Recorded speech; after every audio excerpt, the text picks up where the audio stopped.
ごめん。滋賀県さん、アウトやった。長野、山田さんね、新潟さん、農薬まみれが。食わんはいいよ。やめとけ。病院飯食うと死ぬぞ。俺、病気になっちまった。昔から病気になっちまった。滋賀県住みにくい土地やった。今ね、北関東と新潟と山形、長野、今戒厳令状態やった。稲川海岸も暴力放棄した。もう疲れし、今宇都宮征服中だって。さあもうすぐ埼玉 JCIE 田中明傘下のさ関西局と激突するらしい。俺でね、住民弾圧してるって稲川会の組員たちが相当怒ってはね、住吉会。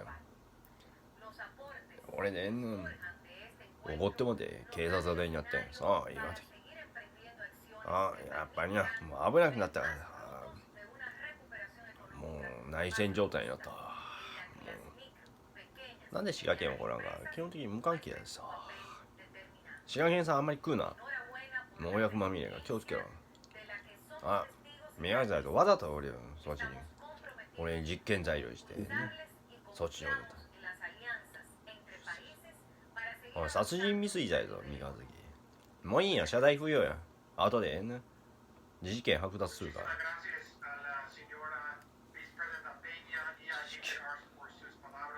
ら。もうね、北海道からね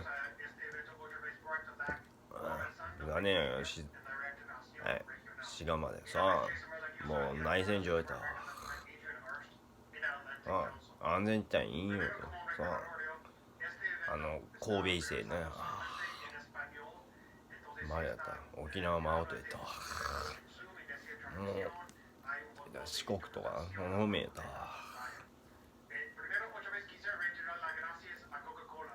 やっぱな、愛知まだ大日本県政塾がいるらしいな。やっ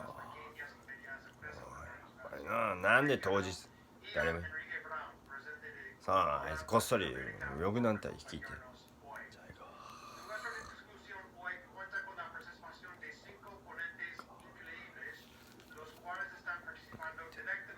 まあ多分自分たちは多分ダメやと思うわ。あいつはやらせやからほっといて。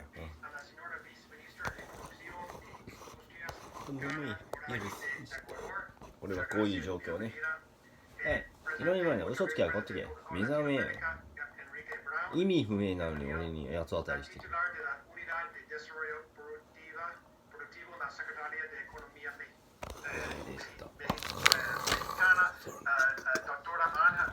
第2のビルダーバーグともしてデイビッドさんをそうこっそり形成しました。昔からあったらしい。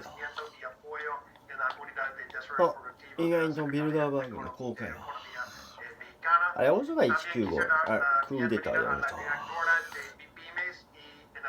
フリーメイソン陥落させた。公開したどうや、俺安保闘争と無関係に拉致したんですか。問題やな。多分不自由人投票しよう。無理。どの道みんな来たら破棄するから。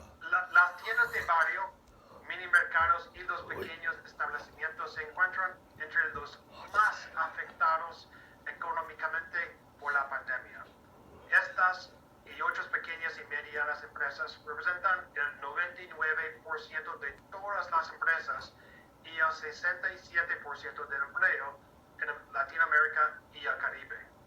Sin embargo, el sector pymes representa menos de un tercio del Producto Interno Bruto de la región. En el contexto de la recuperación frágil y desigual, la reactivación y potencia de los pymes es fundamental no solamente para la reactivación de la economía de la región, やっぱり稲川会か。 la prosperidad a largo plazo. 入るなよ、本当 Es に。 por eso que nuestra institución de hoy está enfocando en las おい、包帯本読んで聞くぞ。 de las pymes en la reactivación y prosperidad económica a largo plazo de la región, así como las posibles acciones de política pública para acelerar y fortalecer estos esfuerzos. Este evento también lanza la nueva serie de eventos y contenidos de alto nivel del centro titulado Proactive Snack, que tiene como objetivo ayudar a los países a salir más fuertes de la pandemia. 俺は昨日もと思うところでさ発覚してさ保護されて多分拉致自体はさ去年でしたさあ Lo hacemos con un énfasis especial en el papel de las acciones de la política pública y las iniciativas de la colaboración público-privada. Bueno, para el resto de la hora vamos a enfocar tres áreas.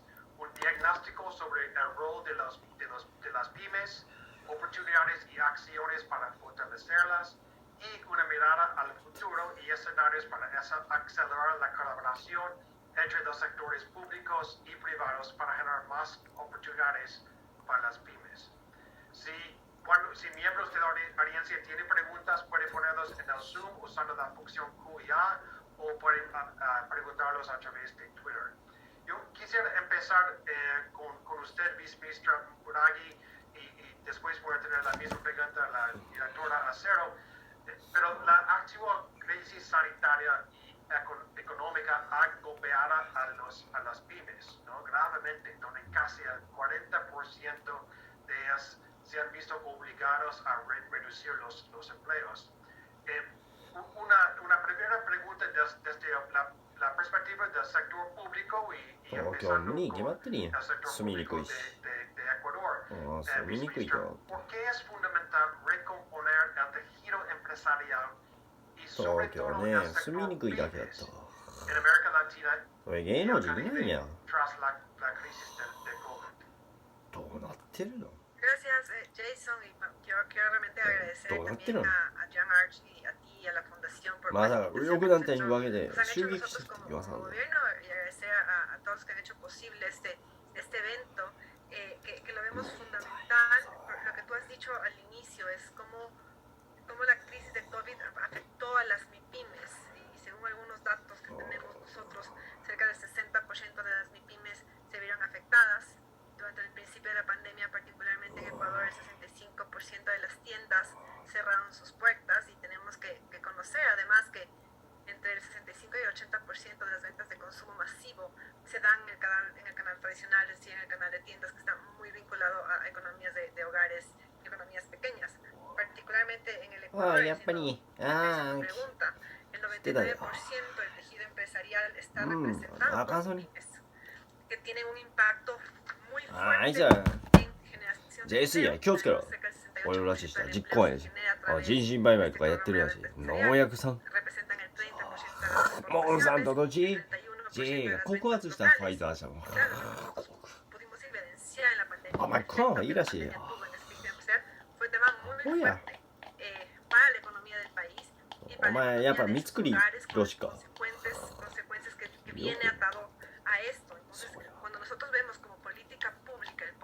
あいつ右翼団体の割にはさここをそうなんでどうなってるんでしょうね高槻恨んでるらしいなんでやっぱりやんお前やっぱ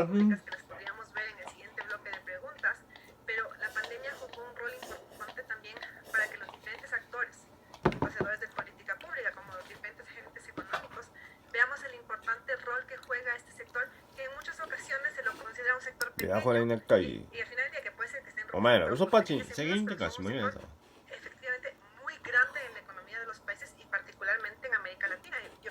今度は言ってますから最近手にこのビルダーバーグ Y en esta época de pandemia, sobre todo en los primeros meses, se evidenció la importancia que tenían estas empresas, las MIPYMES, estos negocios, estos emprendimientos, en la distribución de bienes y servicios a los que podíamos acceder como población, y representa un factor adicional de resiliencia en la sociedad.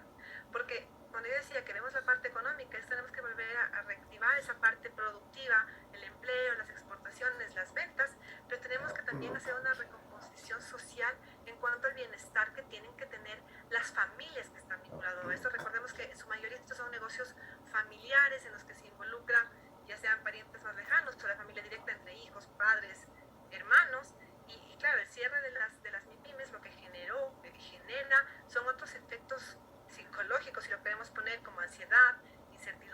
お前ら法務省が告発されてるけど、勝手にな。 también temas de que pueden atacar un tema de violencia, Ah, tenemos vaya, un tema de vamos. nutrición, un tema de acceso a Hombre, está educación, acá. porque obviamente esas familias que dejan de tener No hay un hijos hincha. tienen que empezar a Ah, buscar ah, otras hombre. opciones. Vale. Quizás los Ah, niños siga que también hay que tienen gustar afectados todo. el no poder seguir con su ciclo, que Claro. se vio además todo afectado por Ya, el cierre de las todo. escuelas y la parte virtual. ¿Qué es lo que nosotros como gobierno tomamos Ah, desde me mayo, sigo que estamos en funciones con la entrada del presidente Lazo y la vicepresidenta Peña lo ponía en su video? Y eso es una de las principales políticas que nosotros tomamos en inicio y que se ha enfocado a todos los sectores. Era justamente lograr una vacunación efectiva y muy rápida. El compromiso que hubo del presidente Lazo de tener 9 millones de vacunados en los primeros 100 días, que era más o menos el 60% de la población vacunada. Hoy día, a cifras con cierre de enero, estamos ya en cerca del 83% de la población, inclusive con segunda dosis estamos ya en una fase de refuerzo de tercera dosis de vacunación. ¿Y qué nos ha permitido eso? Que en esta última ola de COVID vinculada a Omicron y demás, no cerramos a nuestro país, no cerramos la economía, no seguimos afectando a este núcleo empresarial que tiene un impacto muy grande y el cual tenemos que seguir avanzando en la línea de política pública. Muchísimas gracias, viceministra. Puntos muy importantes, especialmente el rol de las pymes, más allá que solamente las pymes, ¿no? El efecto, como está diciendo, en nutrición, educación, violencia, el rol más grande en la sociedad. Ya, thank you.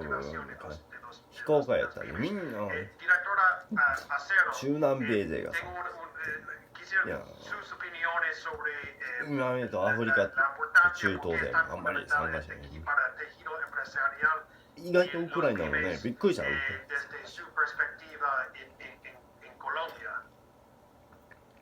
Pues gracias, Jason, y también un saludo desde acá. Yo me uno a los agradecimientos de nuestros colegas Muy del bien, panel y Spain. es la invitación a estos espacios. Yo creo que durante estos últimos 2 años hemos estado en varios espacios de reflexión y creo que ninguno sobra, ¿no? Hemos visto cómo han cambiado las conversaciones y cómo vamos migrando tal vez de la reacción ああ、 rápida de だ atención こ a れ la pandemia 第2ビルダ a ーバーでさ repensar un poco デイ las ビッドさん políticas 作ったさ de mediano y largo plazo. Entonces, desde Ojalá Colombia, que un tal vez. agradecimiento especial por este espacio. Para entrar en materia, yo creo que digamos, la situación en los países latinoamericanos, 意外とねさビルダー la バー viceministra le indicaba ahora, 3 nuestras 曲クーデ cifras タ son muy ー parecidas, claramente las micros son いや más del IPR クーデタ 90%, ー hay un segmento más pequeño de pequeñas y mucho más pequeño de medianas y grandes empresas. Tal す vez ごいな中 sumarme 南米 a 勢 que か desde リバ Colombia ジー機関かやっぱ también tuvimos, igual que en り los あ demás あ países, リ el バジー機 video 関 entre proteger la vida de las personas sin descuidar la necesidad que el aparato productivo すごい continúe わ por los impactos claramente desde el punto de vista social ああみんなこれ en la provisión de bienes y Ya servicios lo al sé. consumidor final, pero también en el relacionamiento que hay entre empresas. 出たねやっ Finalmente, ぱりな dejar cualquiera de los eslabones de MIPYMES どれ高額だと思っ sin た apoyar también tiene un efecto sobre empresas que tienen una participación 資金 más 活動して grande た en la economía como las grandes empresas, pero en donde sus cadenas de proveeduría o de あの埼玉うち系襲撃事件は尋常じゃないもう宣戦布告したいのさもうやっぱなやっぱり国葬ちゃっかりからする特別捜査やっぱ来たか la relevancia de apoyar esas MIPYMES porque también tienen un juego importante en las cadenas de valor y cualquiera de esos ほっとけぐじぐじが自動当選するから来たら破り捨てろ破り捨てろ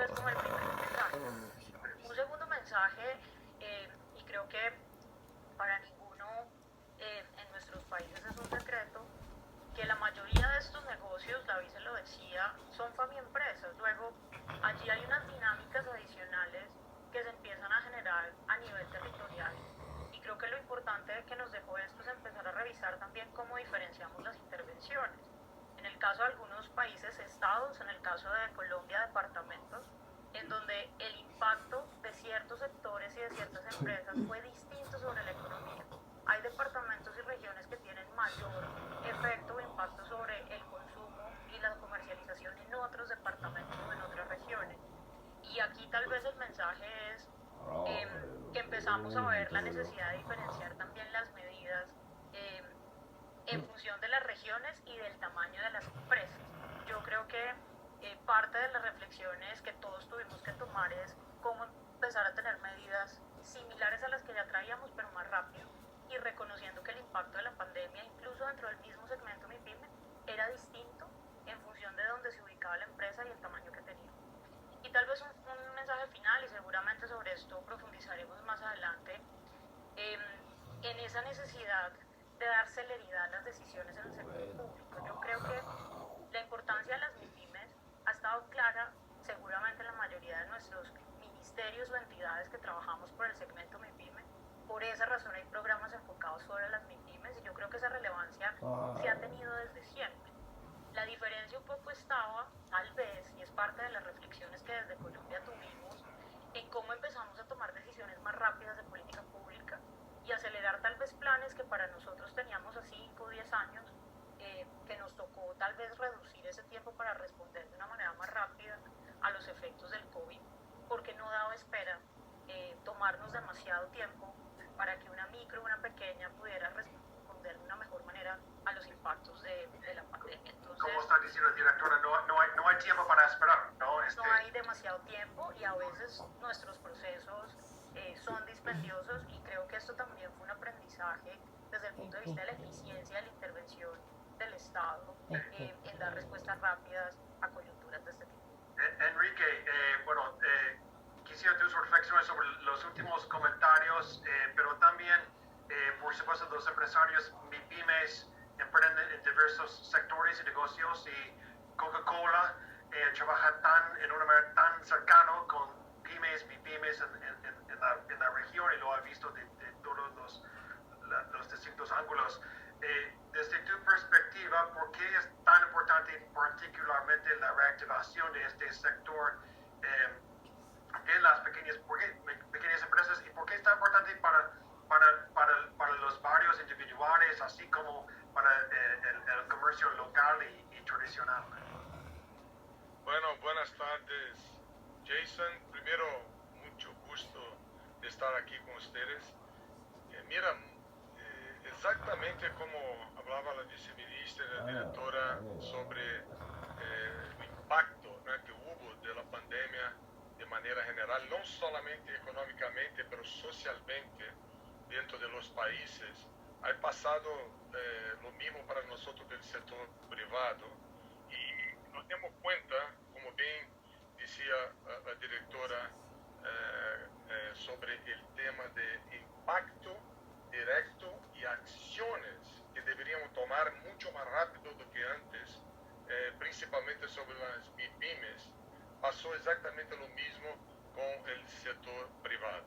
Nos damos cuenta, ya sabíamos que era la gran mayoría de nuestros partners dentro del sistema privado y de Coca-Cola en Latinoamérica, las MyPymes representan más del 70% de todo el negocio. Y como tú decías al inicio, representa 99% de todos los empresarios, ¿no?, de Latinoamérica. Y el nombre MyPymes muchas veces nos dejaba la gran oportunidad y la gran ayuda que necesitábamos fuera del contexto de la grandiosidad que hacen para la economía local y para todos los negocios dentro de Latinoamérica. Y lo que hicimos fue exactamente escucharlos, ayudarlos de una manera rápida, actuando mucho con el apoyo también de partnerships públicos, y de verdad que aún no estamos ahí fuera de la situación donde empezamos con la pandemia. Entonces está muy claro de que hoy puede ser un día también de hablarnos no solamente del impacto que causó el impacto en las MyPymes dentro de Latinoamérica, pero también qué soluciones podemos tener juntos, ¿no?, para empezar a trabajar y traer ahí un desarrollo sustentable para los próximos años, trabajando de la mano con el sector público en la solución. Enrique, yo tengo una pregunta de seguimiento, después una pregunta para Juan Carlos y la doctora León, y vamos a enfocar más en la segunda mitad de esta conversación sobre oportunidades y y acciones y posibles maneras para más colaboración público-privada tan importante. Enrique, una pregunta de seguimiento. Al mismo tiempo, la pandemia ha causado disrupción y metamorfosis en otros sectores que también afectan a las pymes, la aceleración de la transformación digital, las pausas en las cadenas globales de valor. Como seguimiento, Enrique, desde el punto de vista de Coca-Cola, ¿cuáles son los principales desafíos y oportunidades que afectan las operaciones de los pequeños negocios durante y después de la pandemia? Hubo un cambio grande también de la manera de consumo, ¿no? Cuando tuvimos los lockdowns en varias partes del mundo, se vio rápidamente que había una necesidad de ayudar a conectar los consumidores con los clientes de una manera distinta de como hacíamos antes de la pandemia. Y la digitalización fue un tema que fue muy acelerado y que la urgencia, ¿no?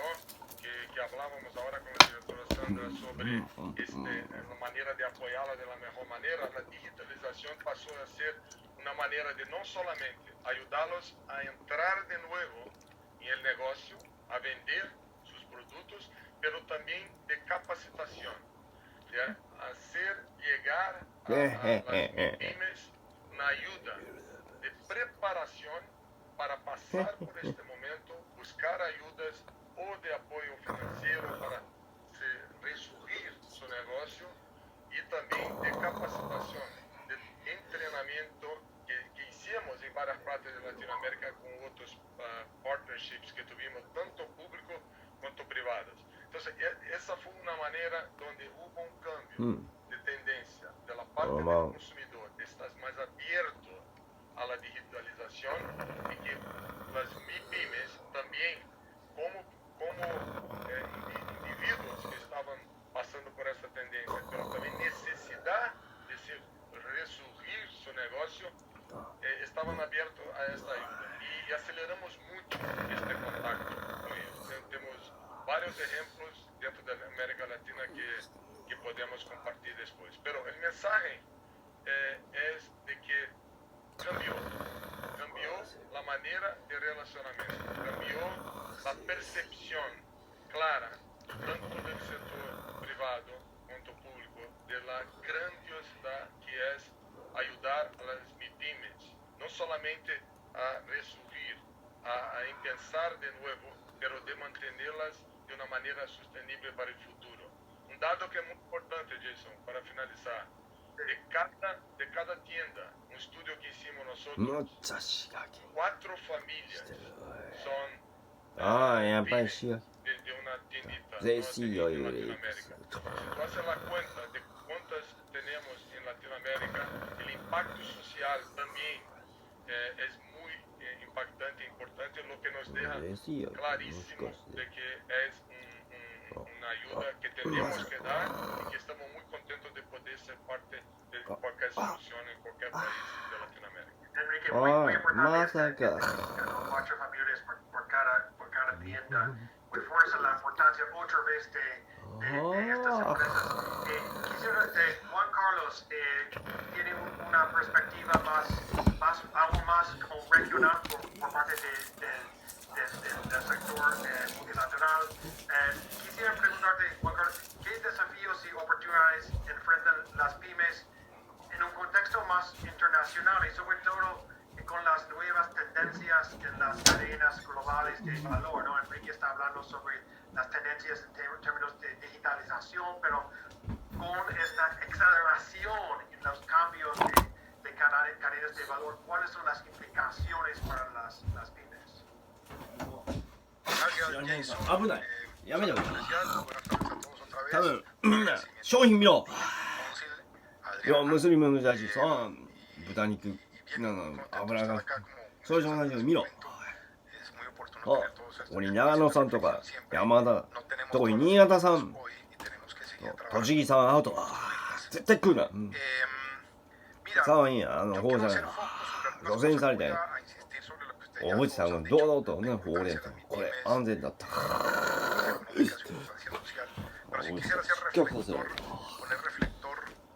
田中明彦でテロリスト。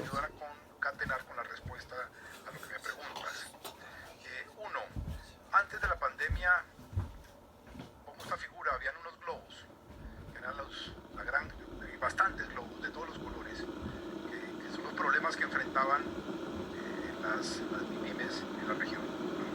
Muchos de ellos son comunes a problemas que enfrentan las MyHiMEs en todas partes del mundo. Brecha financiera, capital humano, etc. Pero que en América Latina tenían そう、なんで特急日立号からね、さあ、遠く、そう、しようか、昔、沿岸新幹線もあったじゃない。やっぱりね、3.1、検討だ。やっぱ妨害受けたから。茨城、高いしな。ああ、でも茨城もね、コピー国会、民党がこれ、嫌われもの。無関係なのにマッチしたの。ダメね、宮台の訴えられたらしてるぞ。4年前だ、それ行きたいの、7月に。あれ、昔のやつやしな。ウィキペディア、昔とおった。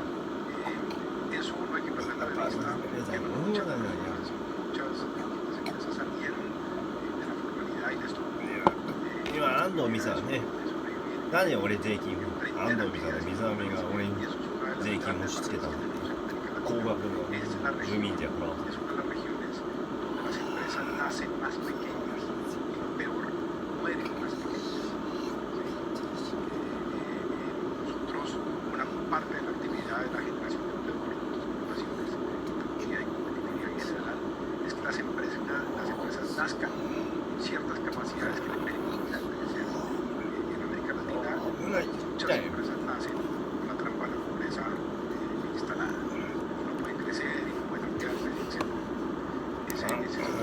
Otro reflector que quisiera poner, y le han llamado aquí a las colegas 皆さん、滋賀県産あんまり食うな。もう、しかないよ。さあ、商品見ろ。気をつけろ、本当に。もうだね、こっちの西日本方面や。イオンさんとか平和通りもあるから。あるから、ちゃんと。ワードもあるから。もう最悪、コンビニで買え。コンビニやったらもう、意外と西日本産多いから。滋賀県の有機の残念、農業でした。気をつけろ、本当に。病気になっちまうぞ。俺に関しては本当に熱ある。わざとこんなに。ver sobre esas barreras que habían y reforzar, obviamente no que no sea banco, pero hay que reforzar los mecanismos de financiamiento. Pero con una característica muy especial que mencionó Sandra hace un momento, hay que pensar la necesidad de todas las regiones, no todos los sectores productivos son iguales, no todas las empresas tienen las mismas necesidades y demandas. Entonces hay que construir productos y políticas de financiamiento. こういう周知が受ける。No basta con que la nueva economía que tenemos tenemos América Latina de infraestructura digital. Hay que crear capacidades. Estoy hablando solamente de un ejemplo de lo digital, pero son capacidades a todo nivel. Pero en lo digital, un ejemplo muy particular, hicimos un estudio durante el 2020 con empresas formales más o menos grandes. Más del 90% decían que tenían digitalizada su empresa, pero la mayoría hacía actividades básicas. シンガポール国際問題研究所、なぜ来たかさ、なんでこれに来たか。digitalizado el negocio. 田中議員。Son empresas grandes. Son puntos muy importantes y quisiera preguntar muchos paradistas sobre dos puntos que acabo de mencionar y después hablar un poco más sobre oportunidades y acciones. Pero empezando director de León, Juan Carlos habló sobre los temas digitales. Una pregunta para ti, ¿cómo se ve, cómo afectado de de manera positiva o negativa la competitividad de las pymes. もう俺いてるんや cada vez さ más digital, como lo ven いつも俺が逮捕されたら新聞に出てくるからなストー Muchas カーの三 gracias, 日月 al ラ igual チ que, の加害者 mis colegas, agradezco al Atlantic Council por esta invitación y de verdad desde México también estamos muy orgullosos de participar en estos espacios de diálogo, lo vemos 最初に向き合う bastante と productivo, もう農薬まみれ sobre の todo 皆さん compartiendo experiencias con nuestros pares en Ecuador, あ Corea, の松本は nos 冷え sirve た mucho わ porque coincidimos muchísimo en や el っぱり diagnóstico ね que ya platicamos y es muy seguro que también coincidamos también en los aspectos donde nosotros identificamos que podemos atacar pues los problemas que hoy Esa amiga, enfrentamos Naka. respecto a las MIPYMES, ¿no? Como bien ya se comentaba hace un momento, la pandemia afectó de manera Oye, directa a Anthony. algunas empresas y también hay que considerar que el tamaño y No me actividad de quiero, cara. ellas las hace propensas a tener una esperanza de vida muy corta al enfrentarse a mayores dificultades en sectores económicos que ya están consolidados y que ya tienen un alto grado de competencia. Por eso para nosotros es muy necesaria la implementación de políticas que fomenten esta competencia y productividad de las MIPYMES, por ejemplo, en lo que respecta al fortalecimiento de capacidades empresariales y el desarrollo de habilidades digitales. Justo como bien se comentó hace un rato, la pandemia vino a acelerar muchísimo este tema de la digitalización y para la Secretaría de Economía de México es muy importante este tema. Por eso durante la pandemia lanzamos una plataforma que le llamamos MIPYMES MX, a través de la cual las empresas pueden tener acceso gratuito a información como herramientas, eventos, tutoriales, y esto es con un triple propósito. En primer lugar, impulsar el desarrollo y fortalecimiento de los negocios. En segundo lugar, incrementar su participación en los mercados nacionales e internacionales. Y en tercer lugar, fomentar su integración en la economía digital. Y por ello también para nosotros ha sido muy importante implementar talleres dirigidos a emprendedoras y emprendedores que buscamos acompañarlos en la creación y el desarrollo de sus negocios a través de redes sociales y marketplace, implementando estrategias de marketing digital. Nuestra selección de contenidos en esta plataforma se lleva a cabo priorizando su utilidad, calidad y pertinencia de acuerdo con el contexto y considerando los retos que hoy enfrentan las MIPYMES. Y también hay algo muy importante a considerar que también ya se ha comentado en este panel. Nosotros necesitamos estas alianzas, ¿no? Estos contenidos y este apoyo que tenemos hacia las MIPYMES, pues lo hemos logrado gracias a las alianzas formadas con diversos actores del sector público, del sector privado, así como con organismos internacionales y no gubernamentales. Por ello, más que una afectación positiva o negativa, nosotros lo que identificamos es un reto o una gran oportunidad para poder implementar estas acciones que fortalezcan la competitividad de las MIPYMES en un mercado cada vez más digital, ¿no? Y bueno, más adelante en la parte de las acciones vamos a platicar sobre otros marketplaces que hemos implementado y algunas otras cosas que nosotros vemos desde México, pero coincidimos, ¿no? Y también con lo que acaba de comentar el representante de la CAF, justo también identificamos, o sea, tenemos que fortalecer estas habilidades digitales porque parte de la inclusión financiera de las MIPYMES nos va a llevar a eso, ¿no? A poder fortalecer la entrada de otros participantes como las fintech que vienen a ofrecer mejores condiciones de financiamiento para las MIPYMES y por supuesto tienen que estar muy preparadas para ellos. Reitero, nosotros lo vemos como una gran oportunidad fortalecer e implementar estas acciones que permitan a las MIPYMES ser más competitivas en un ambiente digital. Muy excelente. Sí, la importancia de inclusión digital tiene efectos no solamente en los mercados, pero también la inclusión financiera de las pymes. El viceministra Moraghi, Juan Carlos mencionó un tema muy importante para esta discusión, un tema muy importante para el Atlantic Council, cuál es el rol de las mujeres. Quisiera preguntarte qué desafíos 滋賀県の職員な enfrentan las だいぶ emprendedoras de pymes y 北関東方面の las pymes lideradas por las mujeres. 卵を調べたら ¿Cuáles ようやくつか estos desafíos? ¿Cuál es el アホかおい acciones posibles メラガイさん今すぐ知事を渡せ俺にさあもうすぐに ayudar la reactivación de それに農薬禁止条例とか作るわもう Gracias y efectivamente creo que es 俺の北関東さんは全部禁止やとんだよ el desafío, los 新潟さんも禁 retos 止 que や han tenido las MIPYMES y los emprendimientos liderados 禁 por 止や mujeres responden y no solo responden a los temas que están 死ぬ enfocados ぞあん en た病気で死ぬぞ realmente さ cualquier empresa que puede estar liderada por mujeres, que empieza porque en la mayoría de casos de los emprendimientos y MIPYMES que se dan por mujeres 厚生労働省 necesidad, ね pues, por una 解体の oportunidad. 危機になった Todavía se carece en algunos casos de una autonomía económica. だって俺のそっちの件だ No necesariamente se ha dado el espacio para las habilidades de herramientas no あれ agrícolas. 水は見え A た esto ホンダが se 無駄 suma で que ha 要 habido, 請した que hemos visto, ¿no es cierto?, esta profunda transformación ちょっと問題なオリブラック de consumo 竹内社長今すぐ井上マネの水クビに muy せ fuerte en クビにせって本当にや las mujeres. En el caso de la pandemia, 攻撃するぞ muchas de las mujeres también tuvieron que 連帯 volcar 責任ともう hacia バーニ el ングの hogar 決 y め no さ hubo este tema de la repartición de tareas que se vieron atadas a los mismos lockdowns que se tuvo. Se tiene un tema de la necesidad de la adopción tecnológica que va atado nuevamente a las capacidades y a los recursos que se pueden tener en este ああ東京の住民大分ね en Ecuador, solamente 22% de las pymes tienen dentro de su radar que es necesario avanzar en el tema de innovación, y creo que ese es uno de los factores muchos más fuertes en los que se tiene que avanzar y trabajar desde la política pública con tareas o concursos, capacitaciones enfocadas directamente solo para pymes de mujeres.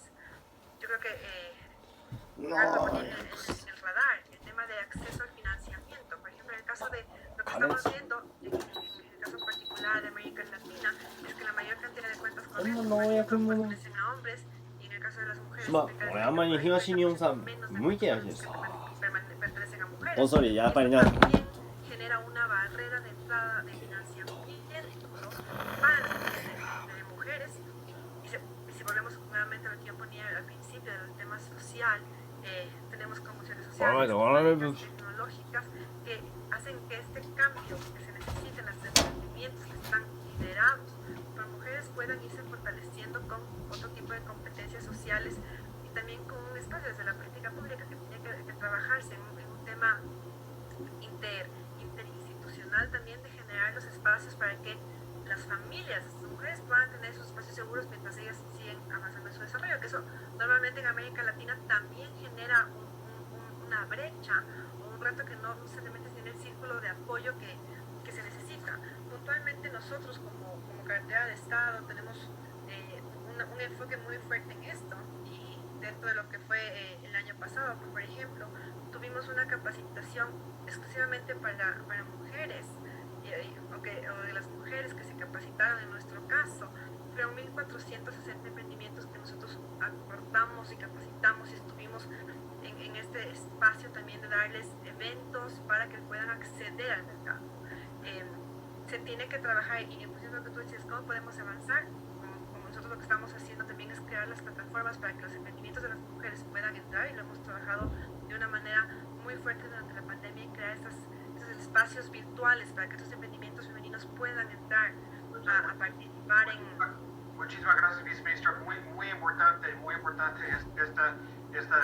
esfuerzo que está haciendo de Ecuador para la capacitación de las líderes de mujeres, de pymes. Directora Arkhero ha hablado al inicio unos puntos muy importantes sobre la importancia en hacer como diferencias las medidas por región y también el tipo de empresa. En particular, cuando estamos mirando a acciones y oportunidades, desde tu perspectiva, ¿cómo se puede facilitar el apoyo a la financiación de las pymes, especialmente tomando en cuenta la importancia en las diferencias entre los distintos tipos de pymes y las distintas regiones en las cuales están operando? Muchas gracias. Yo creo que se ha hecho algo de referencia al tema de financiamiento, sin duda es fundamental. Yo quisiera compartirles tal vez 4 desafíos que se han identificado en el marco de una política reciente que tenemos en Colombia, y es una política de educación e inclusión financiera, ¿no? Y es empezar a entender que el tema de financiamiento deberíamos verlo de una manera mucho más amplia, y es entendiendo los temas de inclusión financiera. El crédito es parte de la inclusión, pero no es lo único, y a veces encontramos que no necesariamente todas las empresas están tan listas para el financiamiento. Eso hay que revisarlo a veces, porque termina también llevando especialmente a las más pequeñas a cumplir quizá unos compromisos en los que todavía no están listas y entienden tanto que deben tomar. Entonces, tal vez, y sé que estamos corriendo un poco, Jason, en tiempo, voy a hacer un paréntesis. Yo creo que nos va a tocar tener un diálogo adicional porque Juan Carlos dejó un montón de temas sobre la mesa, sobre los cuales seguramente vamos a tener que hablar después. 4 temas importantes, cierro el paréntesis. Primero, pertinencia de productos y servicios, eso está alineado con la necesidad ヒート旅行 de ね tener さ productos a la medida, 悪いと対立 productos a して la さ medida de los 自分から退 emprendedores. した Los emprendedores también そう son 退したんか del tamaño de la もう empresa, 退散 de la región. IPR クーデター Tal やっ vez ぱりね広いと Angélica 黒 lo 黒ま mencionaba, めたや cómo promover y ど eliminar こに barreras, 声つけてると思ったらさ especialmente やっ el ぱ marco り regulatorio que promuevan mayores Chiquita. mecanismos alternativos de financiamiento en el caso, por ejemplo, de las pymes. よう外出できたな Segundo mensaje, trabajar en competencias. Y tal vez Juan Carlos lo indicaba. En el marco de las competencias para la toma de decisiones financieras, よ hacemos く化 educación けるですよ financiera en el caso empresarial. Ahí hay unos desafíos importantes, nuestros microempresarios 俺ね todavía 大 en いちご algunos の casos no llevan 件 ni があったら siquiera ね las さ cuentas del negocio. 卵を加熱処理 No せんと está ダ tan メ claro cómo miden si les está yendo bien o mal, indicadores de rentabilidad, de これ liquidez で y か小 demás. 渕さんが La 逮捕 cercanía con Oh. estos conceptos que tal vez Oh, para bien, no algunos te- pueden ser básicos, pero para el micro se ven un poco あ complejos. 要は小沢さんのおかげでさ Tercero, Chico, los temas de bien, está infraestructura chisguesa. digital, desde el Dame. punto de vista financiero, pero también de acceso a la Hola, tecnología. Nosotros podemos hacer un montón de cosas en educación digital, pero los temas de conectividad son fundamentales. Luego allí creo que hay un tercer 無関係な俺を拉致したら hacer interoperables las plataformas de pago, los temas de banca abierta, creo que son temas desde el punto de vista regulatorio que en todos los países estamos entrando a revisar y analizar. Y cierro, Jason, diciendo los temas de gobernanza y de coordinación institucional. Somos muchas las entidades que queremos trabajar en esto, a veces nos hace falta comunicarnos más.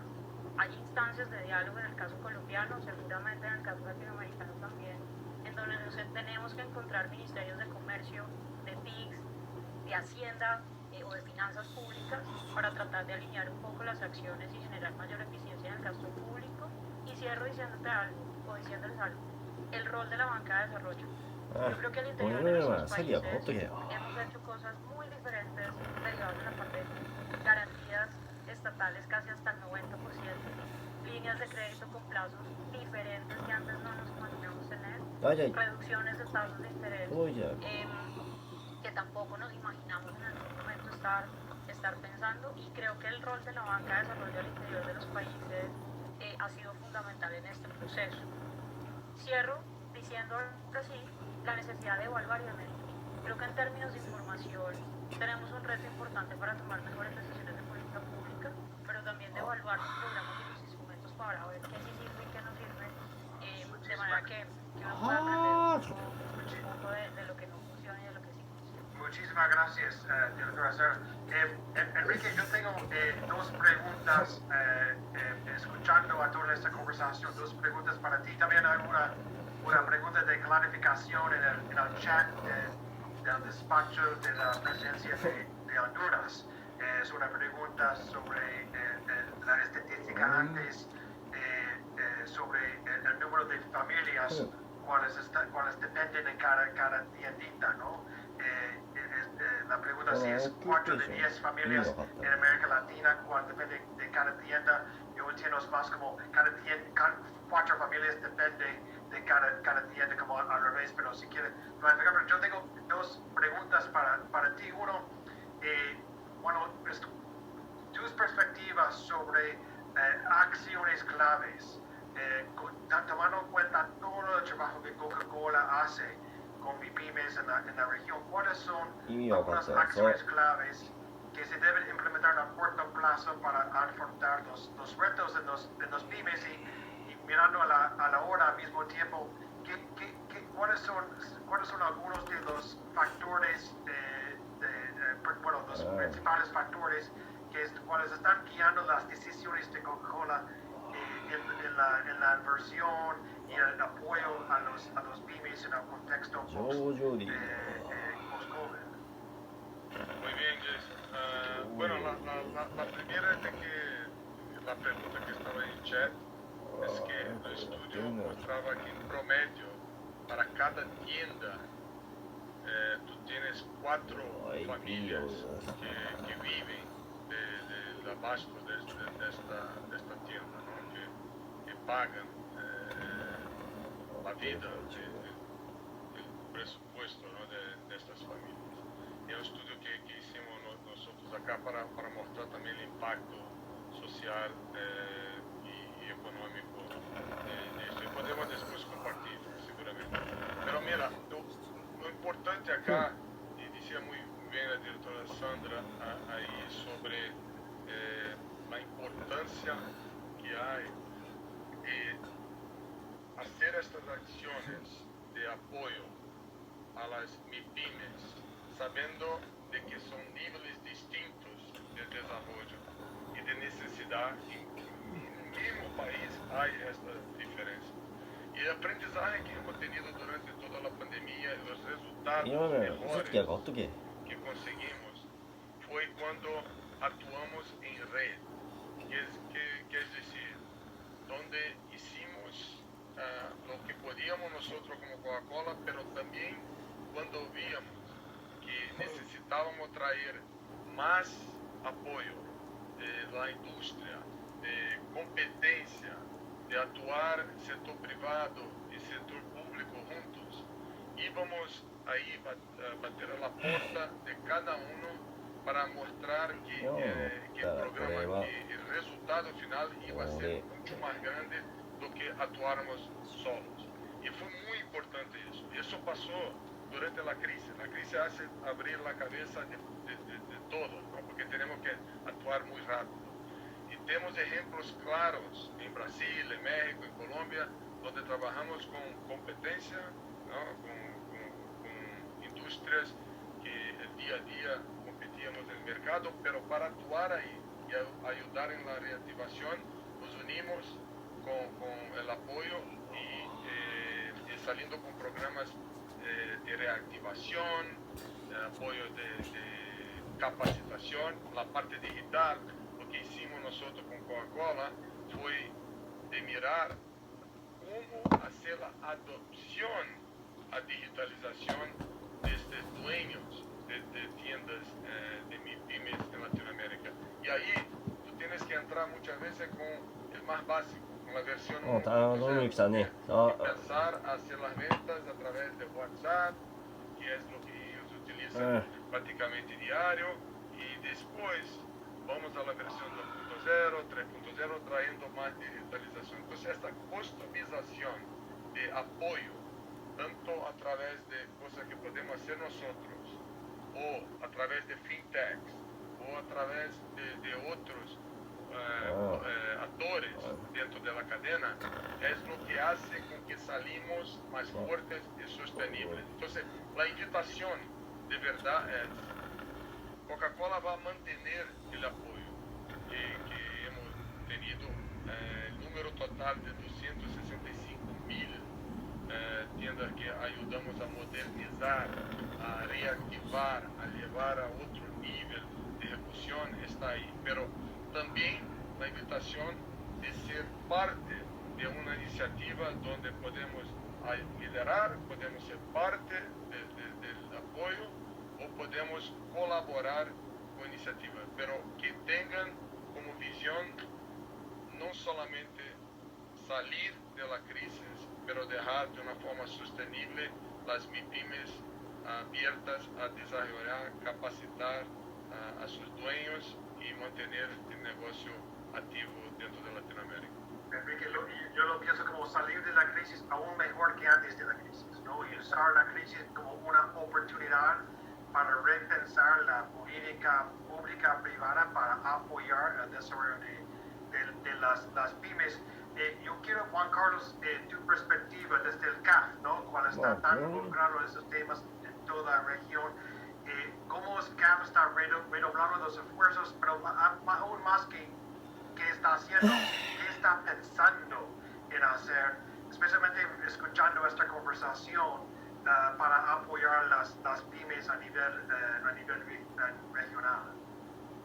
Gracias, Jason. Sí, miren, el presidente Sergio Díaz Granados, que recién entró en septiembre del año pasado, nos ha planteado un reto, dos retos fundamentales: convertirnos en un banco verde de la región y convertirnos en el aliado del sector privado para la recuperación y la retoma de la senda del crecimiento.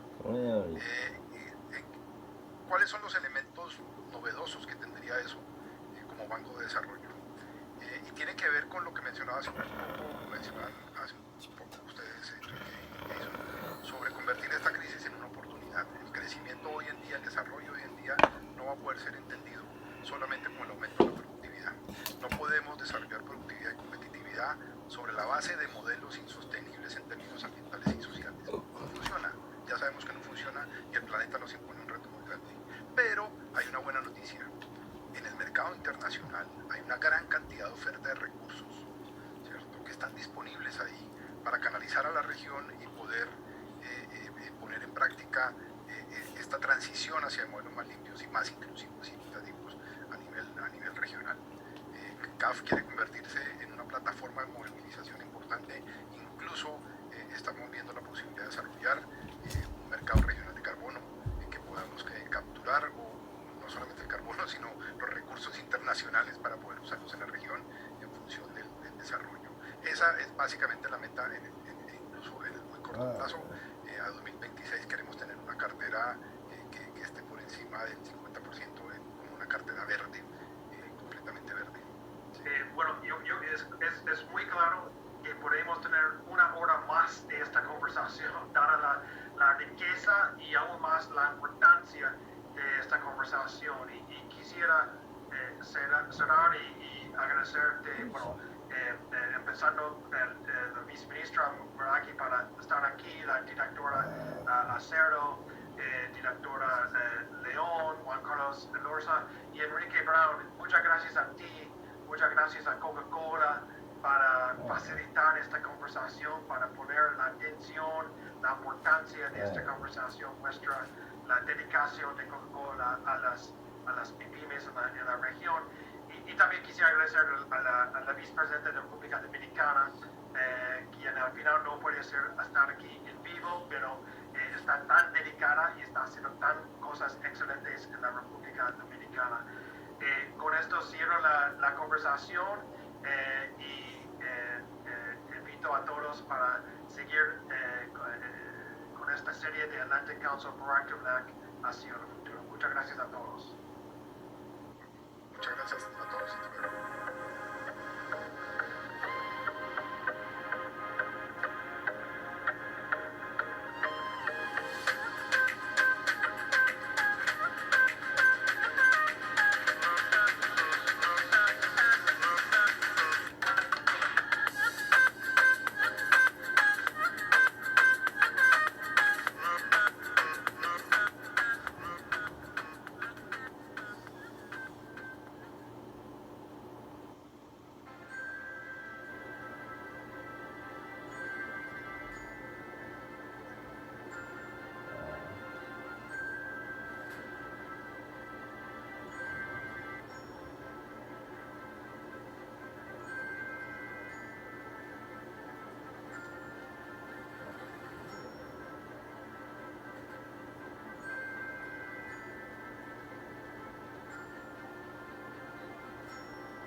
Welcome to CSIS Online. The way we bring you events is changing, but we'll still present live analysis and award-winning digital media from our Dracopolis Ideas Lab, all on your time, live or on demand. This is CSIS Online. Good afternoon, everyone. Welcome. My name is John Hamry, and I'm pleased to welcome all of you for what's going to be a very important and interesting conversation about one of the greatest crises that the world is facing now, and that is this ominous presence of Russia on the border of Ukraine and the prospect of war in Europe. We're very fortunate that we're going to have two senators with us who have been to Ukraine recently, live experience. They have been present to know what Ukraine is facing. And of course, we have a very important obligation here. When we encouraged Ukraine to give up nuclear weapons, we entered into a solemn agreement with them to help with their security. Now we are all engaged in this. This is a very ominous moment, an important moment. Fortunately, we have two very fine leaders that have led the way in the Senate. Senator Shaheen is with us, and I think we'll turn to you, Senator Shaheen, right now. And then when Senator Portman can join us, we'll have Senator Portman come in. My colleague, Dr. Seth Jones, is going to lead the conversation, but I'm really grateful that you would be with us today, Senator. Thank you. Let's turn to you. Delighted to be with you. Thank you. Go right ahead, please.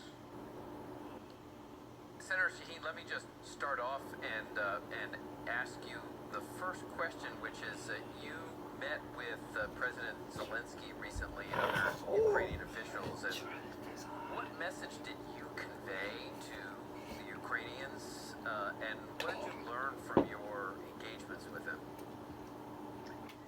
Well, I was pleased to, along with Senator Portman, to co-lead a bipartisan delegation to Ukraine about 10 days ago. And we wanted to, there were 7 senators, 4 Democrats and 3 Republicans. And our message was very direct. It was that we stand in bipartisan unity in the Senate in support of Ukraine and in opposition to what Vladimir Putin is doing. And we were also there to see what we could do to be helpful to Ukraine and to help really deter who seems so hell-bent on going in and invading Ukraine. That's helpful. When it comes to just outlining, Senator Shaheen, what is at stake here? You know, there's, on the one hand, there's the very specific issue of Ukraine, and Ukraine is important. But Ukraine is also a democratic country, and it's a relatively recent one. So, Freedom House, for example, has come out with data recently that in the last 15 consecutive years, we have seen a decline in the number of democratic countries and a rise in authoritarianism. So, what are the bigger issues in addition to just Ukraine that are at stake here that Americans should be cognizant of as we're talking about Ukraine? Well, Ukraine is a new democracy, but they should have the ability to determine their own future. And we cannot let Russia determine the future of any sovereign state. We can't give them a veto over the ability of any nation to join NATO. And it's not just Ukraine that should be concerned about this. We've seen Russia's aggressive activities began in 2008 when they went into Georgia. We saw it again in 2014 when they seized Crimea and went into the Donbass and Ukraine. We've seen it in Moldova where they've tried to destabilize the government. We've seen it in Montenegro where they tried to initiate a coup to overthrow the elected government. And all democracies have at stake whether we're going to take action against oppressors like Vladimir Putin and his actions in Russia. And it's in all of our interest. And as we look at what's happening right now in Ukraine, this is the potential for the biggest conflict since World War II. And if we don't take a stand against Putin now and hold him accountable, it's not at all clear what country's going to be next. I just had a session with a number of senators and ambassadors from the Baltic states and Poland, and they were all very concerned about the threat to their sovereign integrity by what Russia is doing, and they were very encouraged to see the announcement that the United States is going to be working with NATO to look at deploying troops into the Baltics and along the western border of Russia. So along those lines, Senator Shaheen, one last question before we bring in Senator Portman, and thanks for joining us. And that is, I wanted to just touch base briefly on today, in particular, U.S.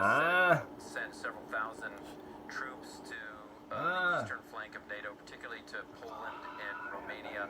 Last week, the Department of Defense placed 8,500 U.S. forces on heightened alert in order to support a potential NATO response. What are these the right steps that the U.S. should be taking to support our NATO allies as the crisis continues to intensify? Well, I think they're among the kinds of steps that we need to be taking. As I heard earlier today from the ambassadors, the countries on the eastern flank of Europe are very concerned about Russia's aggressive behavior, and those countries are all members of NATO, and so they have protection of Article 5 in NATO, and they were very interested to see the United States take that action and to see NATO really act unified, which, given some of the threats, it has been challenging. And what's ironic about this situation is that Vladimir Putin claims that he's taking action against Ukraine because he feels threatened. He feels like Russia's security is threatened. And what he's doing is exactly the opposite of de-escalating the situation. What it has done is unite NATO in opposition to the aggression that Russia's taking, and that's exactly the opposite of what he claims he wants to do. So he has manufactured this crisis, and the West needs to respond. So I want to bring Senator Portman, thanks for joining us, and I want to get your thoughts on your extent, your assessment of the severity of the situation. But before we do that, I want to go to the force disposition map we have, and this goes to Senator Shaheen's point that as we look at the Russian laydown of ground forces, air facilities, and naval bases, as people here can see, Ukraine is surrounded on three sides, and those red rectangles on the Belarus-Ukrainian border were not there just a week ago. They were moved in mostly by rail. If we go to the slide of the overview of Russian forces in Yelnya, the big one, 8 new compounds of Russian forces at Yelnya. If we go to the next one, the 45% increase. Our satellite imagery analysis at CSIS is showing those are main battle tanks and howitzers and towed artillery and surface-to-air missiles. If we go to the next one, we're seeing another compound, same site, 23 and 24% increases in Russian activity. So in turning to you, Senator Portman, this, to us anyway, looks like it is a growing presence. These are forces that could be used for an invasion of Ukraine. But what is your sense of the threat now? Well, the threat level clearly has increased, and you just laid it out by looking at these intel maps, which, by the way, have been provided to all of our allies, including the Ukrainians, and there's really no question as to what's going on. So when the Russians say these are just exercises, they're very different than what happened in the spring, different than what's happened in the past, and different in terms of the types of troops and type of equipment, the health units that are now moving to the border, preparing for blood transfusions, things like that. So it's a very different profile, and none of this is classified material. It's all in public sources now. So it's very clear that there is a massive, unwarranted, and intimidating buildup going on. But in addition to that, Seth, and Senator Shaheen and I just got back from Ukraine. We've both traveled there a lot. I've been there, I think, 6 times since 2014. Things have changed on the Ukrainian side, too, which is that they're more prepared and ready than ever. So it's not 2014 when Crimea was taken with very little military interaction. Ukrainians are ready to fight, and they're better equipped, they're trained. We need to do even more to equip them. They need more military weaponry to be able to push back against a potential invasion. They're looking for more anti-tank, anti-air, anti-ship missiles as an example. But this is going to be a very bloody conflict should it occur. And I've been to the line of contact. I've met with Ukrainian soldiers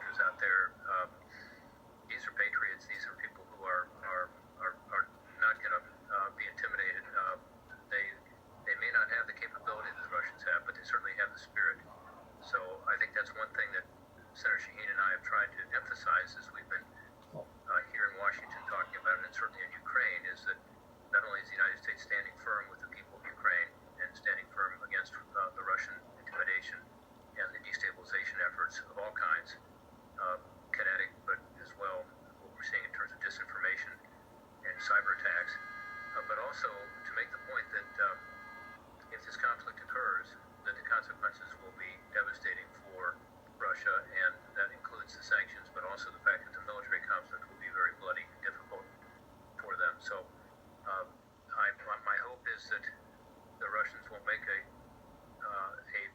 huge mistake and cross the line. Meanwhile, they're already doing a number of things which are clearly harming Ukraine and trying to destabilize Ukraine. So I think some consequences are needed now, but the major consequences that would come should they invade would be devastating for the Russian economy and for the Russian military, I believe.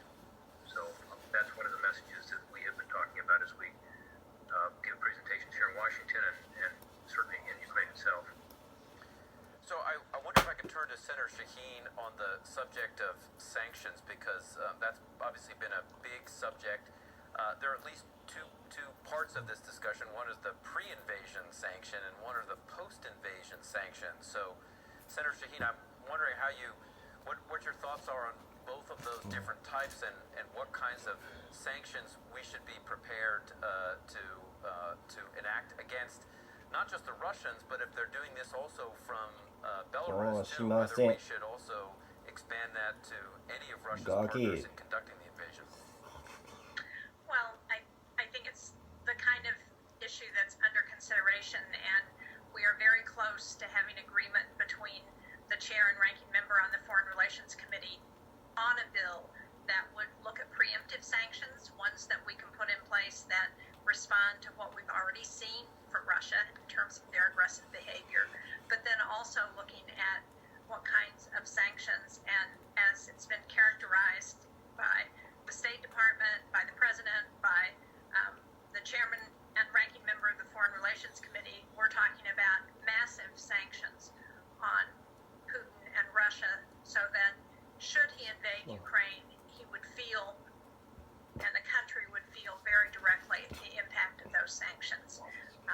One of the things that we need to do is make sure that we are clear with Vladimir Putin what we're looking at and how he will be accountable for his actions. And, one of the troubling things to me is all of the reports that I've seen suggest that Vladimir Putin is not really listening to anyone, that no one wants to tell him what the potential consequences of his action might be, that he's in Sochi in his palatial dacha, and that he is really not listening to anyone who might have news for him that he doesn't want to hear. And as Senator Portman pointed out, what we heard from the Ukrainians is that they are ready to fight. This is not the same Ukraine that Russia went into in 2014.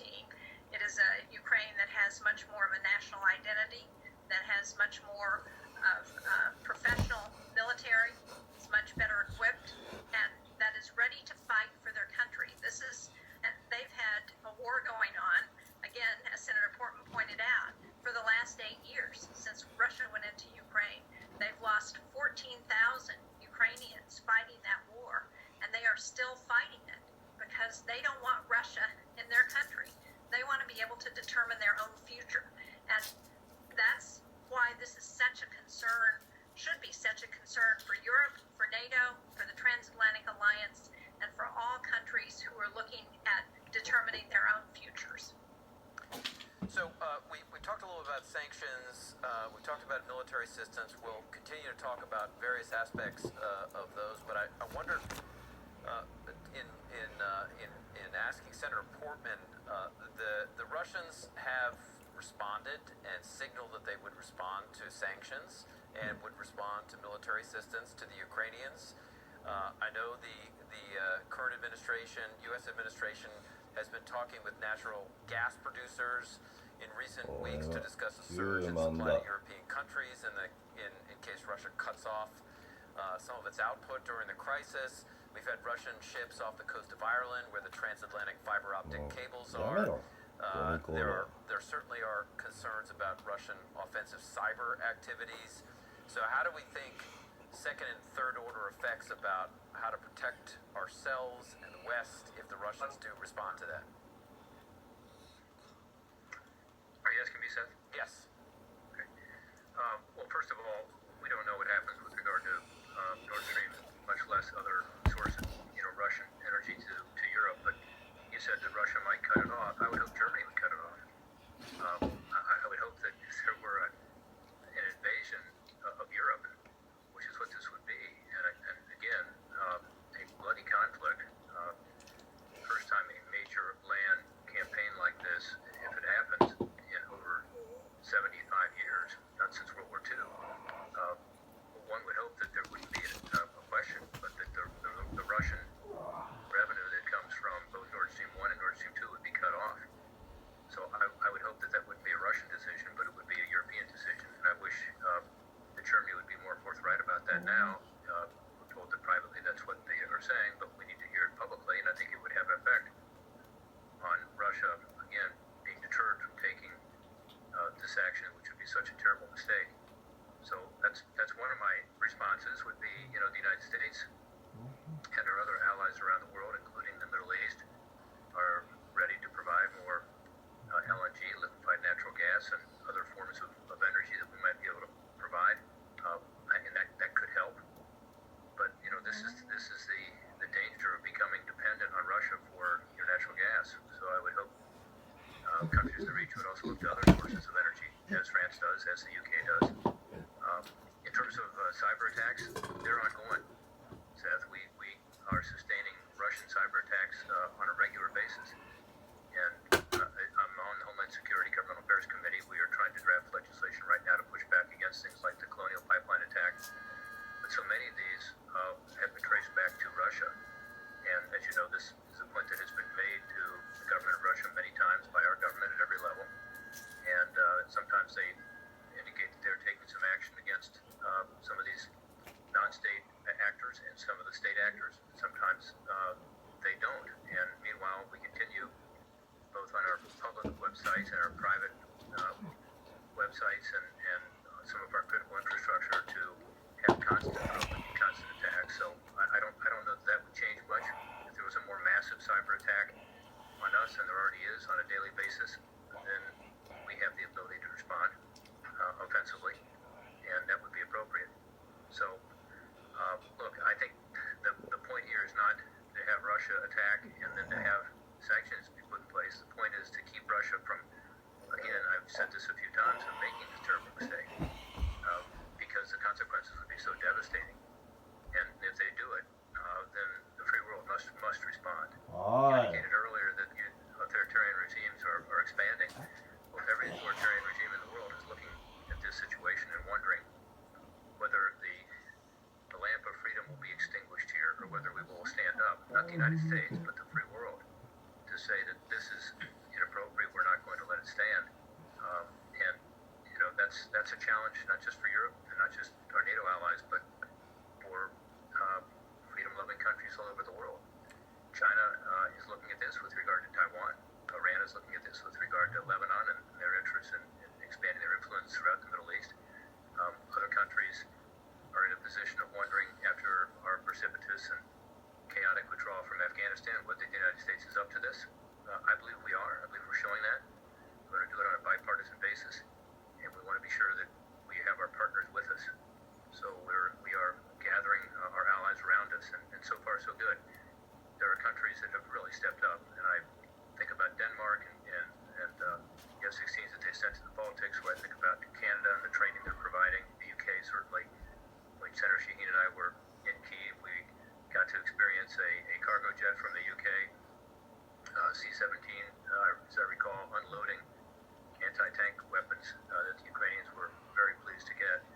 So countries are stepping up all over the region. The Baltic countries are doing everything they possibly can to help Ukraine. Poland is. Hungary. So we are blessed to have the greatest alliance in the history of the world, NATO and NATO Plus, and we need to be sure we are utilizing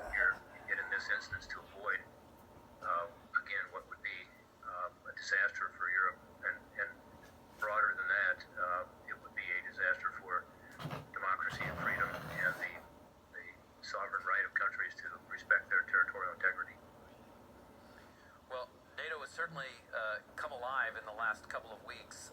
And I wanted to turn to Senator Shaheen because I know she spoke recently with the U.S. Ambassador to NATO, Julie Smith.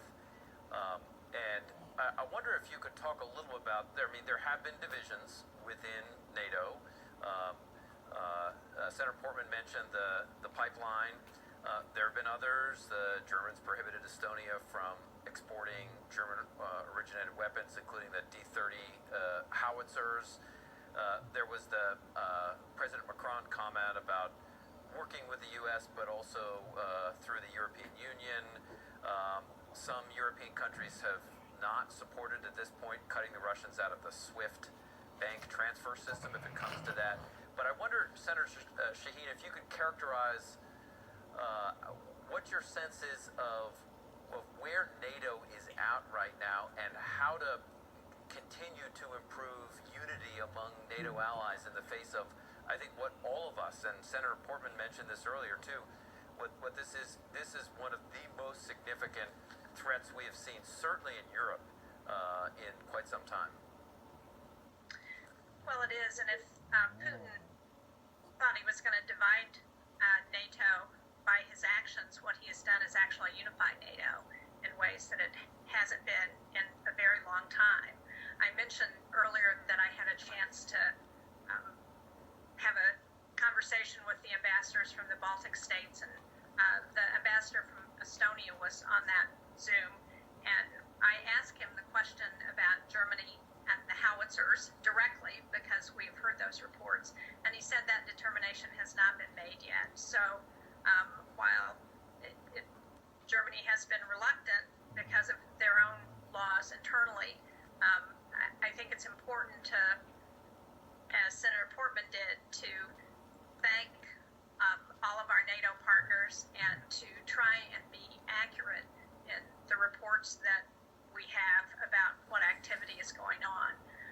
What we heard from Ambassador Smith yesterday was the unity that she's seen among our NATO partners. Now, there are 30 countries in NATO, so it's there are going to be expected differences in ways that we respond to certain things. But the fact is, what Putin has done is to really unite the NATO alliance in ways that are important to the future of NATO, to the future of Europe, and that provide a counterbalance to what Putin is doing with Russia. Yeah, thank you, and thanks for the clarification too. I wondered if I could move briefly to Senator Portman. We've talked a lot about economic issues. We'll come back to some military-related issues as well. But I wonder if you could just talk briefly your thoughts on diplomatic off-ramps. I mean, I think if deterrence works here, we don't actually go to war. The Russians don't invade. So what is your sense about what that bargaining space looks like right now? As you and we all heard, Vladimir Putin said within the last 24 hours that the West, including the U.S., continue to ignore Russia's security demands. He said within the last 24 hours that the U.S. is just trying to goad Russia into a war.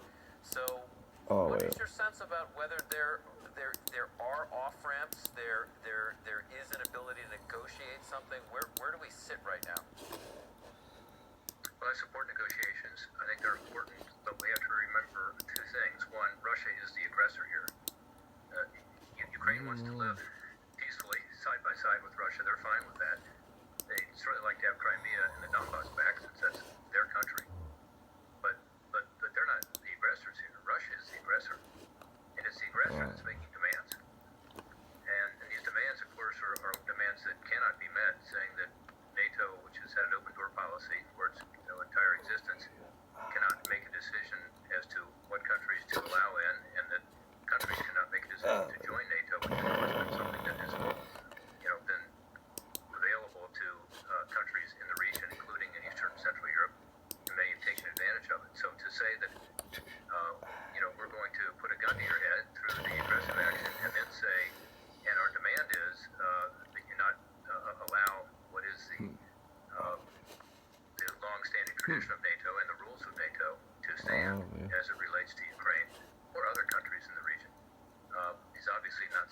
negotiating point. That's a demand that obviously cannot be met, would not be met, and therefore you wonder whether there really is an interest to negotiate.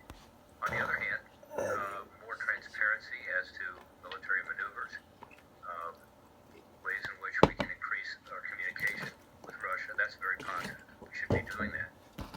They should be doing that. They should allow monitors, by the way. Senator Shaheen mentioned Georgia, where they had taken over 2 oblasts, and that's supposed to be a monitored situation. It's not, because they won't allow the EU monitors on the Russian or the occupied side of the border.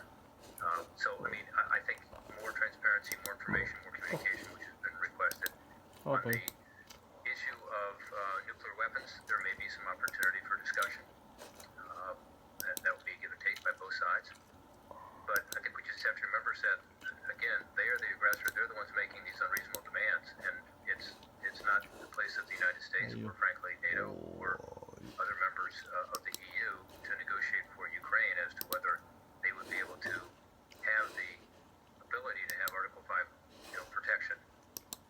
If the Ukrainians were to give that up, I think they feel they would be in a constant war with Russia, which they have been for the past 8 years. And they have lost 14,000 people, which is the equivalent of the United States losing a huge number of people. You think about it, Ukraine's about 41, 42 million people, with 330 million people. If we were to have lost that same percentage, it would be well over 100,000 people. How would we feel? And so that's the situation as I see it in terms of the diplomatic discussions. I think they're positive. I think we should do them, but we certainly shouldn't have high expectations so long as Russia makes unreasonable demands. And, Seth, I just came from a hearing of the Helsinki Commission, which is a bicameral body that looks at human rights and other issues around the world. And we had Fiona Hill, former ambassador to Ukraine. We had former Ambassador Taylor talking about the situation in Ukraine with Russia. And one of the things that Ambassador Taylor pointed out, he was much more optimistic than many people who I've heard. But one of the things he said was that he pointed out this has been the most extensive diplomatic effort by the administration in decades, and that so far Putin has not invaded. So he clearly has been given off-ramps for how to get out of this diplomatically, and he is still thinking about what he's going to do. So, like Senator Portman, I'm not optimistic that in the end he will decide not to invade, but so far he hasn't done that, and I think that's because of all of these deterrent measures that have been underway with our allies, by NATO, in the Congress, the sanctions that have been talked about that are being worked on. So hopefully he will listen to all of that and may even listen to some of his own people who may be questioning whether this is the best thing for Russia. Thanks, Senator Shaheen, and both great comments on diplomatic options.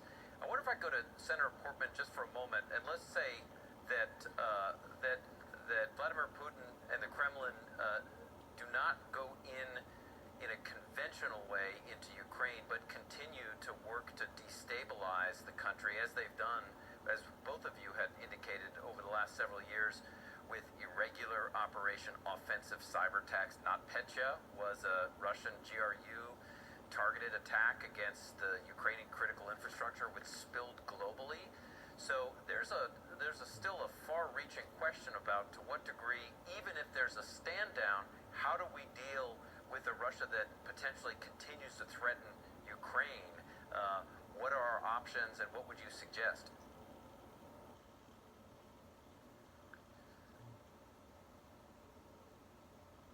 Seth, it's a great question. I think there's three things that we should be doing as a country that don't relate to the possibility of a military invasion or kinetic action, and one is cyber, where we can provide best practices and help Ukraine.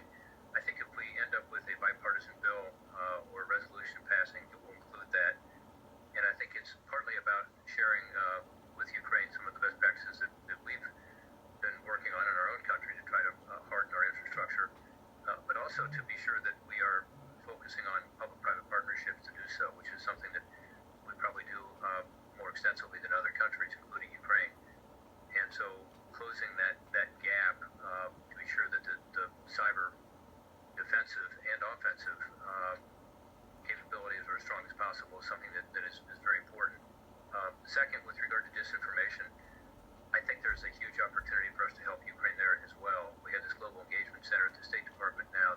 I have supported. Senator Murphy and I were the co-authors of this many years ago, and this is a perfect example where we should be working with NGOs and with governments in the region to push back against the lies and the propaganda that are coming out constantly, which is part of the destabilization effort, as you know.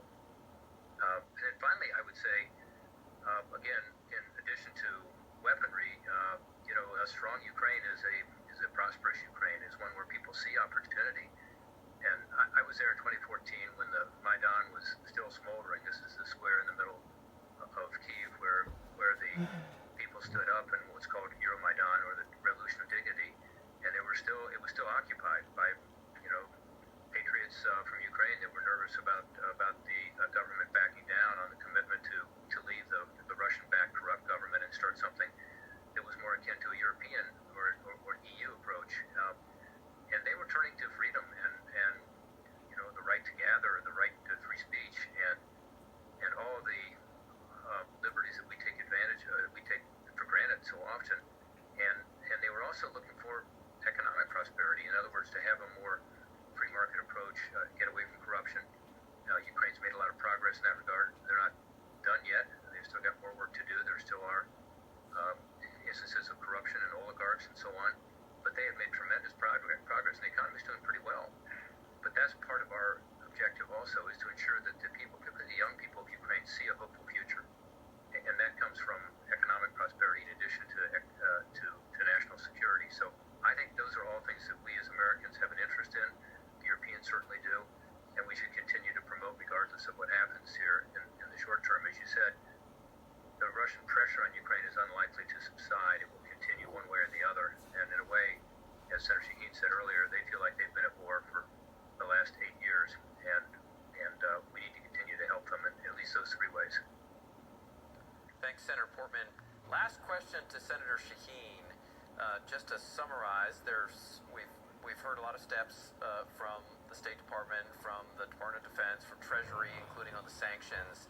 And I wonder if you could just close this out by summarizing from your perspective, Senator Shaheen, what Congress's most important steps are in supporting Ukraine moving forward. I think the most important thing we can do is to come to a bipartisan agreement on a number of measures that will support Ukraine. And Senator Portman laid those out very well in terms of support for cybersecurity, support to address disinformation. That includes support for Radio Free Europe and Radio Liberty, which are so important in getting accurate information into Eastern European countries to counter what they're hearing from Russia. It means looking at the sanctions that we can put in place now, and what can we be clear that we're going to do in the future if Putin invades. It means providing that military support, weapons, lethal and defensive, both. And it means presenting a united front with our allies.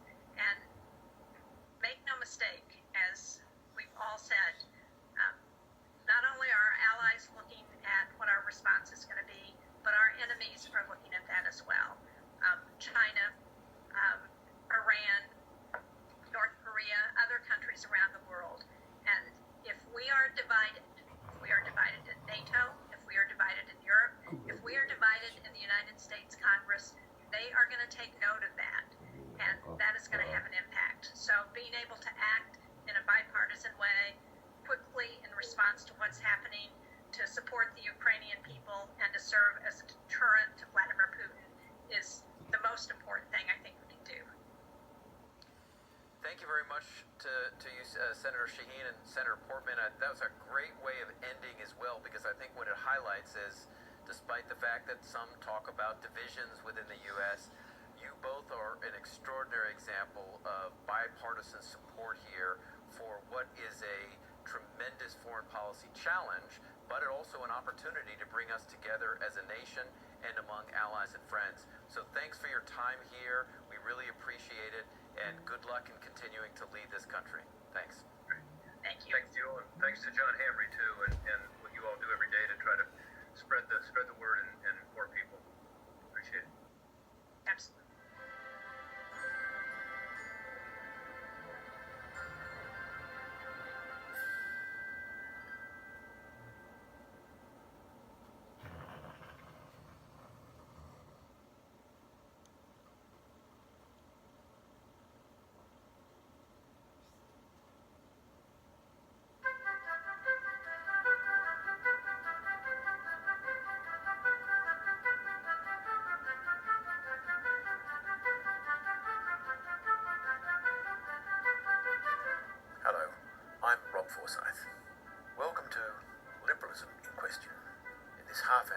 our series from the Centre for Independent Studies, we explore questions and challenges to liberalism today. My guest today is Gordon Menzies, Dr. Gordon Menzies, who's Associate Professor of Economics at the University of Technology in Sydney. He's a visitor of the Institute for New Economic Thought at Oxford. He's been that, and also for many years an economist with the Reserve Bank of Australia. Gordon, welcome to Liberalism in Question. Thank you very much, Robert. Gordon, you've written a book entitled Western Fundamentalism, which I want to explore with you. Can you tell us a bit about what is Western fundamentalism and why you think it's worth writing about? Thank you. Yes, so I can tell you where I got the idea from, and then I'll tell you why I think it's worth writing about. A number of years ago, I was fortunate enough to get a Commonwealth scholarship to study at Oxford and do a PhD there. And while I was there, I thought I would dip my toe into the world-famous debating society, the Oxford Union. And it was a marvellous experience. I was very impressed with the Union, but also very disturbed. So what impressed me was the brilliance of the speakers. But I actually thought some of the debates were very superficial. Some debates were won by appealing to a law that the UK had passed a few years ago, rather than arguing something from first principles. And I thought this was rather odd. So I went and spoke with one of the leaders, and he very quickly saw what I was concerned about, and he said, Gordon, you have to understand that everybody who comes to this university uncritically believes in three things: democracy, free market liberalism, and sexual freedom. So democracy, we all know that is. Free market liberalism is what's sometimes called economic rationalism in Australia. It's just market economics, and sexual freedom. So I coined the phrase Western fundamentalist because the fact that he said that they unquestioningly believed in these things reminded me of what people sometimes say about religious fundamentalists, that they unquestioningly believe things. So that's where the title of the book comes from. But I think why it's a coherent idea is not just that a number of people in Oxford nearly 20 years ago thought that they were three things that fitted together, but I think the thing that unites all of those is a certain conception of freedom. So democracy frees us from dictators, free market liberalism frees us to get on with our commercial lives, and sexual freedom obviously frees us to have sex with any partner regardless of any pre-existing commitments, as long as it's consensual. So they're not only interesting historically, that a group of people tend to believe them all together, but I think they have a unifying theme with a certain conception of freedom in them. Talking with Gordon Menzies, and we're discussing Western fundamentalism, freedom of choice, individual choice. Gordon, it is about freedom of choice. That's what you regard as a Western fundamental, the uncritical acceptance of the primacy of freedom of choice. This is basically classical liberalism, isn't it? Well, there's many dimensions to classical liberalism, but I'd suppose if I was to choose my exemplar is John Stuart Mill, which I do in the book. He was the originator of the do no harm principle, and said, in modern parlance, you can do whatever you like as long as you don't hurt anybody else. So yes, it's very closely aligned with liberalism. That would be fair. I was very interested in the fact that you included not just democracy and free markets, which I think are commonly associated with classical liberalism, but you also included something I'd never thought about involved, and that is sexual freedom. Isn't that a moral issue rather than in a very different way from the others? Why do you include sexual freedom as part of, in effect, modern liberalism? Yes, so one of the things I do in the book is I look at sexual freedom, and I do what I hope is an interesting exercise. Some of the opponents of sexual freedom, as it's played out in the West since the 1970s, look at the effects on children of families being less likely to be intact and so on. And that's a reasonable thing to do. But I don't do that in this book, or not to any great extent. I focus on the effects on the partners, on the sexual partners. So one of the themes of the book is the danger of economic thinking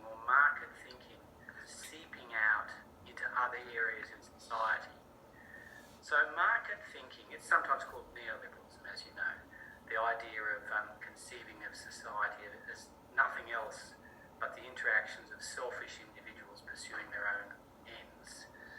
So we might call that neoliberalism. And when that applies to all areas of society, I think it's very dangerous. So why do I include sexual freedom? Because I think, sadly, although many proponents of sexual freedom see it as a triumph of left-wing politics to pursue social justice, and I don't deny there's truth in that, sadly, I view it also as a triumph of neoliberalism. I see it as taking economic thinking into the area of relationships, so primacy of self-interest, disposability, etc., taking it into the area of relationships where it doesn't really belong. And so, I regard the modern sexual milieu as a kind of seepage of market thinking into wider society. The word neoliberalism is no longer used, as far as I can tell today, except for those who want to criticise what happened in the 80s and 70s. But you still want to keep using it as a distinct period of time that's still having an effect today. Is that your argument that neoliberalism still has its power today? Let's not get hung up on what we call it, but all I'll say is that the idea of conceiving of society as individuals only, not as groups, individuals only, interacting in something like a market mentality, that's what I object to, and I think that that's happened more and more with sexual freedom. Let me explain what I mean by that, Rob. What do we want from markets? Well, we go into markets seeking mutually advantageous trades. And I can sell my computer to you. It's a thing, it doesn't have feelings, there's no moral need for it to have relational proximity to me. So if I part from it, then there's no moral problem with that I can see. Nobody in the West today and so we call a computer in that context a commodity. Nobody in the West today thinks that children are a commodity. I can't sell you my children. They're not things, they have feelings, and they have a moral right to my proximity. Now, what I believe about the sexual revolution is that, to an extent, it's transformed sexual partners from people into the category of things, where they can be separated easily from you, and people don't see as much of a moral problem with that as they used to. So the Christian idea that if you have sex with someone, it somehow joins them to you and it creates moral obligations is completely gone as far as I can see in the West. If you're right, there's been a growth from liberalism, which was once a economic and political philosophy, into a wider society. I was thinking of people, nothing other than individuals and so forth. Is this because, and I'm not sure you are right, I still think there are still more to society than just that, but let's discard it for the moment. Isn't this because, in fact, liberalism has been remarkably successful in economic liberalism, I'm thinking particularly here, and political, in producing remarkable prosperity and freedom for people? Liberal societies are good society to live in. People, they're the prosperous societies. On the whole, it's very success that maybe has led to what you think is this overreach of liberal ideas. Yeah, I completely agree with that, and I want to be clear that I am talking about a direction of movement. Yes, I think there is more going in society than purely the interactions of individuals. Conceived of individuals pursuing their own benefit, I think there is more to society going on than that. Yes, I think you're right. So as an economist, I'm very aware of the benefits of markets and how they're very efficient organising devices. I'll go into a few reasons why I think that in a moment, but if you're not an economist, it's not a bad comparison to make of regions in the world that were very culturally similar but had different political and economic systems, and just compare them. So North and South Korea, Hong Kong and China before it liberalised, East and West Germany.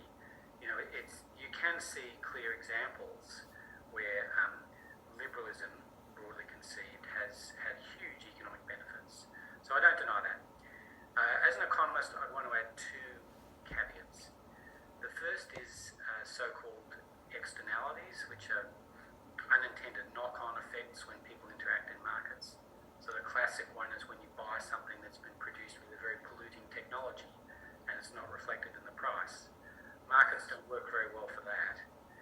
the second one, which is taken up by feminists and others, is the danger of what's called commodification, when people are turned into things, which is what I was referring to earlier. Yes.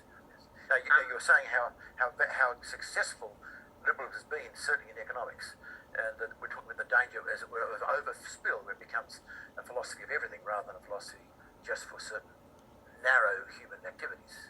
Yeah. You're going to tell me, I'm not an economist. Very quickly, why it was so successful, and what's good about it? Sure. So one of the things that markets do is it very quickly resolves problems of over or under supply. So if we went to a country, an imaginary country, or you need concreteness, I don't know, think of North Korea or something. If there's a hailstorm when your crop of bananas are wiped out, or whatever they grow in North Korea. I don't think it's bananas. Kim Jong-un has got to point guns to people, to consumers, and say, consume less bananas, and he has to point guns to producers and say, produce more bananas. Now, in a market economy, we'll go to Queensland because they do grow bananas there, Rob. If there's a storm and the banana crop's wiped out, the price of bananas will go up.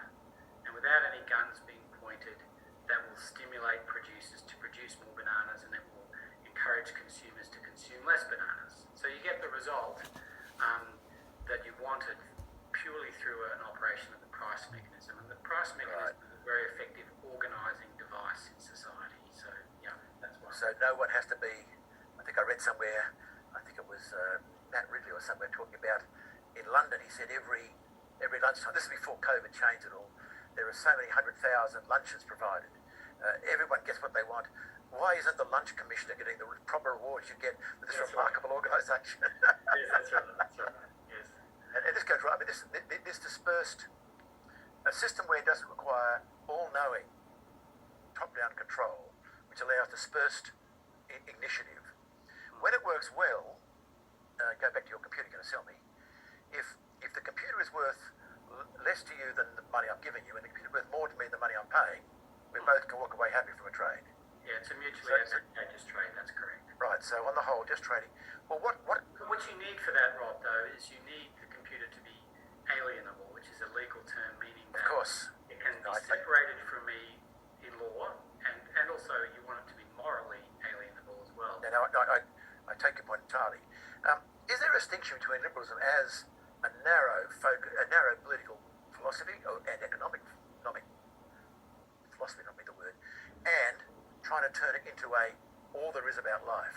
Because I noticed that even Adam Smith, whether he's a liberal or not, it's another question, I guess, but Adam Smith wasn't content with the wealth of nations. He had to write the theory of moral sentiments. In other words, human beings feeling for each other.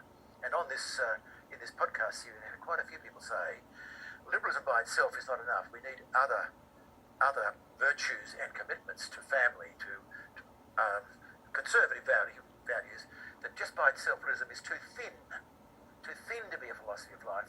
It should be kept where it's best done as a way to organise your politics and a way to run your economy. Yes, so, well, first of all... You agree with that? I would say to that I think the do no harm principle is not a bad guide for law. I think law is often the lowest form of morality, but it is an important form of morality. And so I think if you want to make something illegal, you need more than saying you think it's wrong. You need to say that it's clearly doing harm to others and so on in a way that justifies you making it a law. So that's the first thing I'd say. The next thing I'd say, I guess, about freedom, which liberalism values very highly. What I'd say about freedom is that I make a distinction in the book between freedom from and freedom for. So freedom from is when you're freed from something that's constraining you and constraining your agency. And freedom for is when you're freed for the purpose that you might have. So if I free my computer mouse cord from being tangled up, I'm freeing it, but then I use it as a computer mouse cord, so I can't make it into a car or an atomic bomb or something. And so that's a distinction that I make in the book. Now, it seems to me that Western fundamentalism is naive liberalism. because it's naive about evil. The idea is that if we free ourselves economically, free ourselves from dictators, and free ourselves sexually, we can do no wrong, or at least we'll wander our way to living better. Now, I don't think myself that that's actually right. I think that we need a freedom for as well as a freedom from. So, if I may just speak for a moment as a Christian, Christianity is a worldview where there is both freedom from and freedom for. Jesus said the worst form of slavery was not actually political institutions or whatever. He said that whoever commits sin is a slave to sin. And so the freedom from in Christianity is Jesus helping us with the problem of sin, and the freedom for is a notion of adoption as God's children, which is a form of human flourishing. I think it's very telling that Western fundamentalism doesn't have a notion of freedom from, and I think that's freedom for. And I think it's because it's naive about evil. That's very interesting. I'm Rob Forsyth. This is a liberalism question. My guest today is Gordon Menzies from University of Technology, Sydney. Isn't the problem, or rather the reality, Gordon, that we simply have different views about what freedom is for? We're a pluralist society, and that's why we need to be a liberal society, because we don't agree upon the moral goods on the whole. We don't agree on the big questions, what to live for, and we need to be a society in which people can freely have different conceptions of the good, and on the whole get on fairly well together. Isn't that the reason we need a liberal society? Yes, that's a great point, Rob. And I, again, speaking as a Christian, I think my justification for some kind of liberalism is that God allows people the freedom to do wrong things and say wrong things and believe wrong things. So I regard it as an obligation I have to, up to a point, allow that for others. It's an interesting question of what that point is. I suppose I'd go back to. I think there is a fundamental problem in not taking evil seriously in society. Though I said a moment ago that I think that Western fundamentalism is naive about evil, and I'll give two evidences for that. The first is, have you noticed that when people dislike politicians, they sometimes pull out the old power corrupts? But of course there's an alternative, which is just that power reveals that people who commit ordinary everyday evil, like you and I, when we get into positions of power where our actions influence a lot of people, we almost inevitably will do wrong things. And so it's, I think, a mistake to say that power only corrupts. I think it reveals.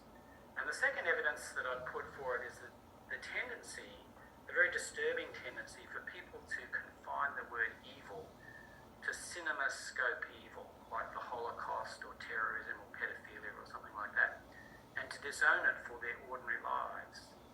And I think this is very disturbing. And I use the image of a centrifuge in the book. I talk about centrifugal vilification, where a centrifuge spins round and round and pushes everything to the outside. Well, unfortunately, in the West today, I think people's notion of evil is such that they push out all their condemnation of evil away from themselves onto people like Hitler, pedophiles and so on, who deserve condemnation. But what disturbs me is the motivation for centrifugal vilification. Can I pick it up? Because one of my pushbacks was going to be this. Rather than living in a world in which there is no morality, we live in a massively moralising, judgmental world, at least in places like social media. I don't know about out there in the real world, as it were. And there's a massive amount of judgment going on, of not quite you're as bad as Hitler, but a lot of people blaming a lot more people than Hitler for all kinds of things. It's been a mark of social media and of a kind of tribalism that's coming into our society, kind of populist or even postmodernist. Surely our problem is not no morality, it's we're almost being judged out of our lives by other people. Now, this surely is different from the world where you're pointing for us. I beg your pardon? Am I right? Am I right? Firstly, am I right? Yeah, people certainly have strong but for all kinds of things. I mean, sexism, racism, homophobia, transphobia, innocent comments can suddenly be made a matter of people losing their jobs. There's so-called cancel culture phenomenon. Sure. What's all that about, do you think? What's all that about? I think that, well, look, I think that my ears prick up whenever anybody makes a claim about injustice, and I try and listen carefully, because I do think that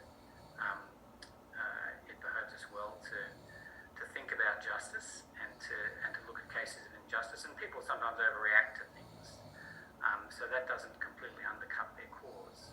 So, for example, during the Black Lives Matters protests, some of the protesters had all sorts of ideas about all sorts of things which I didn't agree with, but on the basic point that there was systemic racism in the police that has led to George Floyd's death in an unwarranted way, I completely sympathised. As far as how vitriolic moral and other discussions get, I think liberalism needs a protocol of conversation and disagreement as well. Not just the freedom to disagree, but I think it needs a protocol of disagreement. So let me use this example. If you're driving along and your car is doing very badly, some people will put their foot on the accelerator harder and just try and get through the problem. And other people will stop, pull over, and look under the bonnet. Now, I think some conversations are a bit like this, that when they start to go wrong, people talk louder and nastier. Whereas actually, it's not a bad idea sometimes to pull over, pull up the bonnet, and look at what's underneath people's views. Because often people's fundamental convictions about life determine their detailed opinions. And you can spend a lot of time arguing about the detailed opinions when really there's some fundamental drivers underneath, which is why I call the book Western, another reason I call the book Western Fundamentals. But I agree that entirely is exactly right. My point is that there's something else going on here rather than individual freedom of choice, I think, behind... What do you think's going on? Well, I'm trying to work it out. There's a tremendous anxiety about inequality in our society today. Yeah. Tremendous concern about people not being treated with equal dignity. In fact, this is my own personal view is this is a hangover, not from some of it's from liberalism, some of it's from the deeply historico-Christian background in our culture and so forth, which treats that people should be treated equally. People are not sure why, but there's a whole other set of things going on out there that aren't just about individual freedom of choice, or at least not your individual freedom of choice. Might be mine, but your freedom of choice is deeply constrained because if you say that, you're breaking many of the modern taboos in society. You're either it's to do with concerns about racism, concerns about sexism, and other matters. Do you not agree? That's also going on. It's something other than freedom of choice. Yeah, you must know. You know, I'm talking about. You're a university professor. You know exactly what I'm talking about.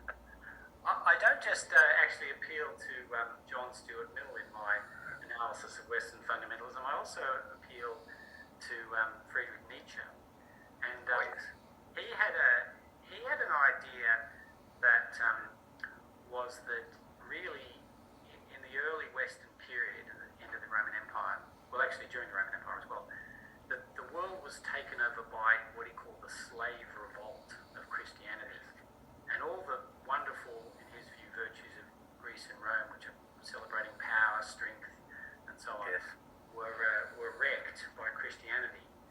And he advocated a return to those Greco-Roman values. Now, one of the things I deal with in the book is that I do think that is happening in the West today.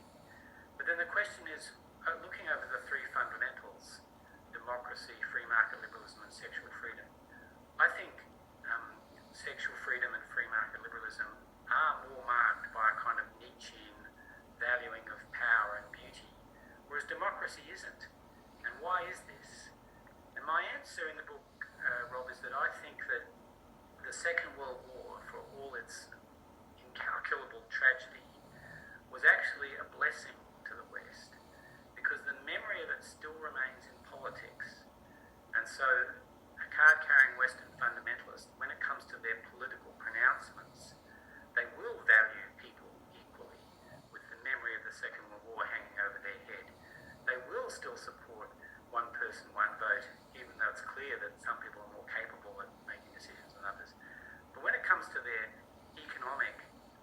sexual lives, they cut themselves some slack and allow themselves to be more selfish and more Nietzschean.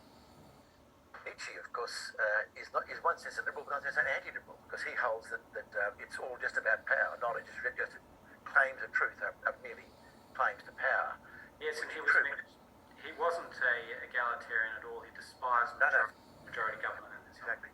Now, today, in certain parts of our society, the suspicion of truth for only being about power is quite strong. It's in the critical race theories in other areas. Yeah. But this is done in the name of equality, not in the name of the Uberman. Yes, I think that's right.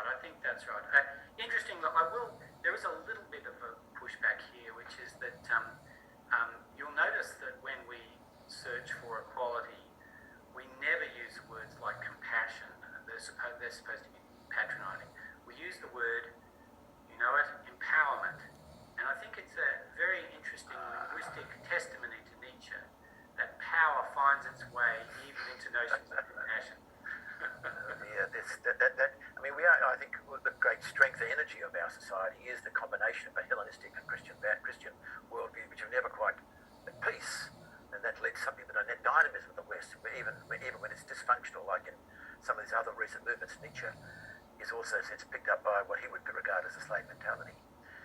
I don't know what things are like at Oxford nor at UTS, but there's been some research to show that many young people actually are suspicious of democracy and even of free market economics. They think that socialism or something like it is something that ought to be preferred. We've done research at CSIS as well to show that a surprising number of younger people believe in such things like that. There's been evidence to think why this might be so, to do with the issue of the housing crisis, their own sense in which life is not treating them as they will. What's your view on that, Gordon? Yeah, I think that many people are disillusioned. More people are disillusioned by the freedoms that the 1980s birthed in economics than was the case when I wrote my book. I think that inequality has emerged as a huge issue, and the very unsavoury spectre after the global financial crisis of lots of bankers and institutions that behave very badly getting off it fairly well and getting huge subsidies of public money going their way. So I think that was distasteful, and also the increase in inequality is distasteful as well. So I think that there is more sympathy with left-wing economics. I'm not sure it's understood very well. I think that many people bandy around the word Marxism and so on without understanding much of how socialism work or what Marx thought. But all the same, I would agree with you that there's growing unease, especially with inequality. You've heard of the work of Thomas Piketty and people like that, and so that's started a bit of a new conversation. But I do think that there's a large slab of people who we might say are economically left and in their social views are sort of, sorry, I said the wrong thing.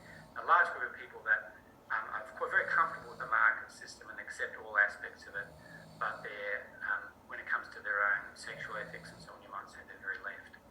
One of the paradoxes that I really struggle to understand in my book, and I'm still not sure I understand it, is how left-wing people can be so critical of markets and market thinking when it comes to economic matters, and yet when it comes to sexual morality, I find that they have surrendered to a kind of market mentality, and without realising that this is a surrender to neoliberalism.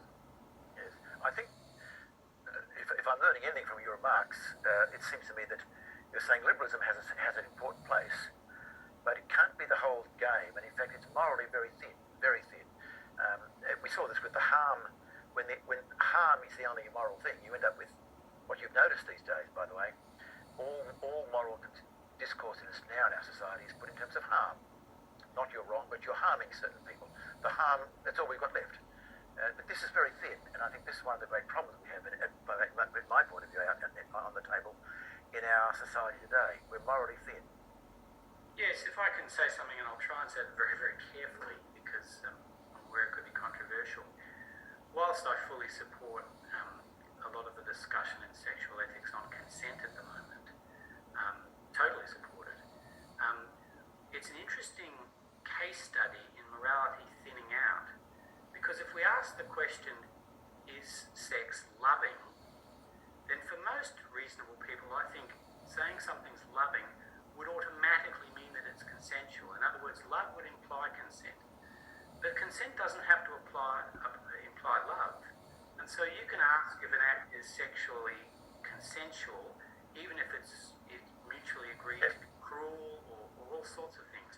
And time's catching up with us, but I think today the only two moral absolutes in these matters of human relations and sex is authenticity and consent. And I think that's too thin to build a society that functions. And a part of the problem of the discourse today is that we're trying to make these thin notions carry the burden of what must be a much thicker discourse. You can't carry here. The West doesn't have a picture of human flourishing, and so because it doesn't have that kind of a vision, it makes it extremely difficult to look for anything except minimum acceptable rules of conduct. Yeah, or trying to make the minimum to do the work of the maximum. Yes. There's so much more I'd like to ask you. I want to end on this question: the future of liberalism, and the future of your fundamental claim, your three fundamentalisms: democracy, sex, and the liberation of mankind. I know you're an economist, and therefore whatever you say about the future will definitely be false. I know that's true of all of us.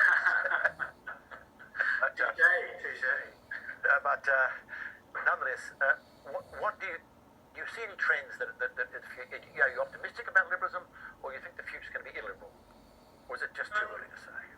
I think that it's troubling the way people converse now and the way that people live in their own echo chambers. Many people who are far more familiar with this than I am talk about the power of social media to just guide you to like-minded people. And so I think it is that's very concerning.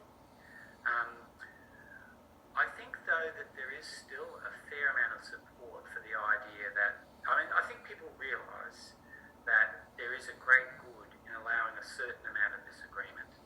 So I don't see that unravelling. Going back to what you said a little while ago about we live in a pluralistic society, I think we do. And the historical question is, how many different views or what degree of difference can a pluralistic society actually function with? And that, I think, is a question which we're not going to answer directly. It makes you be unsoluble, actually. I wonder whether there's an inevitable tension that never ends in this matter. Maybe it's part of the dynamic of liberal societies as well as their danger. Well, my guest today is Gordon Menzies, Associate Professor at Economics UTS, and a man who's thought of not just economics, but trying to think about a much wider range of human concerns. And the book he's been discussing is Western Fundamentalism, Democracy, Sex, and Liberation of Mankind. This has been another podcast from the Centre for Independent Studies. For decades, the CIS has been an independent voice, working to deliver evidence-based policy within a classical liberal framework. We rely solely on the generosity of people like you for donations to advance our cause. Head to cis.org.au to see how you can get involved. I'm Rob Forsyth. Thank you for listening.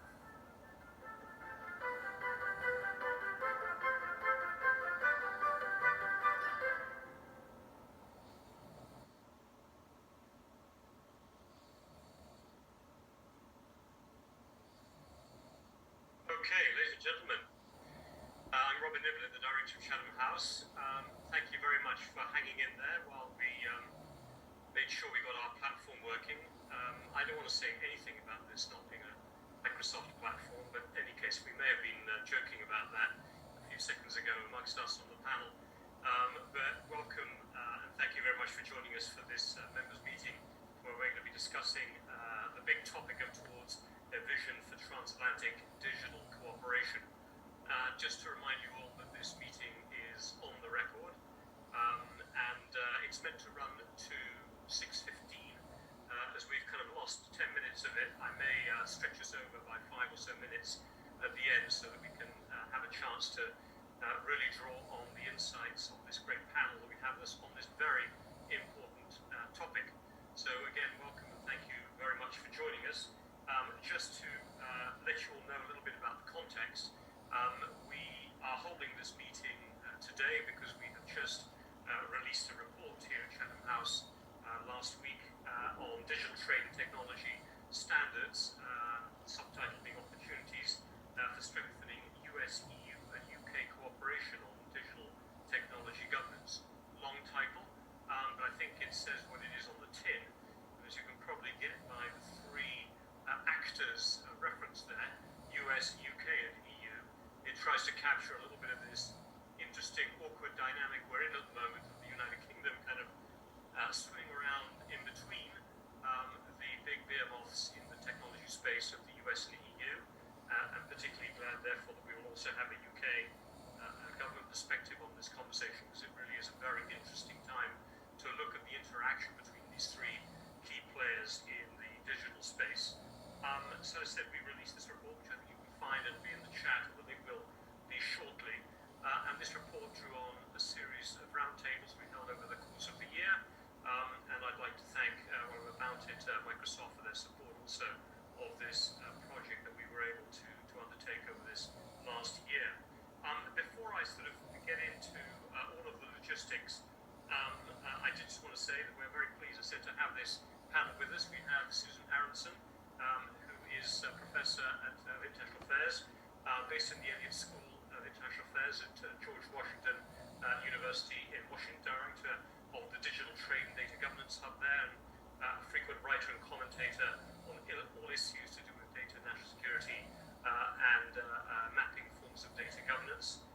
We've got, in alphabetical order then, Rias, who was appointed International Director at the Department for Digital Culture, Media and Sports in the UK. For those of you who are not British, you'll know that that's a bit of a mouthful as a name for a department, but it actually sits right in the middle of all of the UK's work on digital governance and digital policy. So it really is at the heart of this debate in the United Kingdom. And Rias, we're very glad you could join us today.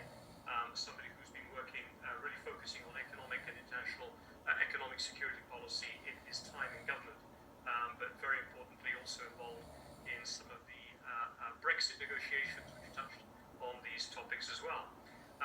Andrew Bradford, Professor of Law and International Organizations at Columbia Law School.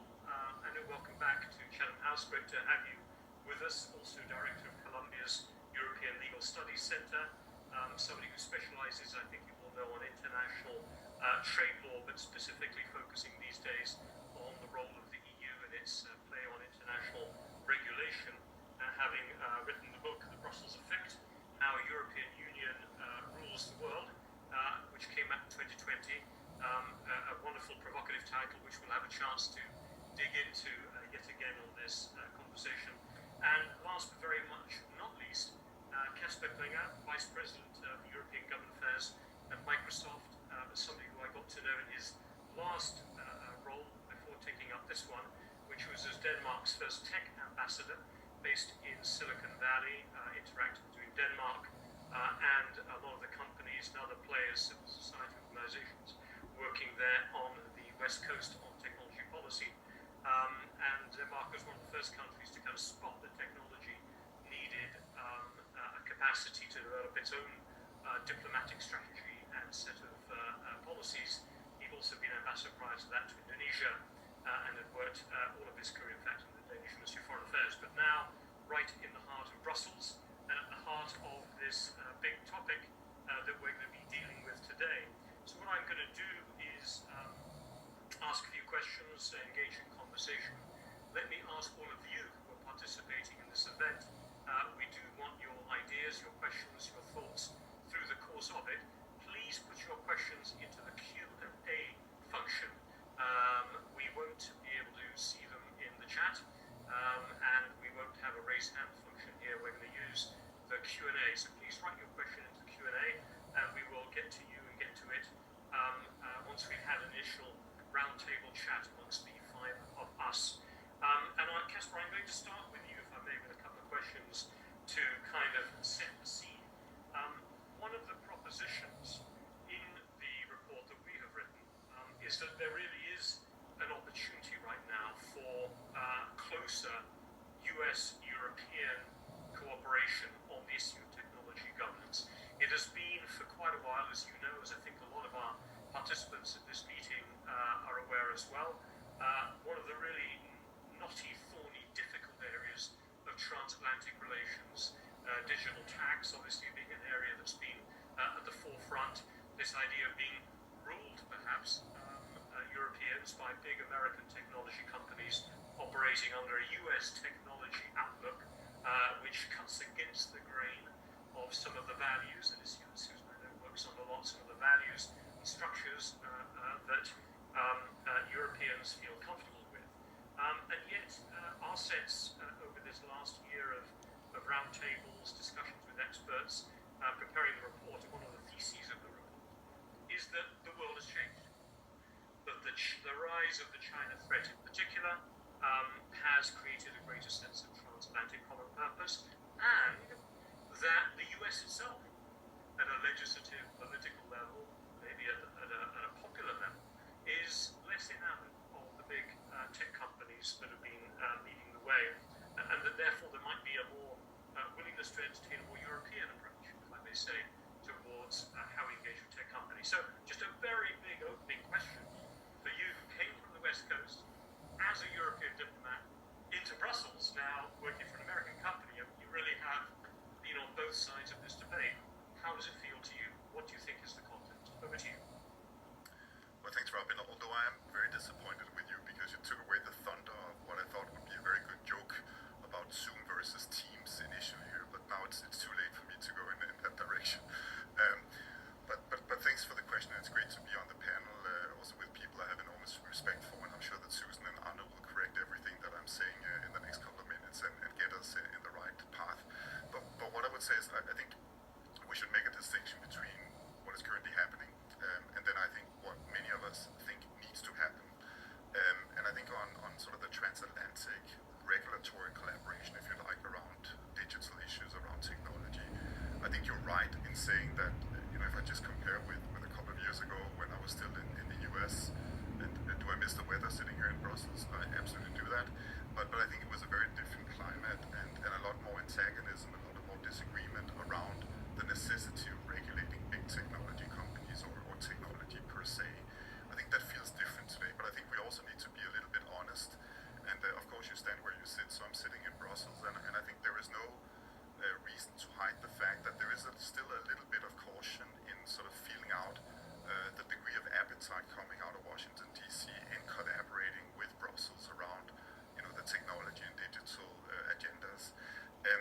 So I think those are big questions. And then I think with Rias and perhaps also with you, Robin, I think the big question in this equation is also how do we make sure we bring in the UK? Because I think that moves a little bit into the aspiration side of it. Do we need a bigger and closer collaboration over the Atlantic, including the UK, on some of these issues? I think the answer is absolutely yes. Will there be differences, for example, on competition issues, on privacy issues, on national security issues? I'm sure there will be, but if you look at the bigger picture, I think there is much more in common between Europe, the UK, and the US that there are in fact areas that takes us apart. Now, what does that mean for a private technology company, including for Microsoft? Well, I think before we kicked off the discussion, as Susan was sort of referring to a word that I'm going to use as well now, that is trust.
either side of the Atlantic looking each other deeply suspiciously. I mean, how real is it in your opinion?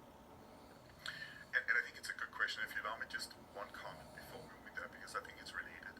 I think if you look at where especially Europe is right now, there is a lot of focus on, the discussion around strategic autonomy or digital sovereignty. And I think, part of that, frankly speaking, and being very blunt in this small group, is related also to what we've seen during the global pandemic. And has that been creating opportunities for technology companies like Zoom or for Microsoft? Absolutely. And of course, we wouldn't have been able to cope with the stresses of COVID had we not had access to sort of 21st century technology. But I think it has also raised, sincere and I think also valid concerns in Europe about the dominance of non-European Union technology companies in this sphere. And I think if we sort of look into the crystal ball of what's coming in the digital economy, it goes without saying that in terms of economic growth, job creation, those are areas where the technology companies are going to play a role. So I think for us as a technology company, the question we need to ask ourselves is how can we give, the sovereignty to, in our case, European stakeholders in a way that they feel comfortable with what we're providing. And I think that has a lot to do with control, it has a lot to do with transparency, it has a lot to do with supporting sort of the broader ecosystem in our case in Europe. And that leads me to your question about the Trade and Technology Council. And I have to be very careful in how I'm going to formulate this. It goes without saying, but is this going to be revolutionary in terms of transatlantic collaboration? Well, perhaps not necessarily short term. Is it the only show in town right now? Absolutely. And I think we need to invest in the TTC. I think it came up from a good start after some initial, I think, discussions, and I'd be very interested in hearing from Susan and from Anu, because I think what we understood is also in Washington, D.C. in the administration, there were some considerations on, how much to invest and how much to lean in on the TTC. I think that was removed in the first meeting in Pittsburgh, and we now have a number of different working groups involved in everything from sort of indirectly the regulatory framework to cybersecurity to broader competition issues. And I think the enthusiasm we're feeling also here in Brussels in the European Commission among those that are very transatlantically oriented is giving ground for optimism on where the TTC is going to head. And I think that's such an important vehicle for keeping the US and Europe together. I think the problem with the TTC is, of course, it doesn't include the UK. And I'll be very cautious in saying anything on Brexit, but I do think, regardless of Brexit or perhaps even because of Brexit, we do need to find an approach with sort of three different components, the US, the UK, and Europe. I think we need that also from a global perspective. I'll have a chance to get to that with Rias in a minute, but let me just for the moment say thanks, Casper, and just go over to Anu, if I might, because I think there's a word you used there about sovereignty. And Anu, coming to you, obviously, this has been one of the leitmotifs of EU discussion, not just in the pure security sphere, but in the economic sphere, and especially in the last few years in the digital sphere. And I suppose the question I'd like to put over to you is one really about whether you think the EU is acquiring the right kind of sovereignty in the digital space, because I think the thesis that you laid out in your book, which is incontestable, is that the EU has been one of the most active regulators, certainly in the transatlantic space, of technology. And obviously GDPR, General Data Protection Regulations, have become synonymous with that capacity. But I suppose I want to ask you, because you get a lot of questions about it after your book on this topic, whether you feel it has become a sort of blunt instrument. I'm trying to think of how many people these days, when they get that little question, do you want to accept these rules or not? Most of my friends just get the damn thing off my screen and they just click yes, whatever. And then if you open it up, you've got all the questions underneath it. It's just interminable and blah, blah, blah. So I suppose my point is, do you think that in its quest for sovereignty in this area, which is a lot of the difficulty with it, therefore having a transatlantic level, do you think it's ended up with too blunt an approach? Is it actually helping the EU becoming more technologically engaged? Is there greater trust, back to Casper's point, amongst citizens? Or is it just a kind of box-ticking exercise, quite bluntly? Where do you think we are on this, Anu? Very good. Thank you. Robin, and delighted to share this conversation with this wonderful group and your listeners. So I hear two different but related questions, and let me take them in order. So one is this idea you talk about whether the EU regulation is a blunt instrument and a box-ticking exercise. I think there are legitimate concerns that the EU has been successful in generating a lot of regulation, but whether that regulation actually has been effective in changing the marketplace. Do we actually have much more competitive marketplace after imposing 10 billion of fines against Google? Even if we have the GDPR basically taking over the world, are we really enforcing the GDPR in the way that we see much enhanced privacy? We know that internet is still flooded with disinformation and hate speech. So I think one of the big questions for the EU is that it's not that some are worried that there's too much regulation. I think we could say there's probably too little regulation, that the EU needs to double down and follow through, and it actually needs to make sure that that enforcement is really backed up by effective enforcement. So that's one comment, and I think we really see this is a pivotal year to look at the rollout of the Digital Services Act, Digital Markets Act, which are really examples of trying to take it up a notch and try different tools, gain new powers to regulate in more pervasive ways. So I think that's really a test case for the EU. And in particular, I would say this is an important test case because we see China cracking down on tech giants. And one big question is whether these tech companies actually are any more governable. And we have a question, ultimately, do the tech companies win or the government wins? And I think the safe bet might be that in China, the government will win. But the test is whether there's a democratic governance model that actually can rein in the tech companies. So that's one. But let me now take directly the question of sovereignty. And it's one of those that's a very contested concept, and to the extent it is used to urge the EU to build more capabilities, really invest in innovation, I am all for that. I don't think the strategic dependencies are healthy, and especially in today's world, safe, because trust is very low and uncertainty is high. So I understand the origins of that desire to be more independent. At the same time, it worries me tremendously that we are seeing this move towards techno-protectionism and techno-nationalism around the world. So I think there is a legitimate case that now countries around the world, the governments have woken up to the need to rein in tech companies, but I'm probably a bigger proponent of the governments reining in than propping up.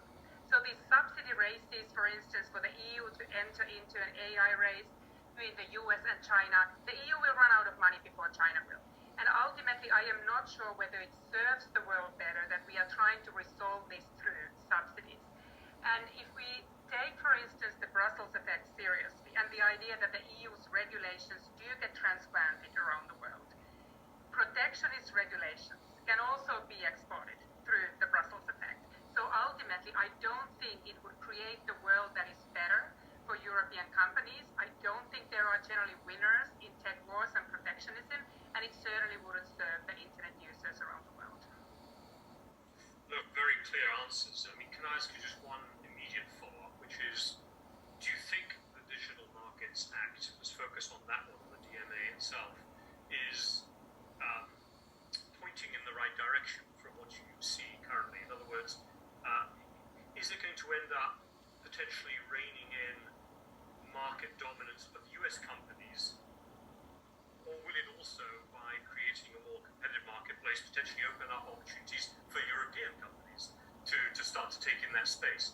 If it's only the former, then it isn't necessarily, in the end, helpful to Europe as a whole. So when you look at the DMA, how much is it focused, you think, on helping incentivize a more helpful ecosystem for European companies to take root, to be able to compete with their big American counterparts in particular? Or how much is it just about trying to regulate the American companies? So ideally, there's a connection between the two, that by regulating the biggest players that happen to be American companies, sometimes really hard to know whether the EU is going after them because of their size or because of their nationality.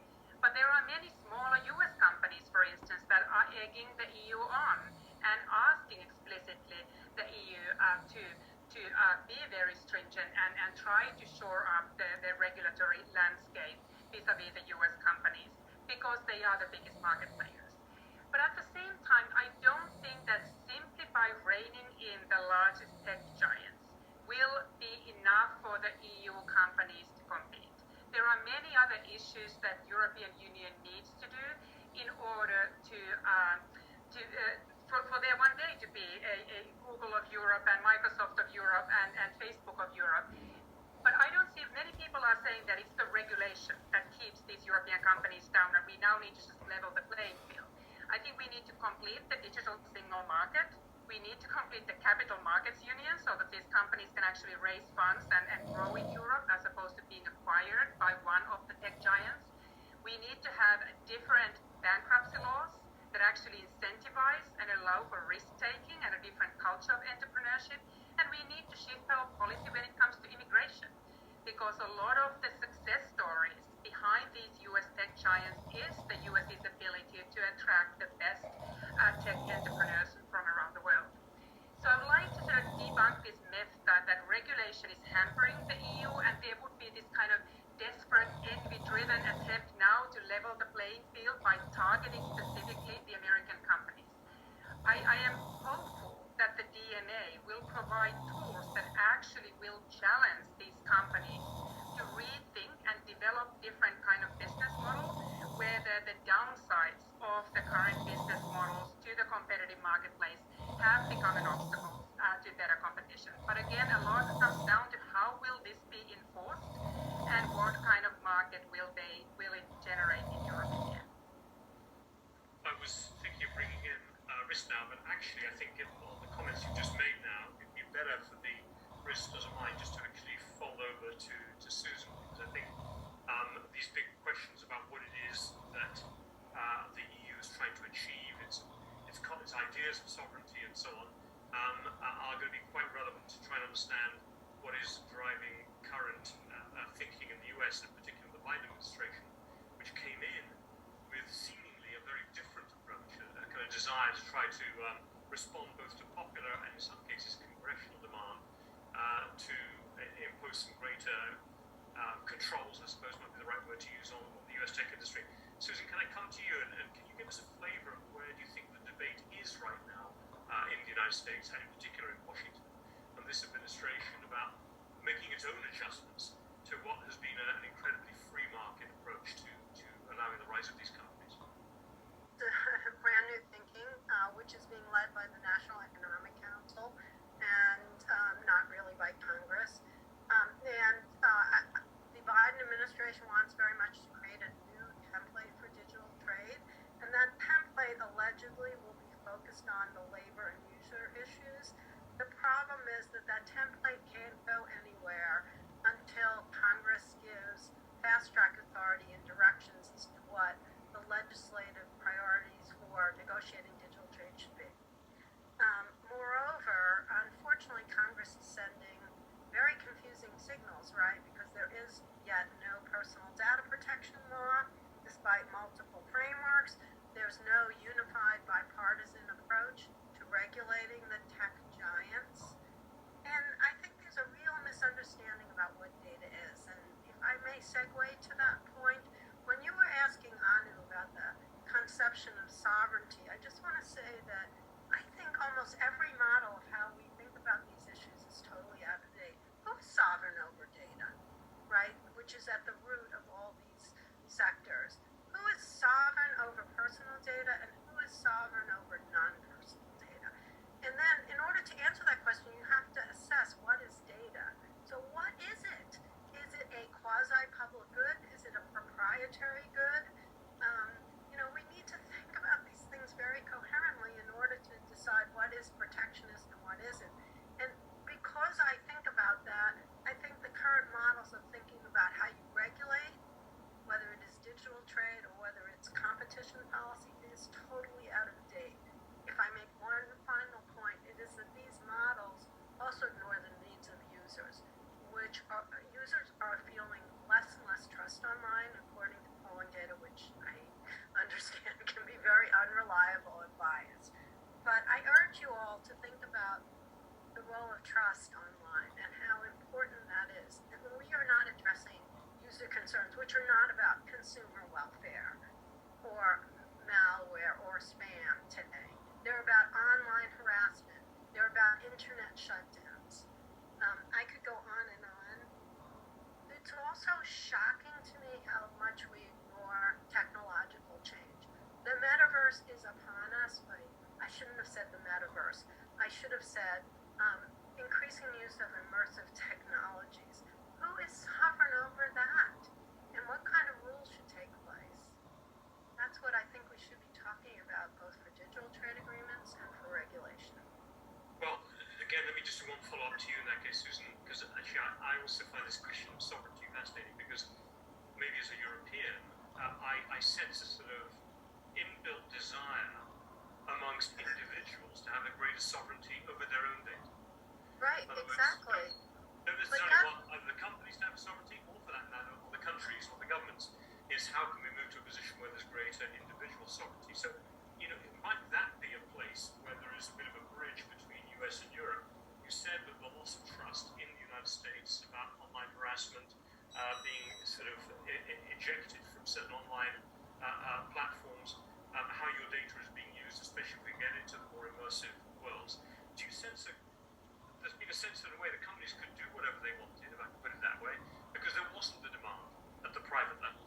But do you think there is a greater demand emerging in the US, which will filter up then into the political system for people to have greater control over their own data?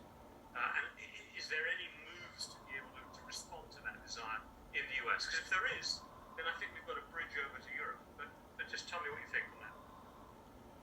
Well, a couple of things. I think there is a widening consensus between democracies, whether it's Brazil, whether it's maybe the current leadership is a problem, but I think citizens who live in democratic societies understand that the openness of their society is leading to all sorts of problems in terms of their own personal data, and that a business model built on surveillance and prediction is inherently dangerous to democracy and to human autonomy. But does that motivate people? People say they care about personal data protection, but they don't act it. And I just cite as example, Facebook, which I think is the most dangerous in terms of misuse of this model, is increasing its user base, especially older users in Europe, and whereas it's declining in the United States, and that's why Facebook realizes its future can't be as a social network, it needs to be as something else. But I don't think, like you're asking me about a current approach to how we regulate, and I would say what we need to do is widen the Tech and Technology Council, although I understand that's very difficult to do. But I work for a Canadian think tank, and I can tell you the anger that I hear about not being part of those discussions is quite infuriating. Mexico, the same. I would imagine the UK feels the same way. I think you hinted at that. That's thing one. That the discussions are so aligned that they're talking about this as is a problem between business and government. It's not a problem between business and government. It's a problem between who has control over data. So I'm just coming full circle with your point. Sovereign over data. The public kind of gets this, but are they moved to act politically? I don't see the evidence. What do you all think? Perfect chance for me to move over risk to you. I mean, we've had several, we've been basing this whole conversation around some of the differences in approach and capability US and Europe. Let me turn to you and ask you maybe the obvious question, whether you think that the UK has kind of seen that it can go down here of a differentiated approach, or one that is equally aligned between some of the instincts of US regulation and some of the instincts of EU regulation. Where is the UK situating itself in this debate, and what steps is it taking to situate itself differentially? Over to you, Rias. Robin, thank you very much, and very nice to see everybody. Thank you for joining this. Robin, I'm going to start off actually by taking almost the inverse of your question and just picking up on Casper's point. And he used the phrase, there's more in common than separates the kind of major players here. And I think that is very much true. I chaired the G7 Tech Working Group last year on the UK presidency, and we covered many of the themes we've talked on today: digital trade, digital competition, online harm, standards. We can get into a number of those as we go forward. And I did sense quite a strong consensus about the fundamental policy objectives in most of those areas. I think that there have been some shifts in position, I think, on some of those kind of key economies over the recent time. And I think the G7 discussions last year really reinforced that sense to me, that whilst, as Casper absolutely rightly kind of highlighted, there are differences in emphasis and there are differences in approach in terms of fundamental objectives. And I think actually the kind of fundamental kind of view about where the role of the state is on this, I think there is a bit of consensus building out there. That's not to say that there's one model emerging, and I think that will take some time. But in any case, I think that it isn't necessarily strictly required in all these areas. And the UK certainly does see the opportunity of Brexit as being in the regulatory space, and not the ability for us to regulate in a way which we believe allows us to kind of support UK preferences a bit more directly, and in some cases to move a bit more agilely. And I think the digital policy space is one of those areas where that is true. We're looking at our data regime, as many people are aware, and consulting on that right now. And for us, we absolutely want to sort of lock in the kind of focus on consumer privacy that is kind of, I guess, we've inherited from our recent past as part of the EU. But we do think there are greater economic opportunities to be gained from a data regime that is more slanted towards free flow of data. And again, building on previous themes, we believe that the pandemic has actually shown a fantastic case study in the benefits of data transfer in terms of all the work that was done internationally on COVID and the data that was shared about new variants and the development of vaccines and antivirals, for example, and really demonstrated the kind of public benefit of that sort of data exchange when it's done right. We see those benefits very much kind of coming out in the future around areas like AI as well, where the ability to share large-scale data we think will be crucial to really secure the benefits of AI. In other areas as well, I mean, we have a competition regime that we'll be legislating for soon, and we already have a shadow operation working in our Consumer Markets Authority here in the UK. And I think whilst, again, I think the objectives of what we're trying to do in digital competition are quite similar to those coming through the DMA, for example, and those that are also being put forward, at least in draft form, in terms of some of the bills considered in Washington right now. We believe, there are some choices to be made about exactly how to develop a regime that is proportionate as well as kind of effective in terms of what we're trying to do on the competition front. So we do think there are opportunities there. The final part I would just say, I think, is around some of the future technologies, and obviously this plays against some of Annie's comments about how future regulation gets set. We think there are opportunities, and there is a close association actually with delivering an effective but agile regulatory environment and making the UK an attractive place to do business. And again, AI is an example of where we were trying to do that. In our national AI strategy, which we launched back in September of last year, we sort of shifted the emphasis from previous iterations away from the pure research side of AI, more of the application side, and that's very much where we want to try and support UK research and UK industry. But we think getting the kind of right standards around artificial intelligence, how it is important, firstly, to kind of maintain that consumer trust, which others have mentioned as being so important, but also make the UK, the right place, we hope, for researchers to do their primary research or build businesses here. And so we've been quite active. We launched an AI standards hub based out of the Turing Institute just a few weeks ago now, which for us is about how we can push forward on the debate about regulation in that space. We do believe that there are opportunities there, even if fundamentally some of the policy objectives, I think, are shared between the main transatlantic partners. Thanks very much for laying out that kind of approach and that thinking there.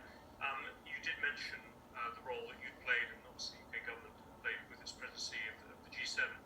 How much are you pushing pushing, and I think this touches on something Casper said earlier, to kind of enlarge the circle of governments that are going to be engaged in trying to arrive at a more shared approach to digital governance, whether in the market space or the services space. Do you see Japan, I don't know, South Korea, Australia, some of these others, Canada, to Susan's point, do we need to have them in now? In other words, we heard from Casper earlier on, we need to get the UK into the US-EU discussion. Is that the right question, or is it that we need to have the US and the EU in a conversation that also includes Canada, UK, Australia, take a pick, South Korea, some others, I know, Brazil. What's the objective of the UK? Is it trying to insert itself in that transatlantic dialogue, or are you trying to keep it larger? I think we're trying to look for a larger, more global approach, Robin, and some of you'll be aware that as part of our G7 presidency last year, we had 3 invited guests. That was Australia, South Korea, and India, who took part in the discussions we had. South Africa joined the later part of the G7 presidency as well. So we had that broader focus, and I think actually having particularly those additional voices from Southeast Asia who are kind of very active in the digital policy space, I think was very much enriching for our discussions. We built on that, as again some of you are aware, with our Future Tech Forum event, which we had at the end of the presidency, which was a multi-stakeholder event. It included a large number of industry and civil society perspectives, partners, but also a much broader range of countries joined that event. And what we were trying to discuss there was how we can go ahead to ensure that the next generation of technology evolution evolves in a way that is consistent, I guess, with the kind of core democratic values that we share as a group of nations, and the way technology is developed and deployed is consistent with that.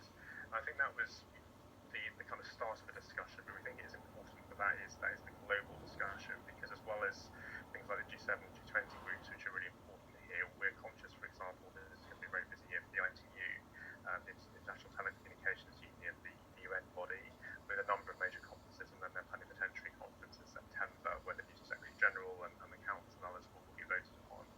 And we think, again, making sure there is the kind of broadest group of countries around that is important. We think others share that perspective, and an example for that for me is the Alliance for the Internet initiative that is being launched out of Washington at the moment, and Tim Wu and others have spoken about publicly, where again I think there is a desire to see a kind of broad group of countries work together in that sort of space. Very much, very helpful. Look, I'm just going to remind everyone that if you want to ask questions, please drop them into the chat. That would be wonderful.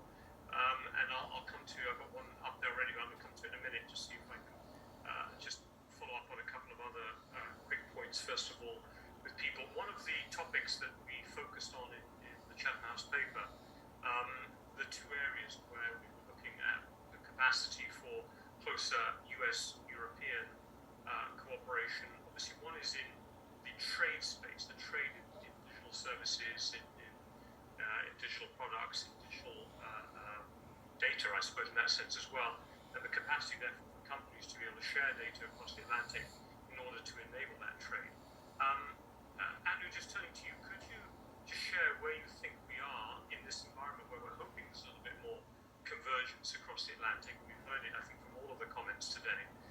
Where we are on this issue of data and data privacy and data protection, which still remains, as I understand, a real sticking point across the Atlantic, with the so-called SHRIMS 2 regulation, which you can explain to our participants here, for those who don't know it. I mean, that is still a real sticking point, is it not? I mean, do you see any chance of because if we're still stuck on how you protect individual data, then a lot of the issues we're discussing here, including in the AI space, are going to be moot. So how optimistic are you that we can have some breakthrough in that area? So, Robin, I think you're absolutely right that it remains a major sticking point, and it's one of those more intractable conflicts. And I would draw a distinction. There are 2 different types of issues that the Europeans worry about when it comes to transferring data to the US. So one is the data in the hands of the US companies, so the kind of surveillance capitalism. But the second one is data in the hands of the US government. So this is the post-Snowden revelation concerns that what happens if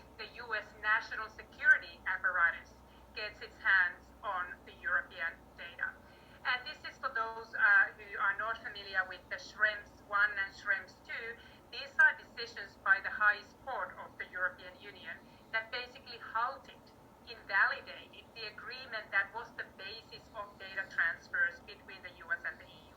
And the reason was the concern that there is no adequate, equivalent level of protection for European data that the Europeans are enjoying when that data stays in Europe. So really it was and it was in the post-Snowden era when the extent of the US surveillance and its connection to European data was revealed. And this is one of those issues where both the US and the EU governments want to make progress. There are compelling reasons to transfer data across the Atlantic. It has economic significance. I think Rias was pointing on in terms of dealing with public health crises. We do need to find a way to do this in a sustainable way. But at the same time, even if there was some kind of a political consensus that we would get to a point where we agree and negotiate yet another agreement after two have already been invalidated by the court, the question is, can we actually reach the kind of agreement that will withstand the strict scrutiny by the European courts? European courts are not negotiating. That's not part of the diplomatic sort of process that they are part of. They are evaluating the impact on the fundamental rights of European citizens. That's not the same thing as striking a political compromise. So I think there's a deep skepticism that currently today's political climate would, for instance, make the US comfortable reining in its surveillance state and sort of rebalancing surveillance and privacy in the way that would satisfy the bar set by the European courts. So we continue to operate under some degree of uncertainty on these standard contractual clauses, for instance, of the kind of it's not a temporary arrangement, but the companies need to basically come up with the set of protections that they guarantee when they engage in data transfers. But those are still more vulnerable. It doesn't provide the same level of security that the earlier Safe Harbor Agreement or the Privacy Shield Agreement did. So I am not optimistic that there is any quick, easy solution that would have already emerged. And at the same time, I think Europeans are struggling with these questions of how do we combine some pressures for national security needs, some terrorist attacks that we've had on European soil. How do we think about encryption of data? How do we think about data retention? So it's one of those issues where I see the continuing transatlantic friction to continue. That's super. Thanks, Hook. I'm just going to do one more. Casper, I wanted to come over to you quickly with one more question, which is supposed to connect it to what Anna was just discussing there. And I think we've all seen in the news this dispute going on right now between the European Data Protection Supervisor and Europol about precisely this issue about security and how long personal data can be kept for national security reasons by European security agencies, never mind the US. So as I think Anna was saying, that there are very different views even inside Europe on these topics between different camps. All of that. Could you just say a word or two about data localization? Because this is a phenomenon that when it was first discussed, it was said, oh my God, it's something the Chinese are going to demand, or the Turkish government, or others. It was considered so out there, that the EU companies would be forced to keep all of the data just inside the boundaries of where the citizens lived, if you see what I mean. Is data localization becoming something that you sense gaining more traction, for example, in Europe, and maybe in like-minded governments, because of the lack of trust that Susan Aronson mentioned, because of the debates that Anne just mentioned now about concerns about access to security or other reasons to people's individual data? Where is data localization? Where does a company like Microsoft see that? Does it make any difference to you? We could live with it if that's where we're going, or is there going to be a real blockage to the more integrated and collaborative approach we're talking about here, at least between the US and Europe? Yeah, I think that's a great question, because it actually goes into the more practical dimension of the digital sovereignty debate, and also, frankly speaking, what we're experiencing also with our customers, both on the public and the private side. Listen, I think what Arno described is something that I would completely adhere to. I think we're hoping for a quick solution that would enable, again, without any questions, data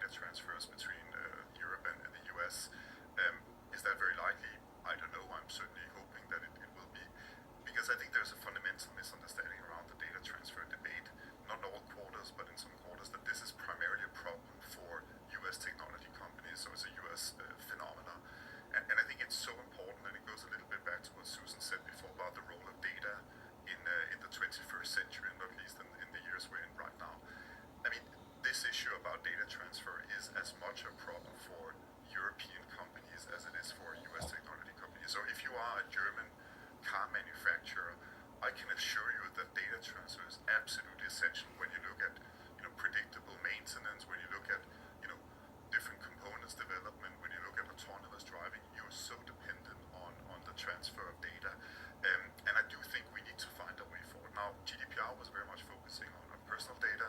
We now have two pieces of regulation coming forward in Brussels, the Data Governance Act and the Data Act, which is basically sort of handling non-personal data. And if you allow me to be a little bit positive and optimistic, and Robin, you know me well, it doesn't come natural for a Dane and for somebody who's used to be a diplomat, but I think what gives me a little bit of a ground for optimism is that both those pieces of regulation is actually focusing on the opportunity of data. It is acknowledging that we have to become better at facilitating data transfer, of course in a safe way, in a way that respects privacy, but fundamentally enabling European companies to do better in the digital economy by utilizing the transfer of data.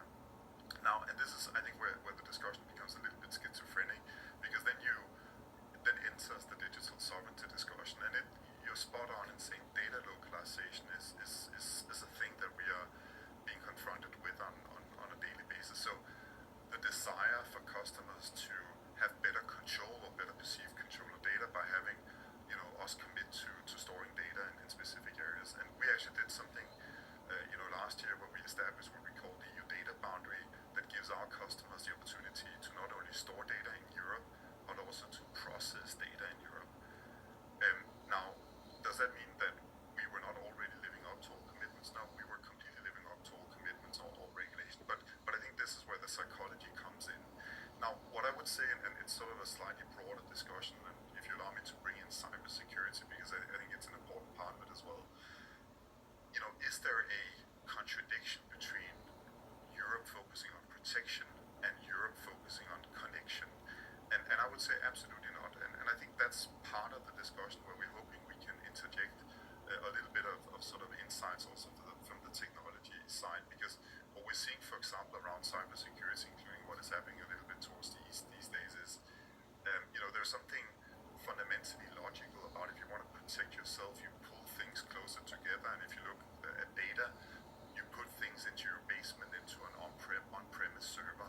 The problem with the digital world and the virtual world we're living in today is that actually gives less protection against these sophisticated attacks that we're seeing unfolding.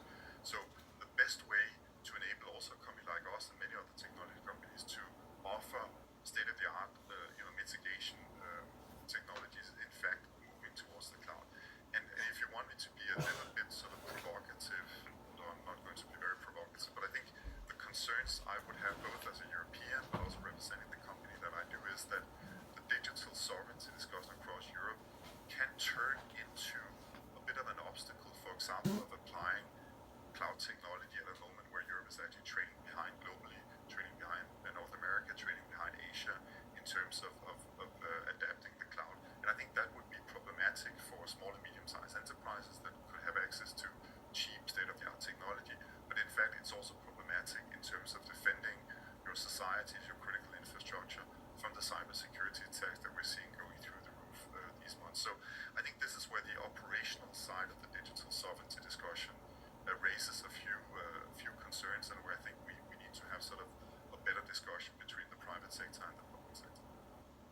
Very interesting. Look, I'm just going to bring Susan in and want to come very quickly on that point. I'm going to call on 3 people who've asked questions to see if I can get them.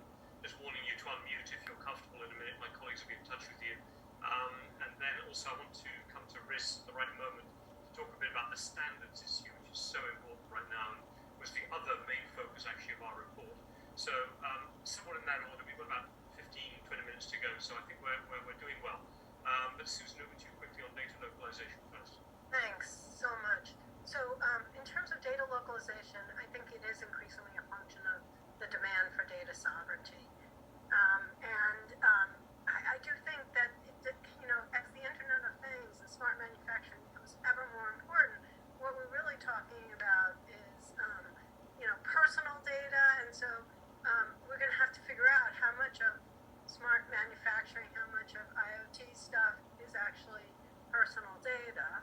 I can talk about that more at another time, but that said, guys, I really think although data localization is on the rise, it is a nothing as a barrier to market access compared to internet shutdowns. A nothing. Every time India turns off the internet,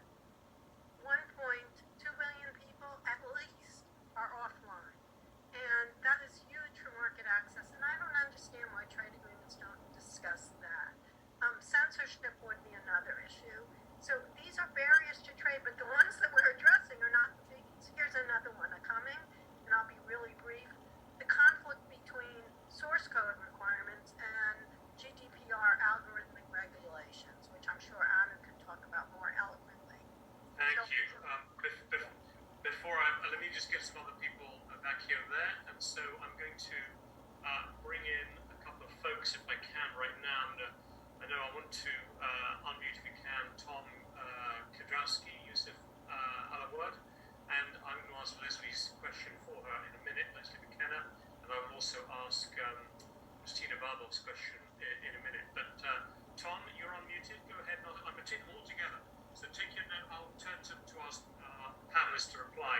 But let me get all the questions on the table so we don't spend too long. Tom, over to you first. You're unmuted. Go ahead. Thank you very much, Robin.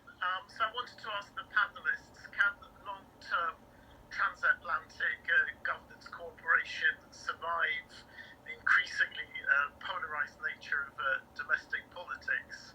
And in fact, can the very entities that politicians that are seeking to regulate them be the actual glue that will hold it all together? Thank you. That question.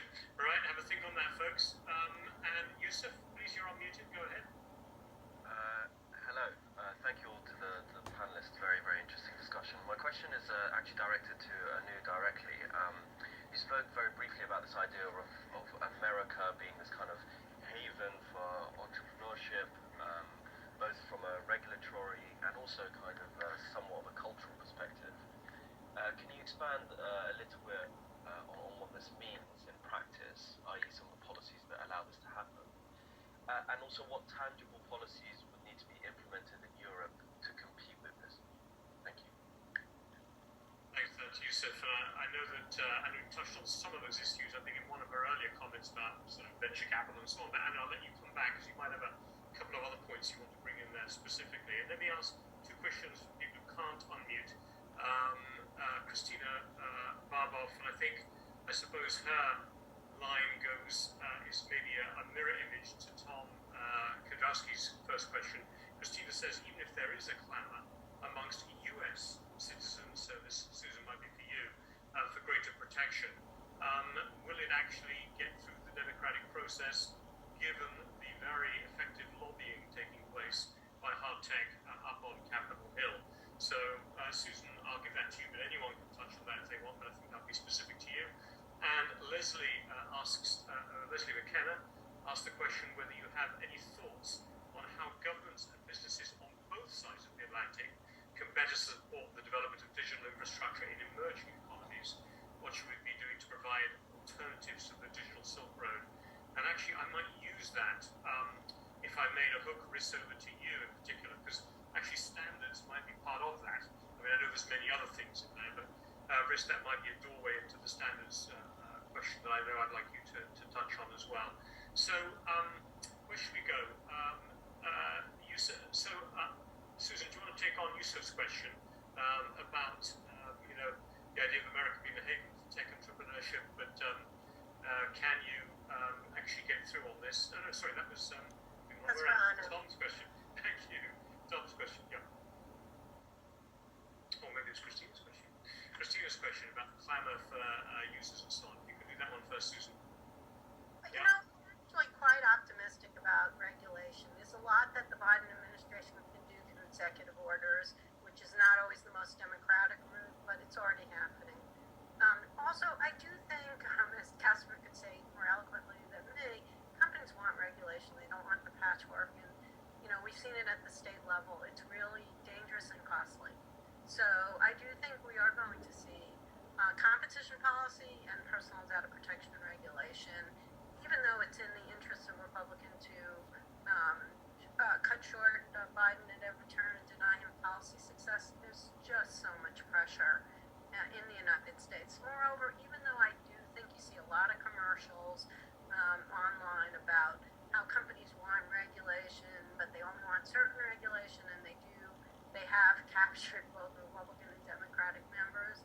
I do think that there is a sense that the United States has to say something here, and I see more and more evidence that the United States is going to move in this direction. Our allies won't let us not, and we have no credibility if we don't regulate our own companies, especially because of the dangers of the current model to democracy. Good points. I'm going to keep moving through so we don't lose time. Actually, Anna, would you mind mind taking on Yusuf's question there about, well, you've got it there in front of you, so I won't repeat it again. Over to you. Absolutely, Yusuf. Thanks for a great question. So I think I talked about the risk-taking culture, and I think where the Americans beat the Europeans is the mix of ambition, confidence, and appetite for risk-taking, which all has served America well. There are spectacular failures, but that also then nurtures those successes. And that is part of that is culture that is harder to replicate.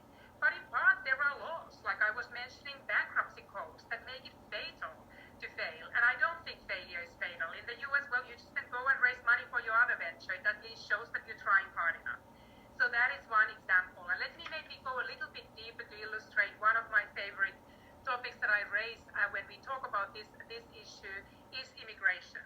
And if you think about then the US talent, it is not all US talent, but it's also the US has the best universities and the deepest pockets then to fund the innovations. And there was an interesting statistic that I came across when we were trying to measure the AI capabilities. And there were these researchers that looked at one of the most selective AI conferences on deep learning. And where do the submissions that get accepted? There was a 20% acceptance rates. Where do they come from? And 60% of those came from the US institutions, Google being number one, Stanford University being number second. And against the 60% coming from the US, there were 11% coming from Chinese institutions and 10% from Europe. But if you look at then the undergraduate degrees of those researchers that now work in those US universities and US companies, 29% had an undergraduate degree from China. So they were the leading ones. American undergraduate was the second one, 20%. And European undergraduate degree was 18%. So there are smart, innovative Europeans that are contributing towards some of these greatest innovations, but normally they make their way to the US companies and US universities. So again, the concrete thing is to really think proactively and strategically how to make Europe a magnet by welcoming foreign students, creating them a path for residency and citizenship and incentives to innovate in Europe as well. And I already mentioned earlier, venture capital funding can't really compare what's happening in the US. We're pretty good when it comes to startups, but it's harder for companies to grow. So for instance, the whole idea that the capital markets union needs to be completed, it would have an immediate and tangible payoff when it comes to the tech future of Europe. Thanks very much, Anu, for that. I'm sure that maybe there are a few people in London at least hoping that the EU doesn't resolve that problem so that the UK can carry on perhaps making its own moves forward. But I return to you now, Rias. I mean, maybe just use the doorway, if you want, of Leslie's question about what are we doing to provide effective alternatives to initiatives such as the Digital Silk Road. But if you wouldn't mind also just tipping over to the whole issue of digital standard setting, which we know the Chinese are very focused on right now, and where, how we can, in the UK and like-minded countries can make sure the right standards are being incubated for the long term. Over to you, Rias. Thank you, Robin. I'll start with the standards piece and actually move out to the kind of the development question. So we in the UK probably about 2-3 years ago made, I guess, the kind of leap from seeing standards as predominantly a technical issue into something with much greater geostrategic sort of implications. And we've invested quite a lot of resource in it over that period of time. We saw, I think, a real change in the global debate around this, in my view, around the introduction of the new IP proposals about 15 months ago into the ITU, which I think acted as a wake-up call for many democratic countries about the risks of actually not being more active in the kind of standards environment. And there's been, I believe, a much greater desire to cooperate and coordinate in the time since. And the G7 last year was an example of that, but there are kind of other initiatives as well, I think, about where we're trying to get together. I think there are some commonalities of approach, and one of the key things I think that there is a consensus around democratic partners is this is a multi-stakeholder space, and actually the vast majority of this activity is led by private sector firms with other private sector firms, and so the role of government is by necessity, I think, a more limited one. But I think there is also a sense that there is a role for the government, for the public sector, in a sense, to give a clear sense of what we see, the core values, the core vision that we see the standards and essential my belief, the kind of Alliance for the Internet proposal I mentioned before is a kind of example of that, about where there's a conversation around how values can shape a kind of standards environment. More directly about the kind of issues around the digital Silk Road. I mean, just one particular example I'll give here. We're doing a lot of work in the UK around telecom standards, and that's partly driven by what we're calling our telecoms diversification agenda. There's a major security element to that as well, but there's also an economic component. And our sense was the consolidation of the telecom supply market around quite a small number of producers, including Chinese producers, but it's not good for the market either. And so by driving standards, in this case the Open RAN standard for radio equipment, is an opportunity both to try to achieve security benefits, but also make the market more competitive.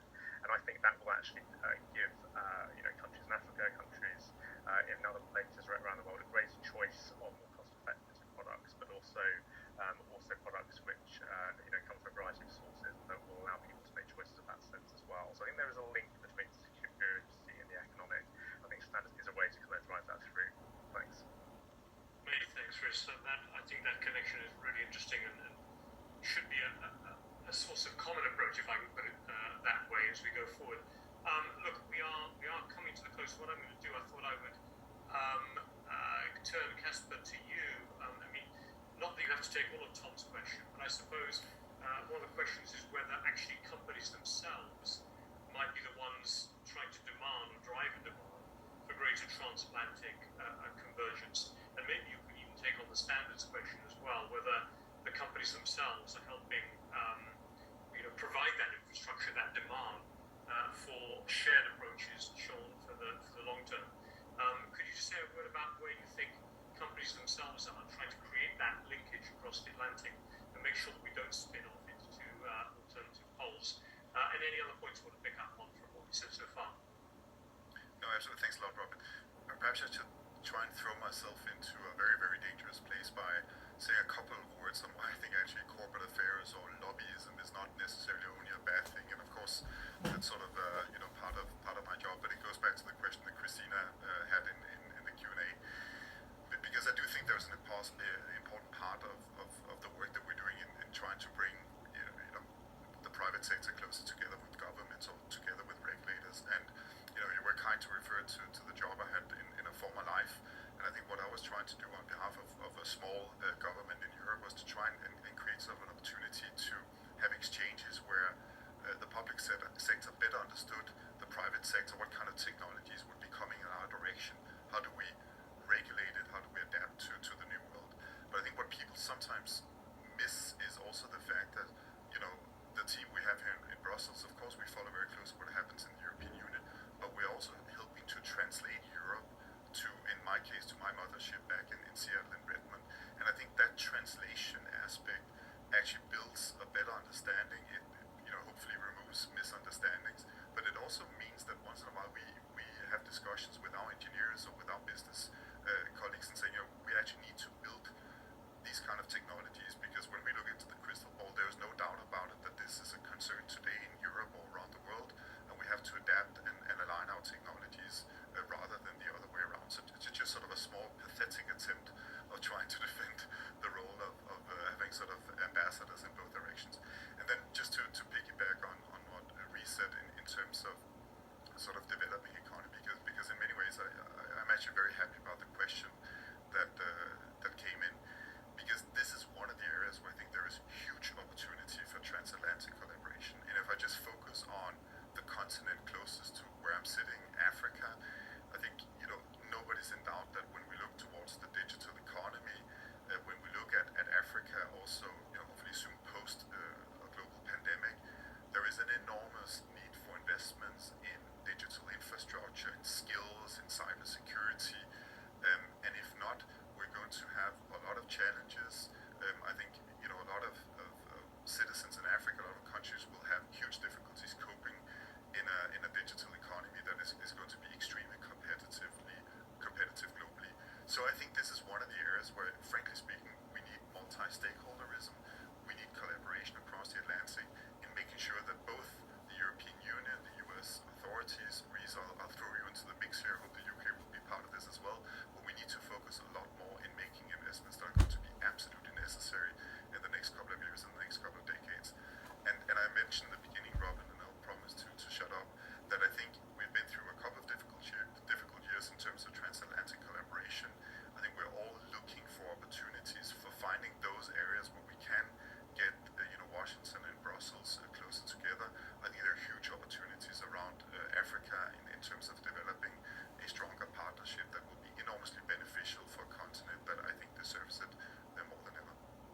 much. Look, we've gone, as I said, we might do 5 minutes over. There's a couple of other questions in the chat. I don't think we'll have opportunity to get to them all right now, but I'm just noting Elizabeth Chauncey's question about following up to Susan that maybe US legislation might actually be able to address some of the surveillance questions that the EU is concerned about. We'll see on that, but I'll let Elizabeth decide if she wants to. Sorry, Susan might want to write an answer into that because we haven't got time to get to the whole thing right now. What I did want to say was a big thank you to our panelists, our 4 panelists, for addressing what is a massive subject, both with, can I call it strategic perspective, but also some really good precision on very specific examples of how we can make things better and the kind of initiatives that are being undertaken right now. There is a link in the chat line to the Chatham House paper that just came out, looking at areas for transatlantic cooperation in this area, including the UK. And it did focus very much on digital trade, which we've talked a little less about, but also on digital standards, which Rias raised at the end. And those are the 2 areas that we felt at Chatham House that might be the best opportunities to be able to do something about. What I would say then is that this has been a very helpful session. We're really at the front end still of this subject. As I think Adam mentioned at the beginning, AI is going to open up a whole new vista of areas where if we do not achieve transatlantic cooperation, we're not going to have, in a way, the sort of digital hinterland and the data hinterland that we're going to require to be competitive as like-minded countries with our other partners in being at the forefront of all the new technologies that Susan, I think, alluded to in her remarks as well. So we certainly at Chatham House will be trying to work towards closer collaboration across the Atlantic, but also, to Rias's point, to make sure we've got, and I think Susan's as well, we've got a number of other countries that are like-minded, that share the same objectives in here. And I'll finish by saying right at the end, Casper's comment that we need to include African countries very much in that mix, I think is spot on. And the inclusion of South Africa, even if it was just one African country, in the G7 summit on this back in June was an important nod, at least in that direction. And long may that continue.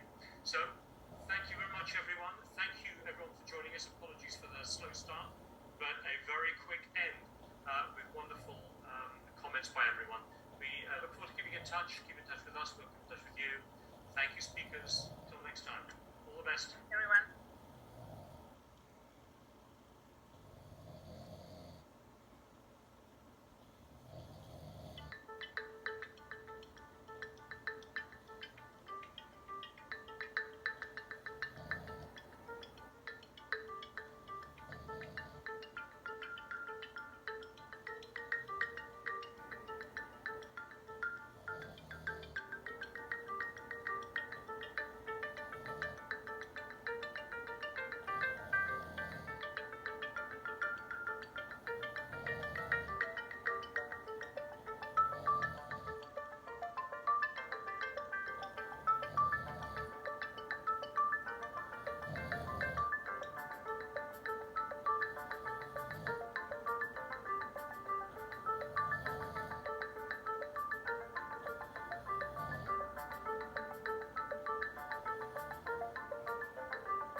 dobry, witam Państwa serdecznie w Centrum Edukacyjnym IPN Przystanek Historia w Poznaniu.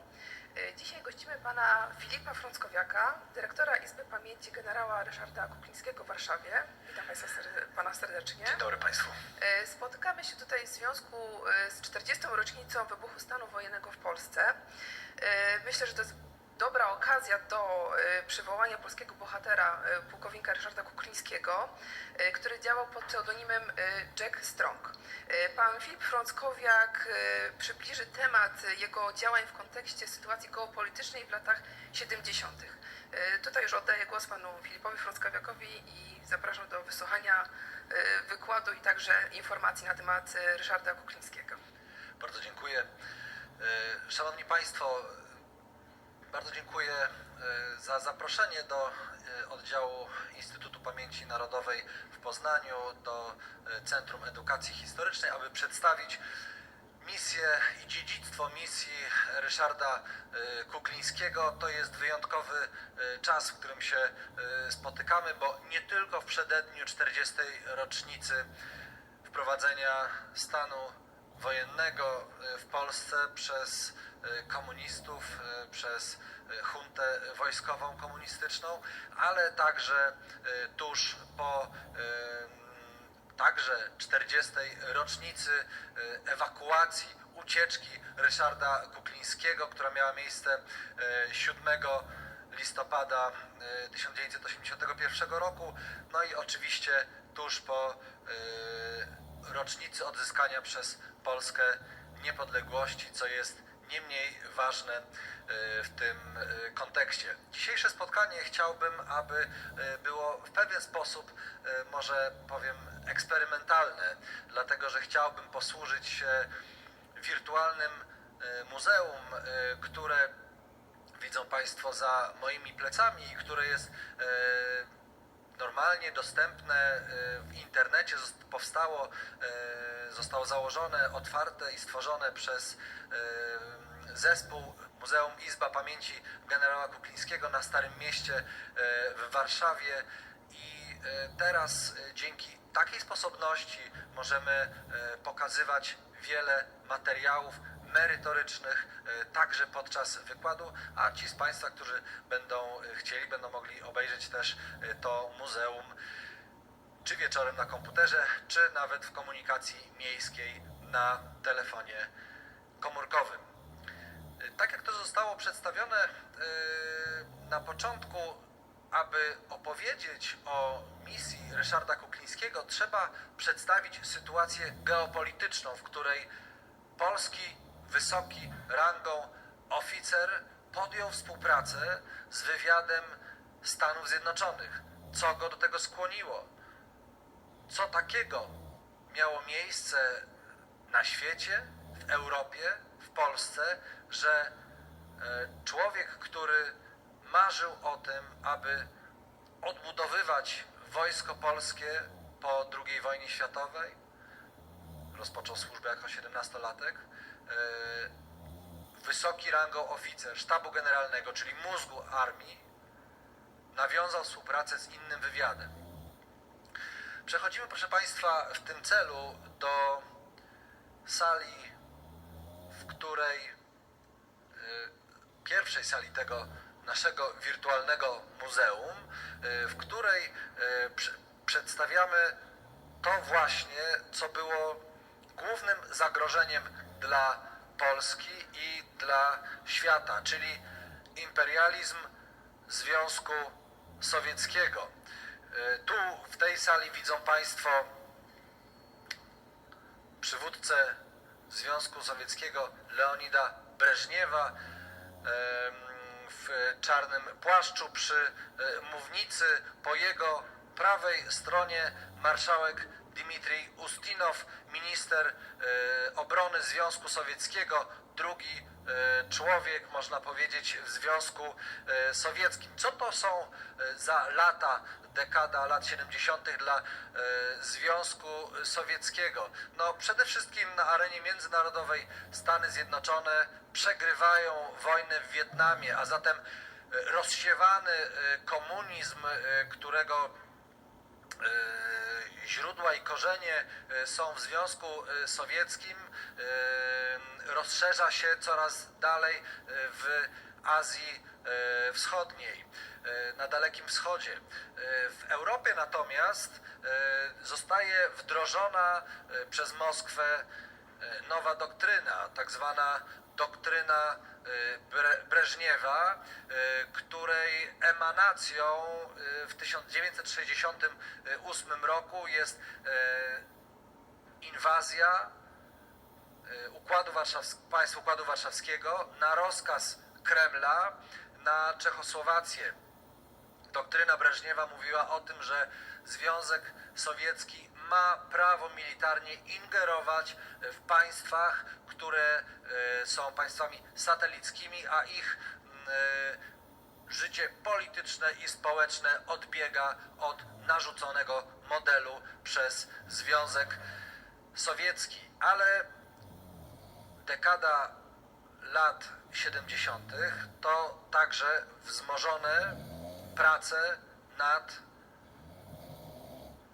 planami ofensywy Związku Sowieckiego z wykorzystaniem państw Układu Warszawskiego na zachód Europy. I to jest punkt wyjścia do naszej dyskusji. Tu Państwu chcę teraz zaprezentować mapę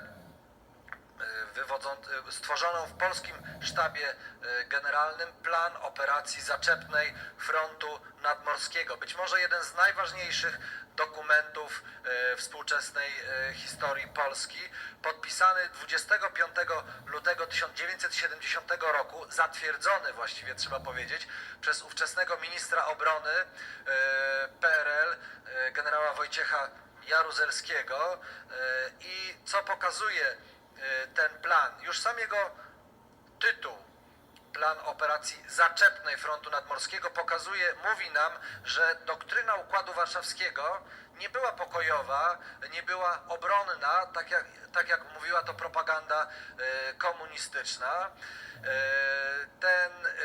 Ta operacja, tak zwany pierwszy rzut strategiczny, pokazuje atak polskich żołnierzy, te czerwone obszary, czerwone strzałki, atak około półmilionowej armii PRL na Danię, część Niemiec zachodnich, Holandię i Belgię.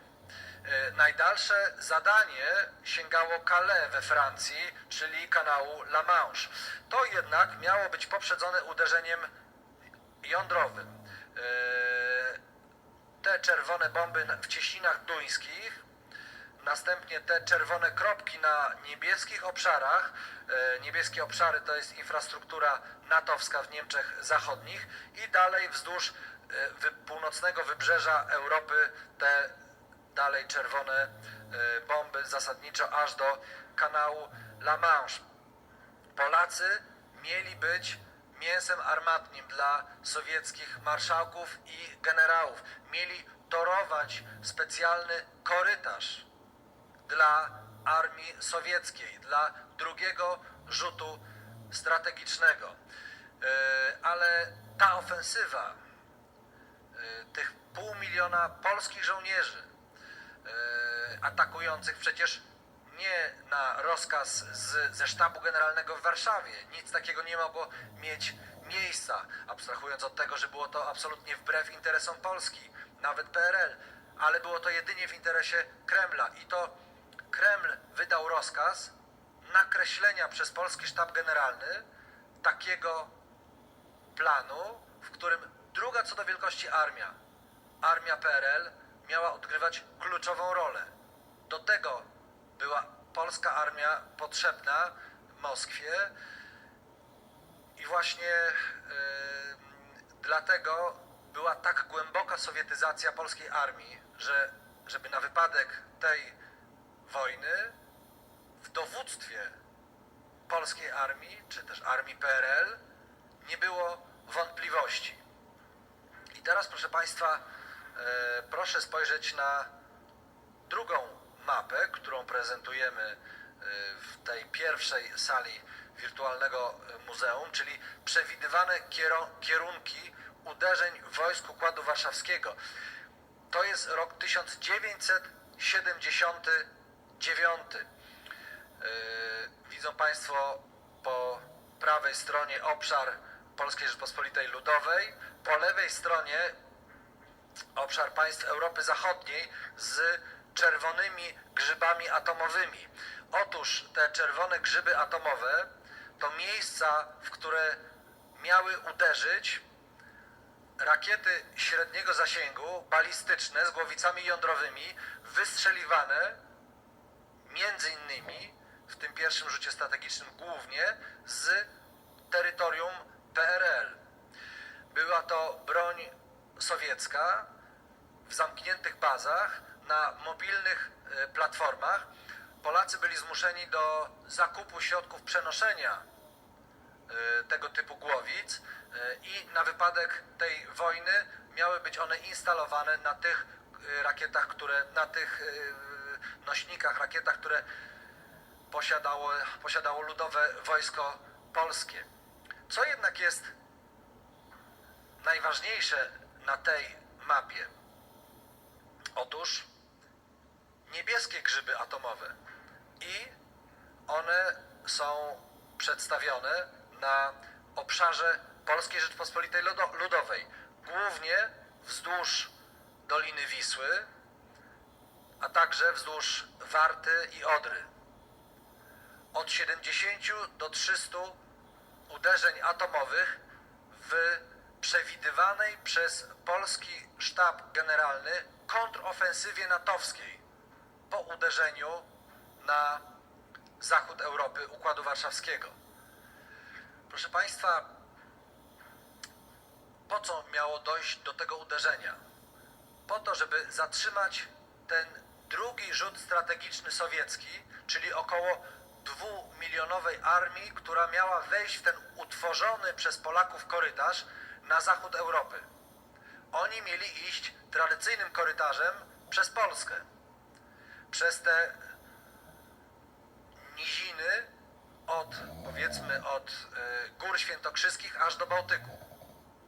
Polska jest akurat dla Rosjan, dla Związku Sowieckiego bardzo wygodnym obszarem do maszerowania, dlatego że wszystko od, powiedzmy, Kielc na południe aż do Morza Śródziemnego z drobnymi wyjątkami to są góry, a przez Polskę można po prostu swobodnie maszerować. I oni się spodziewali, że NATO uderzy na Polskę i w wyniku tych uderzeń atomowych powstaną rozlewiska wodne. Widzą Państwo takie czarne plamy.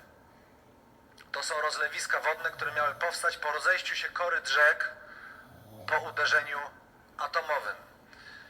Po to, żeby zatrzymać tę armię sowiecką. Po latach, jeszcze później do tego wrócę, Amerykanie mówili, byliśmy gotowi odeprzeć pierwszy rzut strategiczny, ale już nie drugi rzut strategiczny. I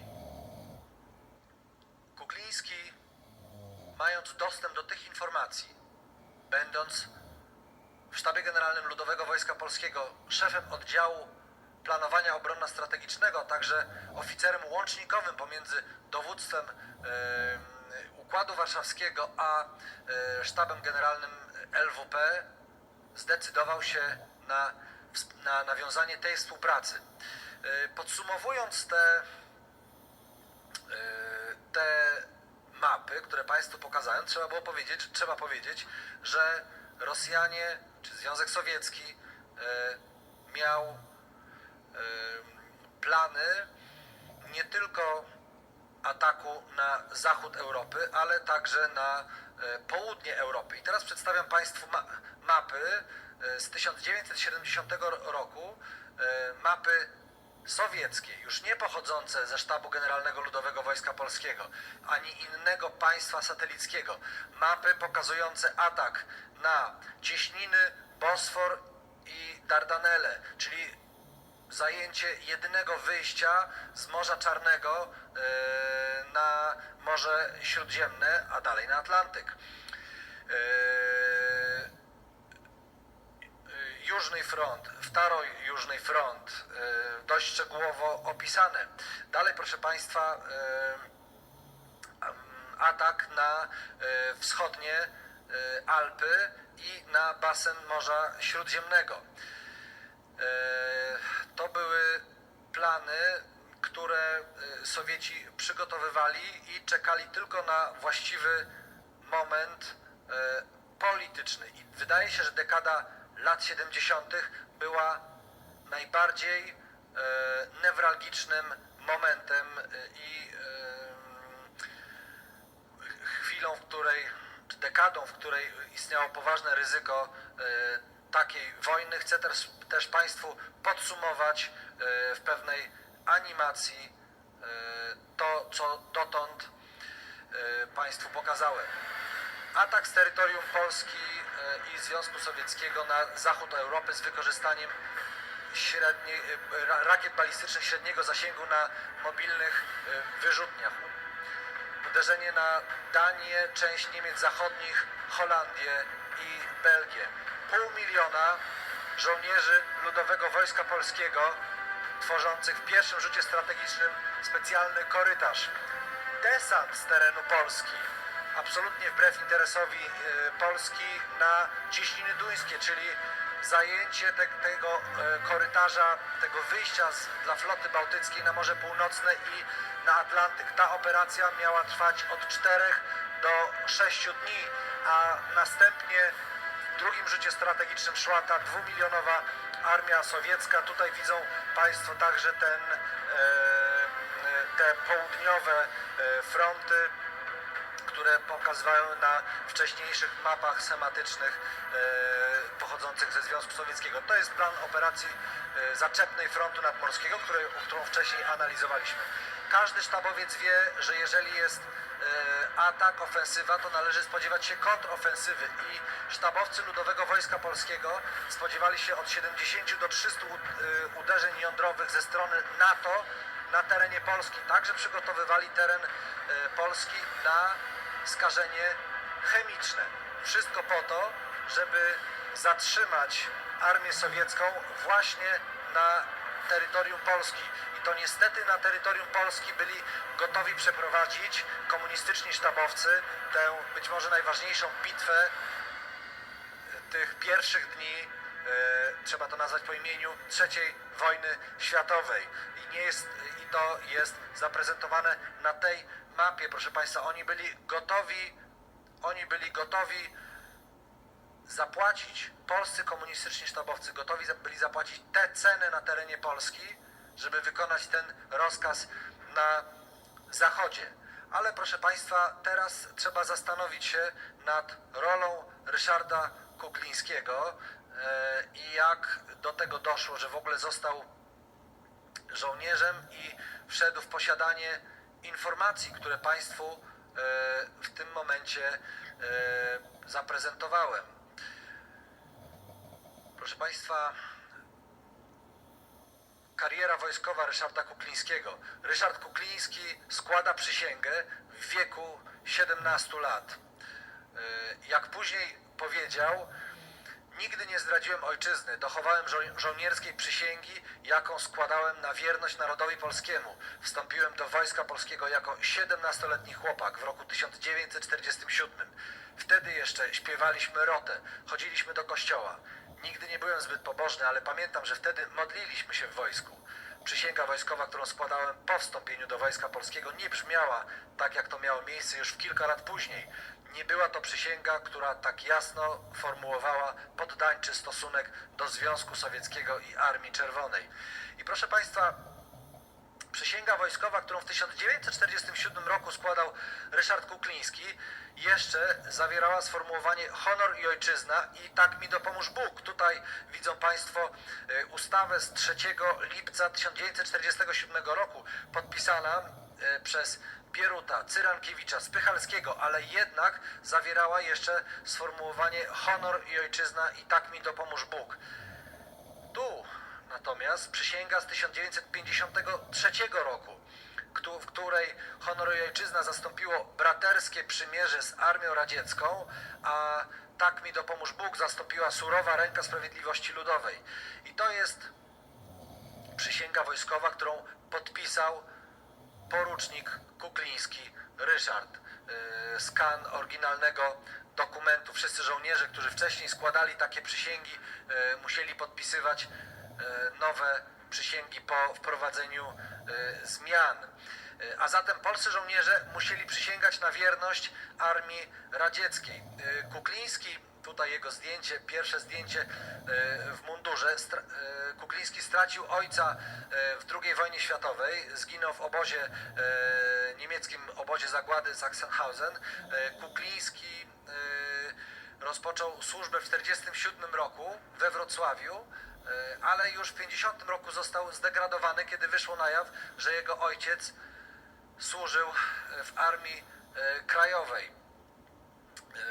Kukliński jednak powraca w 1953 roku do, można powiedzieć, czynnej służby i w 1964 roku Ryszard Kukliński rozpoczyna pracę w sztabie generalnym. Tutaj na tej osi czasu kariery wojskowej znajdą Państwo wszystkie awanse Ryszarda Kuklińskiego. No i co najważniejsze właśnie, rozpoczyna pracę w sztabie generalnym, gdzie już w 1960 roku dowiaduje się, że na terytorium Polski jest sowiecka broń jądrowa, niezgodnie z prawem międzynarodowym. Oczywiście była umowa pomiędzy rządem PRL a Związkiem Sowieckim, ale Polska nie mogła posiadać na swoim terytorium broni atomowej w myśl prawa międzynarodowego. Co sprawiło zatem, że Kukliński został zmuszony do działania? Proszę Państwa, praska wiosna 1968 roku ostatecznie dowiodła, że wszystkie państwa satelickie wykonują jedynie rozkazy Kremla. I oczywiście to była wielka hańba i Kukliński czuł już wtedy, że Ludowe Wojsko Polskie zostało wysłane i uczestniczyło w tej inwazji na Czechosłowację. Proszę Państwa, grudzień 1970 roku, kiedy żołnierze, regularne oddziały Ludowego Wojska Polskiego strzelają z helikopterów i czołgów do strajkujących na wybrzeżu robotników, którzy nie chcieli niczego innego jak chleba i wolności. To koledzy Kuklińskiego strzelali. Po latach Kukliński opowiadał, jak nasłuchiwał w sztabie generalnym tej operacji, która miała miejsce właśnie na wybrzeżu. No i wreszcie te plany ofensywy, która na zachód Europy, która nie tylko wywołałaby III wojnę światową, ale jak to Kukliński mówił, to nie miało znaczenia, kto by tę wojnę rozpoczął, to by nie miało znaczenia, kto by ją wygrał. Polska byłaby jej największą ofiarą. Proszę Państwa, jaką Kukliński ważną rolę pełnił, to przedstawia m.in. to zdjęcie. Ryszard Kukliński patrzy dosłownie na ręce sowieckich marszałków. Tutaj Dmitrij Ustinow, minister obrony Związku Sowieckiego, po prawej stronie szef sztabu generalnego Siergiej Achromiejew, który później odegrał kluczową rolę, był szefem w 1986 roku delegacji wojskowej podczas negocjacji Reagan-Gorbaczow w Reykjaviku. Wszystkie dokumenty przychodzące z Układu Warszawskiego do Sztabu Generalnego przechodziły przez ręce Ryszarda Kuklińskiego i odwrotnie, wszystkie dokumenty, które wychodziły do dowództwa Układu Warszawskiego ze Sztabu Generalnego LWP, przechodziły przez ręce Ryszarda Kuklińskiego. Kukliński decyduje się na zorganizowanie rejsu, był świetnym żeglarzem, rejsu szpiegowskiego, który zaproponował w sztabie generalnym. I ten rejs szpiegowski miał polegać na tym, że płynął jachtem Legia, to był sportowy jacht należący do marynarki wojennej, dwumasztowy. Kukliński był kapitanem tego rejsu. Rejs z Polski wzdłuż kanału Kilońskiego aż do Belgii, wzdłuż później wybrzeża, tak jak na tych mapach ofensywnych. Oficerowie sztabu generalnego mieli tam zbierać dodatkowe materiały uzupełniające do tej ofensywy, do tej operacji. Było to tak zwane studiowanie teatru działań wojennych. Ale nie wiedzieli wówczas, że Kukliński wyśle ten list, który Państwo widzą, z Wilhelmshaven. To bardzo charakterystyczne. Polacy, dywizja generała Maczka wyzwalała Wilhelmshaven w czasie II wojny światowej. Kukliński, tutaj stawiam taką tezę, choć jest to moje subiektywne odczucie, oprócz tego, że był intelektualistą, sztabowcem, też twardo stąpającym po ziemi, był też romantykiem. I jest tutaj kilka takich nawiązań do tej jego postawy. Wysłany z Wilhelmshaven do amerykańskiej ambasady w Bonn. Łamaną angielszczyzną Kukliński pisze: drogi panie, przepraszam za mój angielski, jestem oficerem komunistycznego państwa, chcę spotkać się potajemnie z oficerem, podpułkownikiem lub pułkownikiem armii amerykańskiej w Ostendzie lub Amsterdamie w dniach sierpnia 1972 roku. Dlaczego Kukliński chciał się spotkać z oficerami armii amerykańskiej? Ponieważ on chciał się wpisać w to dziedzictwo współpracy polsko-amerykańskiej, walki o wolność, walki o niepodległość. Kościuszko, Pułaski, żołnierze amerykańscy walczący, piloci w Bitwie Warszawskiej 1920 roku. Przecież on nie mógł nie wiedzieć, że jeżeli dojdzie do takiego spotkania, to nie będzie to oficer armii, tylko będzie to oficer wywiadu. Dla kogoś tak doskonale znającego warunki konfliktu zimnowojennego i kwestie wojskowe, było oczywiste, że to nie będzie, jeżeli dojdzie do tego spotkania, spotkanie z oficerem armii. I proszę Państwa, to też charakterystyczne, podpisał się PV, Polish Viking. Kukliński kochał morze i chciał, to był ten jego pierwszy pseudonim, zanim uzyskał pseudonim, zanim nadano mu pseudonim Jack Strong. Był jeszcze później inny pseudonim, Seagull, czyli Mewa. Tak się nazywała cała operacja, która była prowadzona przez Amerykanów. No i proszę Państwa, do pierwszego spotkania Kuklińskiego z amerykańskimi oficerami dochodzi 18 sierpnia 1970 roku. I teraz jest bardzo ważne, żeby opowiedzieć, żeby wypowiedzieć słowa, które podczas tego pierwszego spotkania Kukliński sformułował w rozmowie z Amerykanami. My, Polacy, należymy obecnie do obozu sowieckiego, ale to nie był nasz wybór. To zostało ustalone między wami a Rosjanami. Czyli Kukliński już w pierwszym zdaniu tłumaczy Amerykanom, że krytycznie podchodzi do tego ich działania wówczas pod koniec II wojny światowej. I to nie jest tak, że on oddaje się bezkrytycznie we współpracę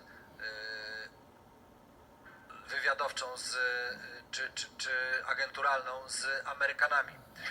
I dalej jest bardzo ważne, w przypadku wojny obronnej przeciwko agresji z waszej strony, pozostaniemy z Rosjanami i innymi krajami Układu Warszawskiego. Jest to jednak mało prawdopodobny, jeśli nie wykluczony scenariusz przyszłego konfliktu wojennego w Europie. I oczywiście w tym zdaniu Kukliński potwierdza, że główne ofensywne założenia wychodziły z Moskwy w konflikcie zimnowojennym. Nikt nigdy nie widział może to jest zbyt daleko idące sformułowanie, ale nie są znane powszechnie żadne plany ofensywne NATO względem bloku sowieckiego w okresie zimnej wojny. Są różne scenariusze odpowiedzi, ale nie ma planów tak zdecydowanie ofensywnych, jak te, które Państwu przed chwilą prezentowałem. A gdyby były, to ja właściwie nie mam żadnych wątpliwości, że byłyby znane.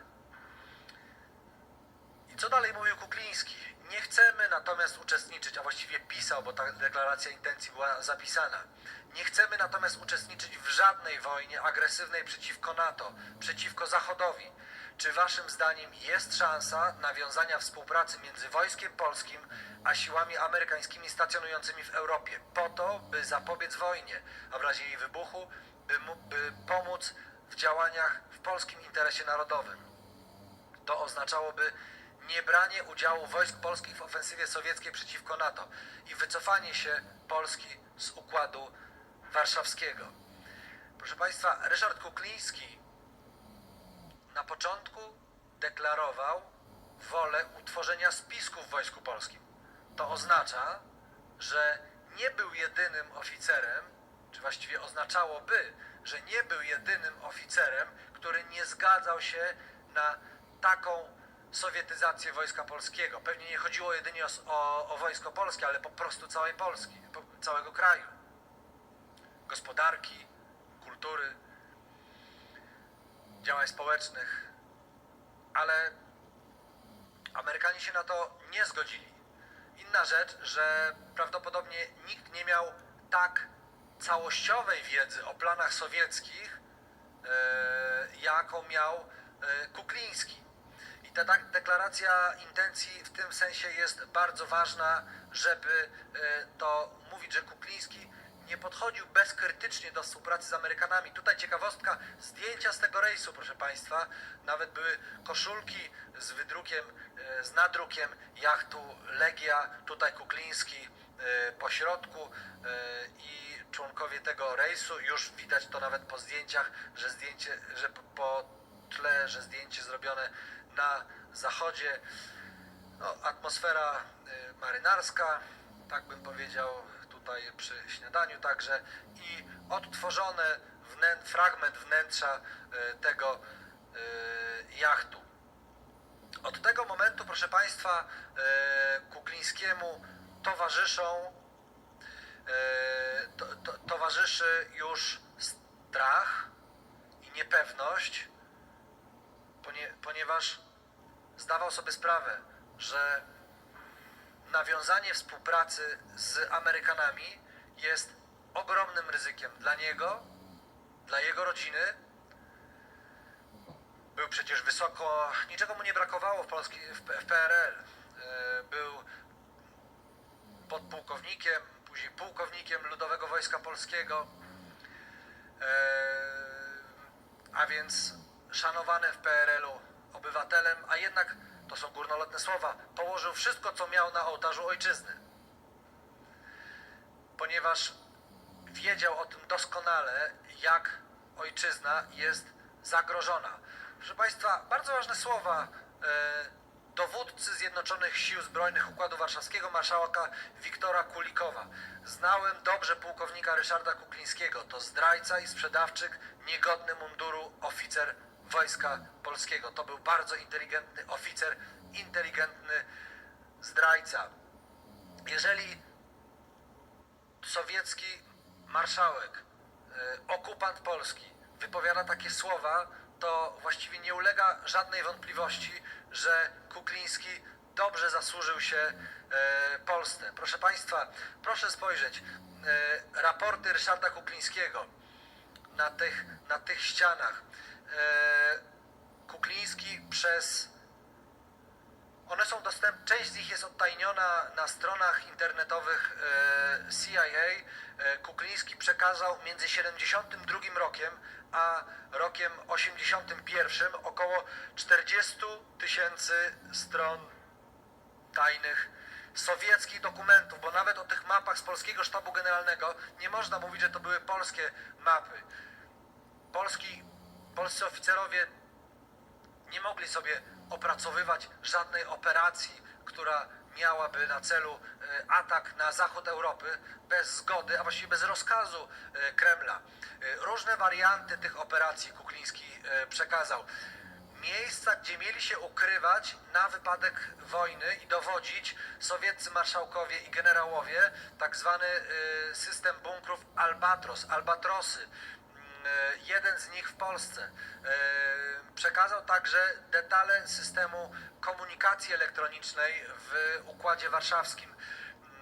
Przekazał informacje na temat detali czołgów T-55 i T-72, które były, szczególnie T-72, bardzo nowoczesny, wówczas siłą napędową tej ofensywy na zachód Europy. I Amerykanie po latach mówili, jak wymierne to były dla nich korzyści, że wiedzieli, jaki jest pancerz tego czołgu i jaką broń powinni skonstruować, żeby zatrzymać te czołgi sowieckie.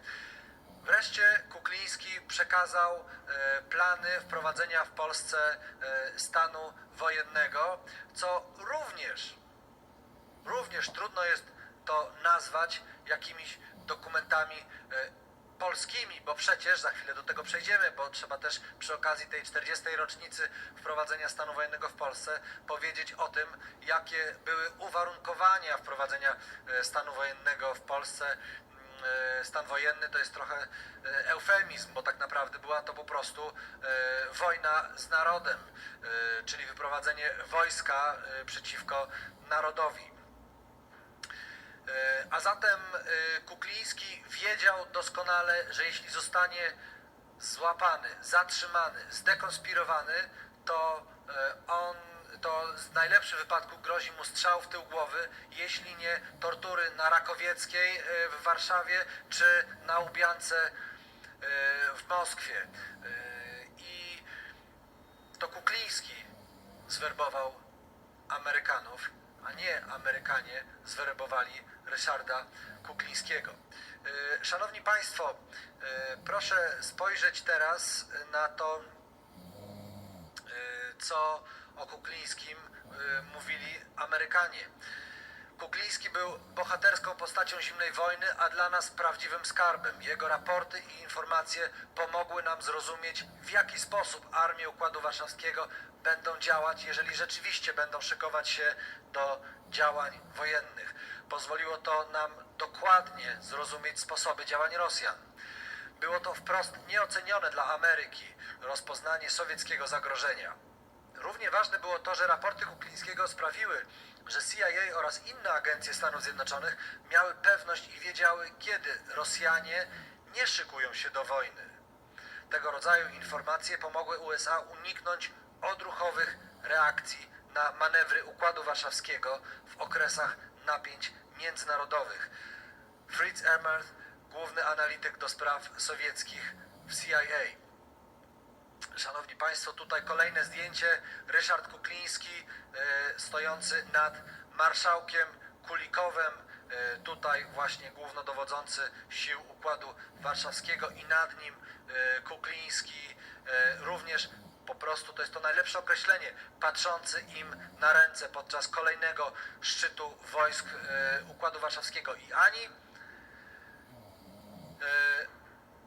kierownictwo Sztabu Generalnego Ludowego Wojska Polskiego, ani sowieccy marszałkowie po latach, szczególnie w latach 90., kiedy byli o to pytani, nie zaprzeczali wiedzy Ryszarda Kuklińskiego w zakresie roli, czy właściwie w zakresie kreowania planów ofensywnych Związku Sowieckiego, Układu Warszawskiego na zachód Europy. Proszę Państwa, jest rok 1980. W Polsce jest coś, co moglibyśmy po latach nazwać krótkim, choć jednak festiwalem wolności. Solidarność zostaje zalegalizowana. ojciec Karol Wojtyła zostaje wybrany papieżem, tutaj trzeba wrócić na chwilę do tych słów. Wołam ja, syn polskiej ziemi, a zarazem ja, Jan Paweł II, papież. Wołam z całej głębi tego tysiąclecia. Wołam w przeddzień święta zesłania. Wołam wraz z wami wszystkimi. Niech stąpi duch Twój i odnowi oblicze tej ziemi. To było coś więcej niż tylko modlitwa. To było bardzo wyraźne stanowisko polityczne. Jan Paweł II był nie tylko Ojcem Świętym, nie tylko świętym, ale był wybitnym mężem stanu. I mieliśmy wielkie szczęście, że w dekadzie lat 80. także ten największy sojusznik Polski przez wieki, chyba tak to trzeba powiedzieć, Stany Zjednoczone, miały tak wybitnego prezydenta jak Ronald Reagan, który tuż po wprowadzeniu stanu wojennego powiedział: historia uczy, że stabilność Europy jest zagrożona wtedy, gdy Polska doświadcza ucisku. Wolni ludzie całego świata sercem i duchem wyrażają solidarność z narodem polskim w godzinie jego cierpienia. Wrócę jeszcze do stanu wojennego. Tuż po legalizacji Solidarności są pierwsze informacje, pierwsze naciski z Moskwy na Warszawę, że kwestię Solidarności trzeba rozwiązać w sposób siłowy. Nie wdając się, bo to jest temat na odrębny wykład, jakie były konflikty wewnątrz władz polskich, Kania, Jaruzelski, trzeba powiedzieć, że przede wszystkim Moskwie zależało na tym, żeby to Ludowe Wojsko Polskie otrzymało rozkaz do wystąpienia przeciwko Solidarności.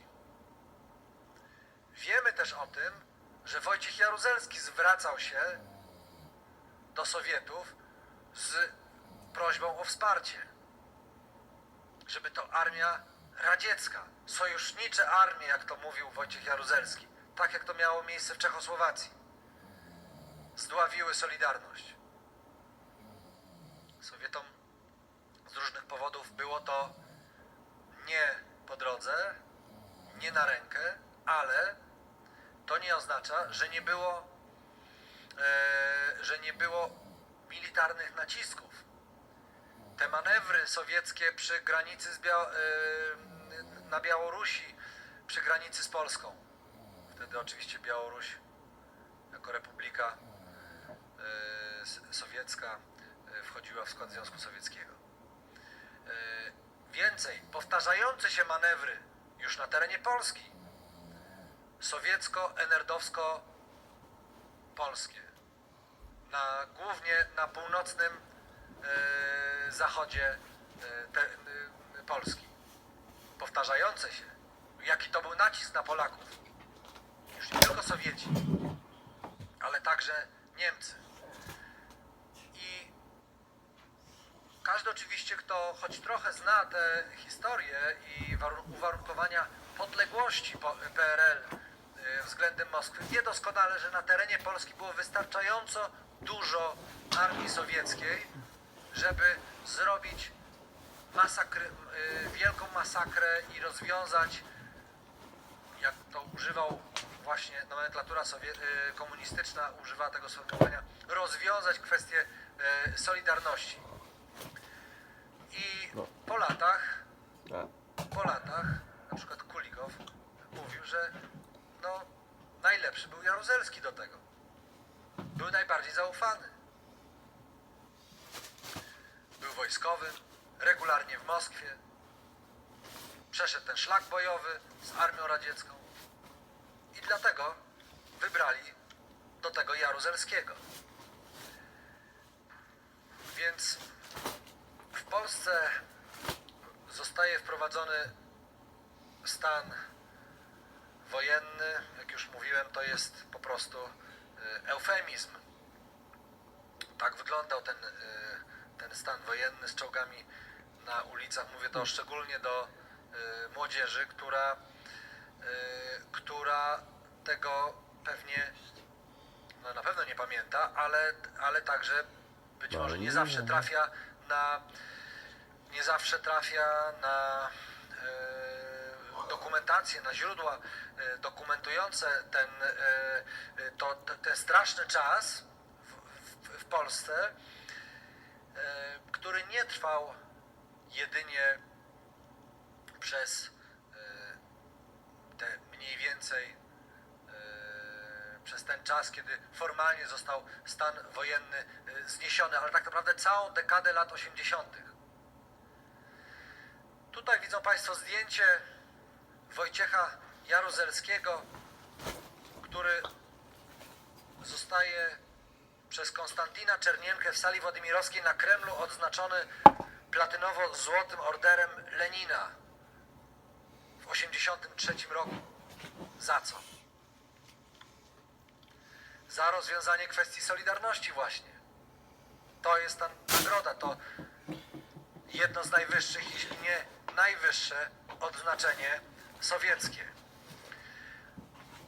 No i właśnie 7 listopada, proszę Państwa, tuż przed wprowadzeniem stanu wojennego, Ryszard Kukliński musi być ewakuowany, ponieważ to jest bardzo ważny element, o którym wcześniej nie wspomniałem.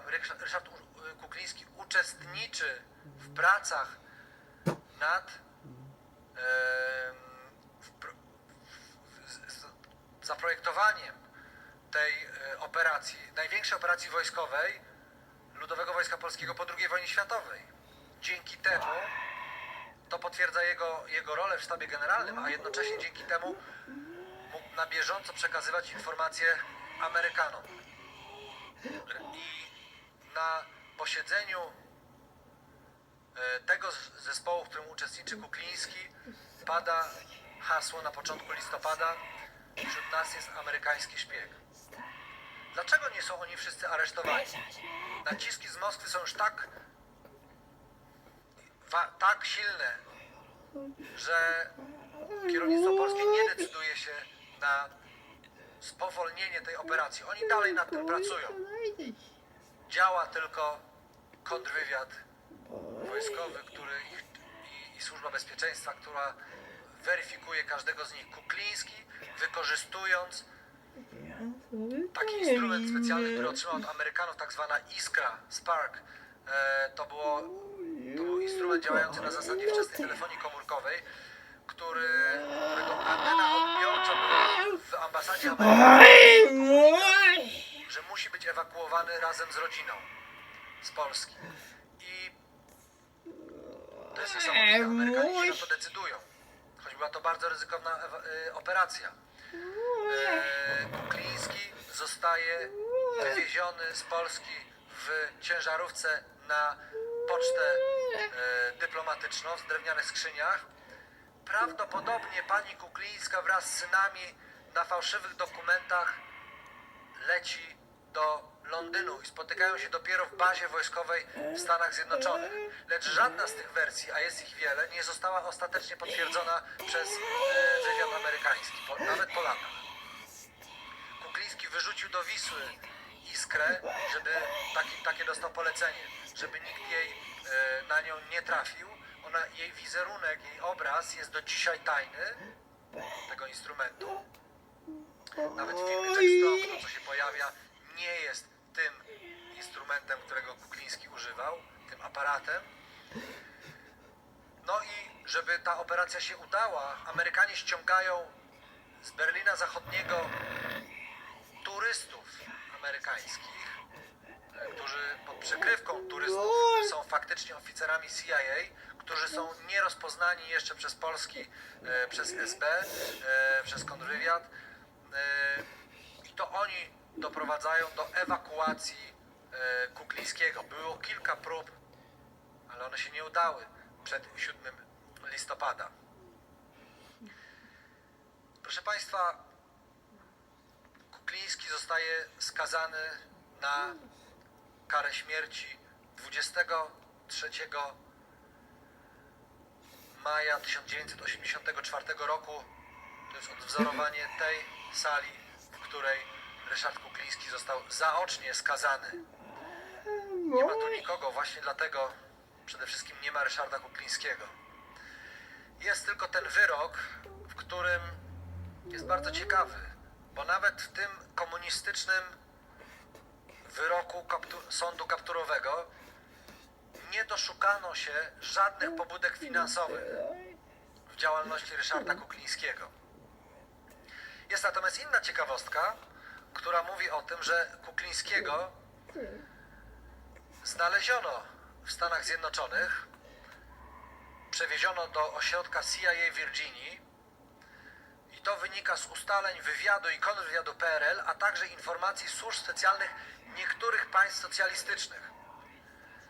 No oczywiście Związku Sowieckiego, ale także, co jest w dokumentach, które są w archiwach Instytutu Pamięci Narodowej, także przekazanych do naszego muzeum, za co bardzo dziękuję, prośba władz polskich do służb specjalnych komunistycznej Kuby, żeby znaleźć na terenie Stanów Zjednoczonych obywatela PRL Ryszarda Kuklińskiego.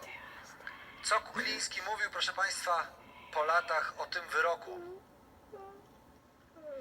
Jestem dumny z tego, co zrobiłem i nie mam się czego wstydzić. Zdecydowanie zasługuję na ten wyrok, może nawet na jego trzykrotność. Proszę Państwa, w 1989 roku w Polsce upada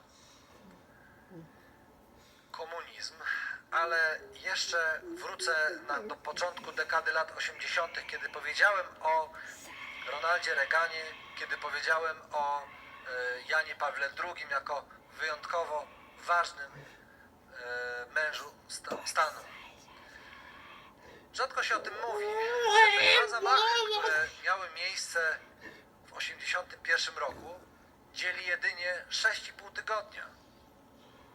Stawiam taką tezę, że jest to niemożliwe, aby nie były to dwa elementy jednej operacji. 30 marca 1981 roku zamach na Ronalda Reagana. Reagan cudem uchodzi z życiem. To zdjęcie z tego zamachu. 13 maja zamach na Ojca Świętego. Jakie 6,5 tygodnia? 6,5 tygodnia. Jakie podobne do siebie są te zamachy? Jak wyglądałaby dekada lat 80. bez Ojca Świętego i Ronalda Reagana? Po pierwsze, do Reagana i do Ojca Świętego strzela szaleniec. Ten, który strzela do Reagana, był zainspirowany filmem Taksówkarz z Robertem De Niro. Że też zmieniał kilka lub kilkanaście razy wersje, które nim, co nim powodowało. Wszystko się dzieje na oczach kamer. Zarówno jest znakomite materiały filmowe z tego zamachu na Ojca Świętego i oczywiście znakomite archiwa, znakomite w sensie bardzo dokładne, precyzyjne, bo było to przy kamerach dziennikarskich i z tego zamachu na Ronalda Reagana. Dalej, wśród bardzo wielu ludzi to wszystko miało trafić do opinii publicznej. To nie był przypadek. Choć oczywiście i tu właściwie nie ma żadnych śladów KGB. Ani w Stanach Zjednoczonych, ani w Rzymie. Jest ten ślad bułgarski, ale on właściwie nie przyniósł w tym śledztwie włoskim spodziewanych efektów. Ale trzeba powiedzieć o tym, jak bliscy byli sobie Ojciec Święty Jan Paweł II i Ronald Reagan. Bez nich nie doszłoby do upadku imperium zła Związku Sowieckiego. Zanim jeszcze wrócę do roku 89. Rok 86. Kolejna rocznica, którą mieliśmy 35 lat temu, w październiku minęło 35 lat od słynnych negocjacji Michaiła Gorbaczowa i Ronalda Reagana w Reykjaviku. To właśnie to zdjęcie i zarówno stenogramy rosyjskie, jak i amerykańskie potwierdzają słowa Ronalda Reagana, który powołuje się wprost na dokumenty przekazane przez Ryszarda Kuklińskiego. I Reagan mówi tak: widziałem mapy, na których wasze rakiety średniego zasięgu na mobilnych platformach z głowicami jądrowymi skierowane są w miasta Europy Zachodniej. Nie możemy się zgodzić na taką waszą obecność. I to są te mapy, które państwu pokazywałem na początku. To jest dla nas bardzo ważne, dla polskiej historii i dla dowiedzenia tego, jak istotną rolę Ryszard Kukliński odegrał. A zatem Ryszard Kukliński odegrał bardzo ważną rolę i Amerykanie to po latach potwierdzili. Natomiast sam musi ukrywać się w Stanach Zjednoczonych. Musi ukrywać się w Stanach Zjednoczonych pod innym nazwiskiem, ale nadal odgrywa utajoną rolę. Proszę Państwa, to jest ten mur berliński, symbolicznie dzielący Ryszarda Kuklińskiego, ukrywającego się w Stanach Zjednoczonych. Jedno z nielicznych zdjęć, na którym mogą Państwo zobaczyć Ryszarda Kuklińskiego w tej dekadzie lat 80. Jest 89 rok, w Polsce upada komunizm. W 93 roku z Polski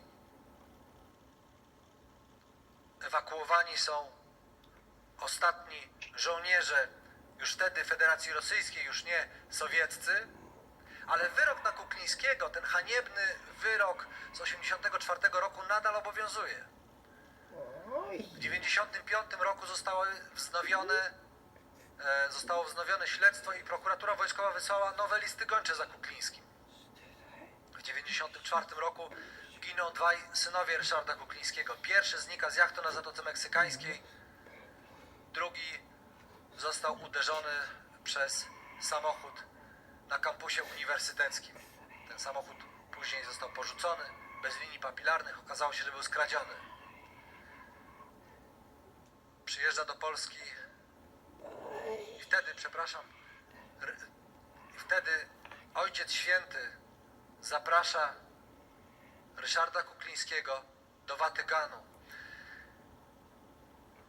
Ojciec Święty proponuje Ryszardowi Kuklińskiemu, że jeśli chce, może tę rozmowę traktować jako spowiedź.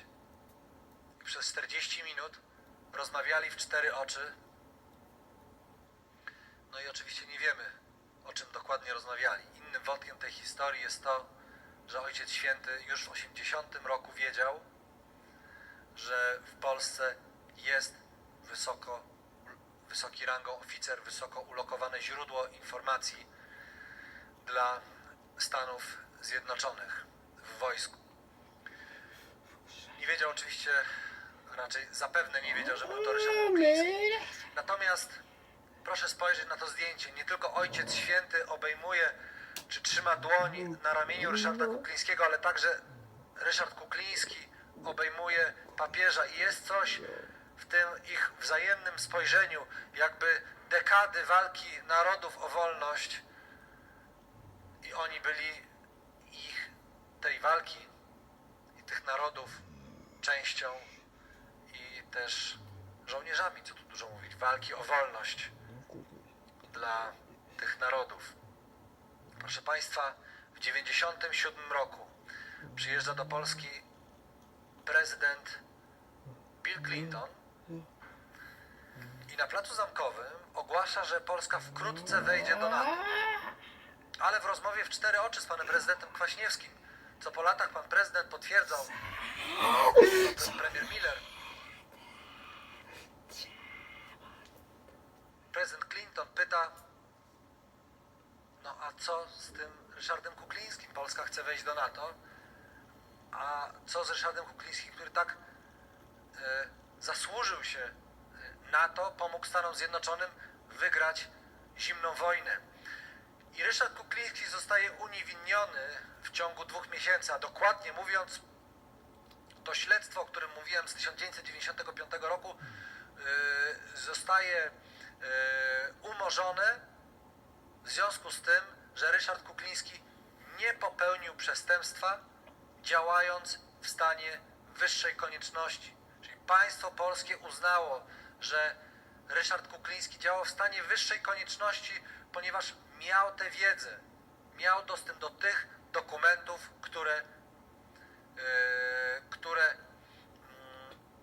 z których wynikało, że Polska jest zagrożona, i pomógł Polsce, przekazując je Stanom Zjednoczonym. W 1999 roku Polska wchodzi do NATO. Tutaj zdjęcie z tej chwili podpisania przez prezydenta Billa Clintona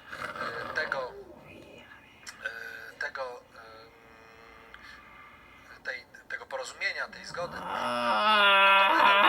Który Ryszard Kukliński otrzymał na wniosek dyrektora Centralnej Agencji Wywiadowczej, na wniosek w raporcie do prezydenta Ronalda Reagana. Nikt na świecie w ciągu ostatnich 40 lat nie zaszkodził komunizmowi tak jak ten Polak. Narażając się na wielkie niebezpieczeństwo, Kukliński konsekwentnie dostarczał niezwykle cenne, wysoce tajne informacje na temat armii sowieckiej, planów operacyjnych i zamierzeń Związku Sowieckiego, przez co przyczynił się w bezprecedensowy sposób do utrzymania pokoju. I to są bardzo ważne słowa. Ten medal Stany Zjednoczone Ameryki pułkownikowi Ryszardowi Kuklińskiemu. Ryszard Kukliński przez Stany Zjednoczone został uznany za bohatera. W Polsce do Polski przyjeżdża w 1998 roku. To też pokazuje, jakim był człowiekiem honoru. Nie chciał już jesienią 97 przyjechać do Polski, ponieważ wiedział, jaką gorącą dyskusję budzi jego osoba, a przecież był to czas kampanii wyborczej. Przyjeżdża do Polski, zostaje honorowym obywatelem Gdańska, honorowym obywatelem Krakowa. W Warszawie ustanawia ten pierwszy poza cmentarzem wojskowym na Powązkach pomnik katyński. Ten, który Państwo widzą na zdjęciu, gdzie napis Katyń jest kratami w okienku wagonu, którym wywożono polskich oficerów, polskich duchownych, polską elitę. Ten orzełek przedziurawiony, oficerski, przedziurawiony kulami sowieckimi, chyli się i upada jak polscy oficerowie nad dołami katyńskimi. I ta inskrypcja pamięci oficerów Wojska Polskiego zamordowanych przez komunistyczny totalitaryzm sowiecki na całym obszarze sowieckiego imperium zła po 17 września 1939 roku. Ta klamra znacznie szersza niż jedynie zbrodnia katyńska, ale jednak bardzo ważna dla świadomości historycznej. Ten pomnik stoi, proszę Państwa, na placu Zamkowym w Warszawie. Proszę Państwa, Ryszard Kukliński planował powrót do Polski. W 2003 roku uczestniczyłem wraz z pełnomocnikiem Ryszarda Kuklińskiego, tutaj na zdjęciu, Józefem Szaniawskim, moim świętej pamięci ojcem, w przygotowaniach mieszkania dla państwa Kuklińskich. Niestety nie zdążył. W grudniu 2003 roku dostał wylewu krwi do mózgu. Zmarł 11 lutego 2004 roku w szpitalu wojskowym w Tampie na Florydzie. Pierwsze honorowe uroczystości, symboliczne uroczystości pogrzebowe Kuklińskiego miały miejsce na cmentarzu Arlington w Waszyngtonie, tam gdzie jest amerykański grób nieznanego żołnierza z udziałem oficerów CIA, także z udziałem byłego prezydenta Stanów Zjednoczonych George'a Busha seniora, a następnie te prochy zostały przewiezione przez jego pełnomocnika do Polski i pochowane w pierwszym grobie wówczas w Alei Zasłużonych na cmentarzu powązkowskim wojskowym w Warszawie, pierwszym grobie od bramy tego cmentarza.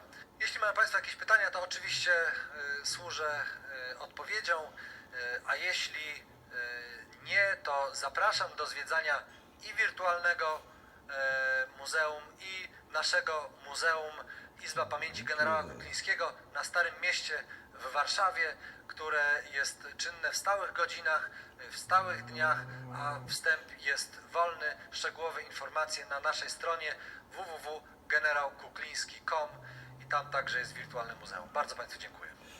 Dziękuję bardzo. Gdyby Państwo mieli jakieś pytania, to w takim razie zapraszam do zadawania, korzystając tutaj z obecności Pana Filipa Frąckowiaka. Jeśli nie ma pytań, to może ja uzupełnię kilka kwestii, które są w tej pierwszej części nie powiedziałem, a być może warte są dodania. Ryszard Kukliński już jako 15-latek wyruszył w poszukiwaniu swojego ojca. On nie wiedział w 1945 roku, że jego ojciec nie żyje. To jest znakomita ilustracja do tego naszego powiedzenia, że wojna robi z chłopców mężczyzn.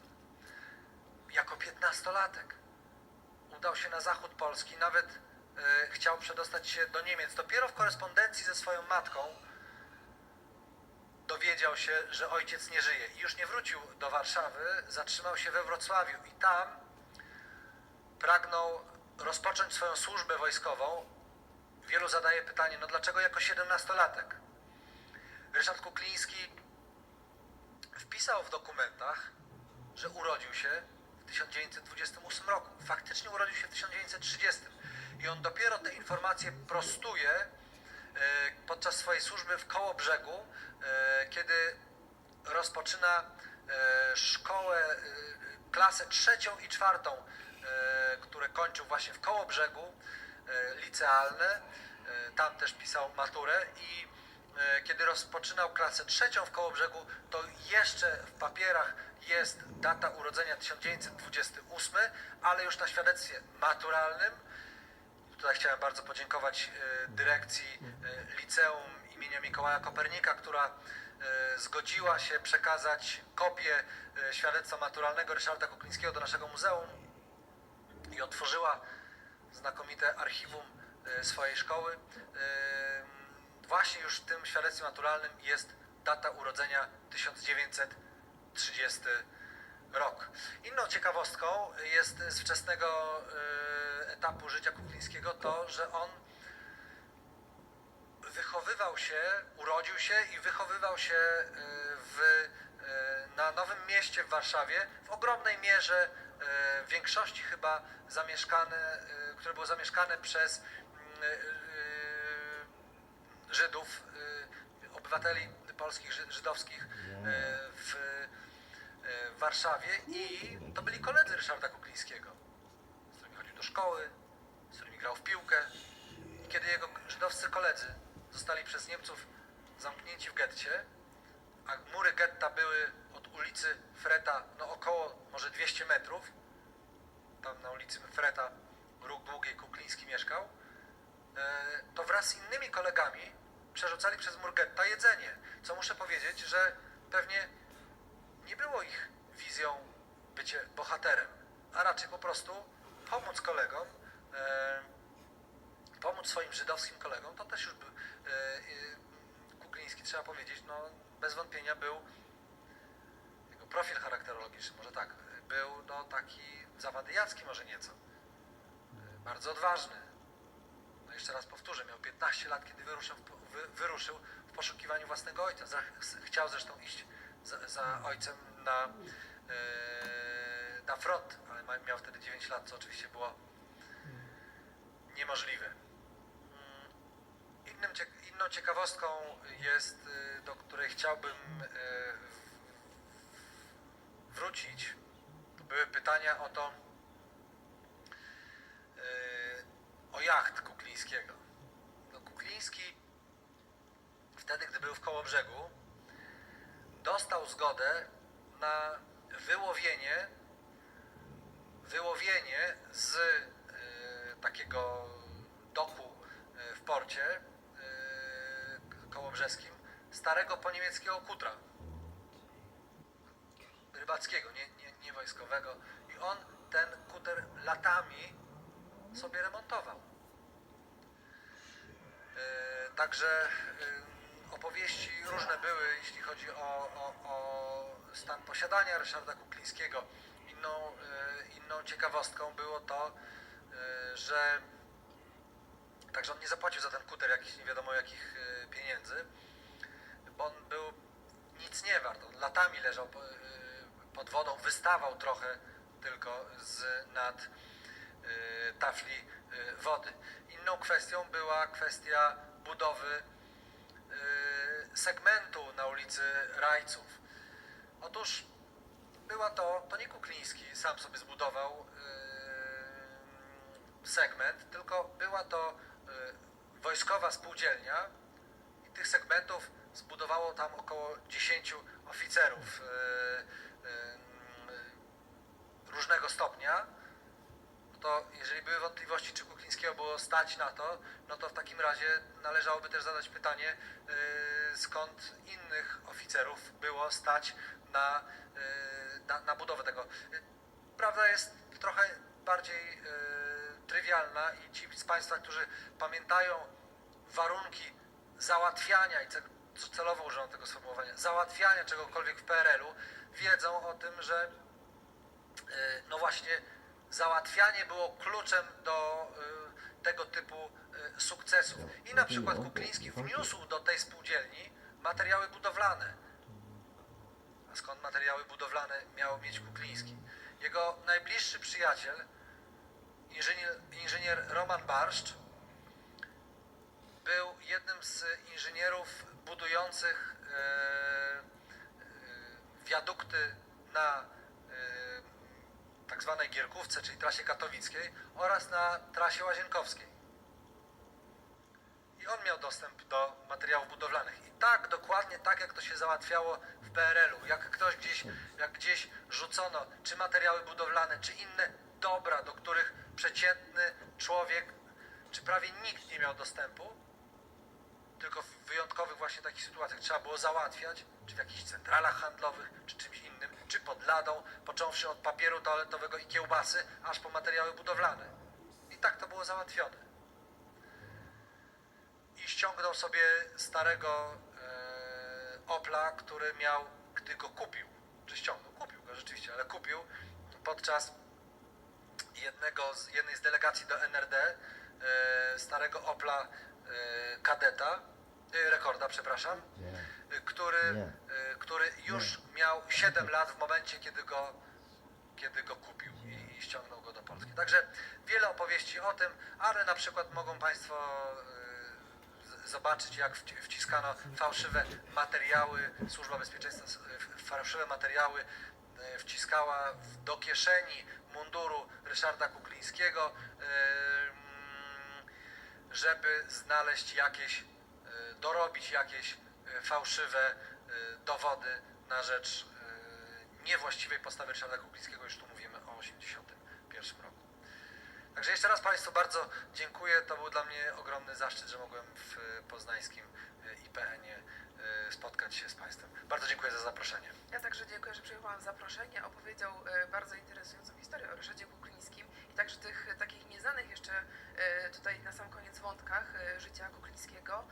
Myślę, że też w czasie Pana prelekcji mieliśmy okazję zobaczyć wirtualne muzeum tutaj generała Ryszarda Kuklińskiego, za co bardzo dziękujemy, za pokazanie, zachęcenie także do, myślę, też osobistego odwiedzenia Izby Pamięci. Mam nadzieję, że Państwo się udadzą, też zobaczą, jak to wygląda wszystko w rzeczywistości i bardzo Panu dziękuję za bardzo ciekawą prelekcję. Bardzo Panu dziękuję. Dziękuję bardzo. Dziękuję Państwu. Dziękuję. Do widzenia.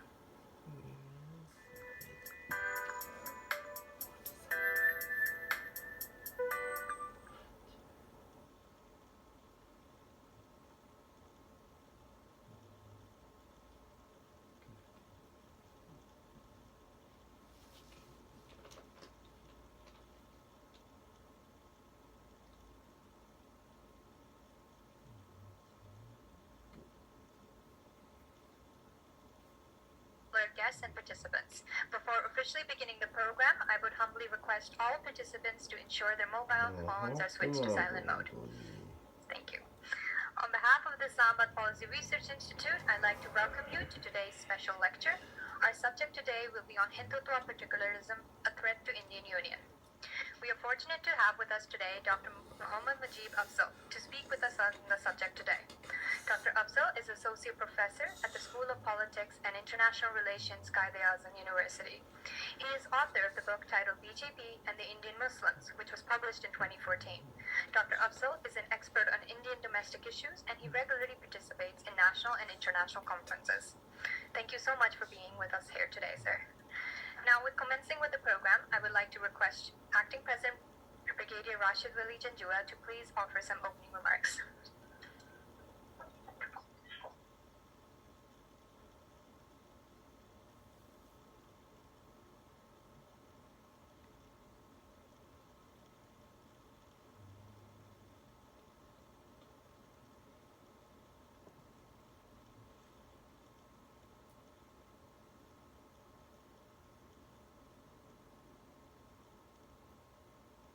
Us. When I say all of us, that includes Pakistan as well as the regional countries which are bearing the brunt of an exclusivist ideology which threatens to disturb not only the regional peace but internal harmony of India itself. Hindutva ideology is Hindu nationalism in its most virulent form. And it is a kind of a ideology that believes in otherness, that believes in exclusivism, that believes in erasing the cultural and political identity of all minorities that inhabit the Indian subcontinent. India, as we all know, when it got independence, it was weaned on promises of Nehruvian secularism and secular nationalism. That nationalism at that point of time was also challenged by another virulent strain, which was religious nationalism of Golwalkar, Hajwar, and based upon the teachings of Savarkar. Now, these competing nationalisms jockeyed for influence, and till the time the Indian secular nationalism's ideals held, this nationalism remained in subterranean strata, but it kept rearing its ugly head. It actually got opportunity in the 80s once BJP started getting into the electoral politics, and it's a fact that Hajwar-based Hindu nationalism on which this Hindutva concept is based, it did not believe in independence of India, and it did not participate in the independence movement against the British. So in order to now become holier than the Pope, and in order to rediscover their credentials, and in order to erase the cultural identity, and sweep India in a maelstrom of xenophobia and misanthropy, this creed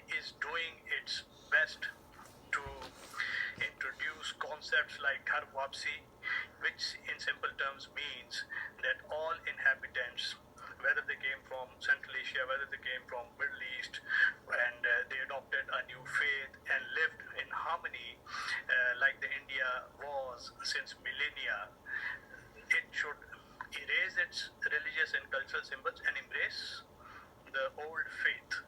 Now, a word about old faith also. We read in the works of Romila Thapar. She's written Distant Visions, a book which is based upon the impressions of those who dissented from this version of Hindutva. And she recalls the first millennium BC, in which the Vedas, for the first time, they came up with this concept of Hindu Ramayana and Mahabharata. There was a resistance against that strain even then. And then in the first, first to 7th century AD, there was yet again a resistance based upon a strain of Sanskrit, which was away from the mainstream strain of Sanskrit that the old adherents spoke. And then there was a third revolt by Adavasis, she says, which was based upon the revolt of the forest dwellers whose land was being encroached by incessant march of agricultural communities clearing the forests. In many ways, all those strains are visited upon India even now. We know what we call Maoist revolution is a revolution in fact by those Adivasis and their descendants, those who have been marginalized and those who have been relegated to the status of scheduled castes. Now, with all this going on, it would have remained confined to the Indian mainland perhaps, but a series of legal instruments used by the Indian government and legislations like Citizens Amendment Act and National Register of Citizens, it has started impacting countries like Bangladesh because Bengalis are being excluded, those who migrated to Assam. Those are now affecting Pakistan, Afghanistan, because the Muslims who went from this place, even the persecuted communities, they are not being given the Indian citizenship. So they are giving the Indian citizenship to Sikhs, to Jains, to all other, what they perceive to be the indigenous strains of the Hindu religion, but not Muslims. So this exclusion based upon religion is redolent of the Nazi exclusivism, and it's a new kind of threat, a new kind of nationalism which threatens the internal harmony, and India is in the clear risk of being imploded internally. While it does so, it would have its ripple effect on the regional countries, and that is why this is an aspect that needs to be debated, discussed and showcased and propagated at the World Forum as to what are the negative implications of this nationalism. So with these few words, I would invite today's speaker, Dr. Mujib, to come and enlighten us on several dimensions that he has written in his book also, and he's been speaking about these aspects a lot. So over to you, sir.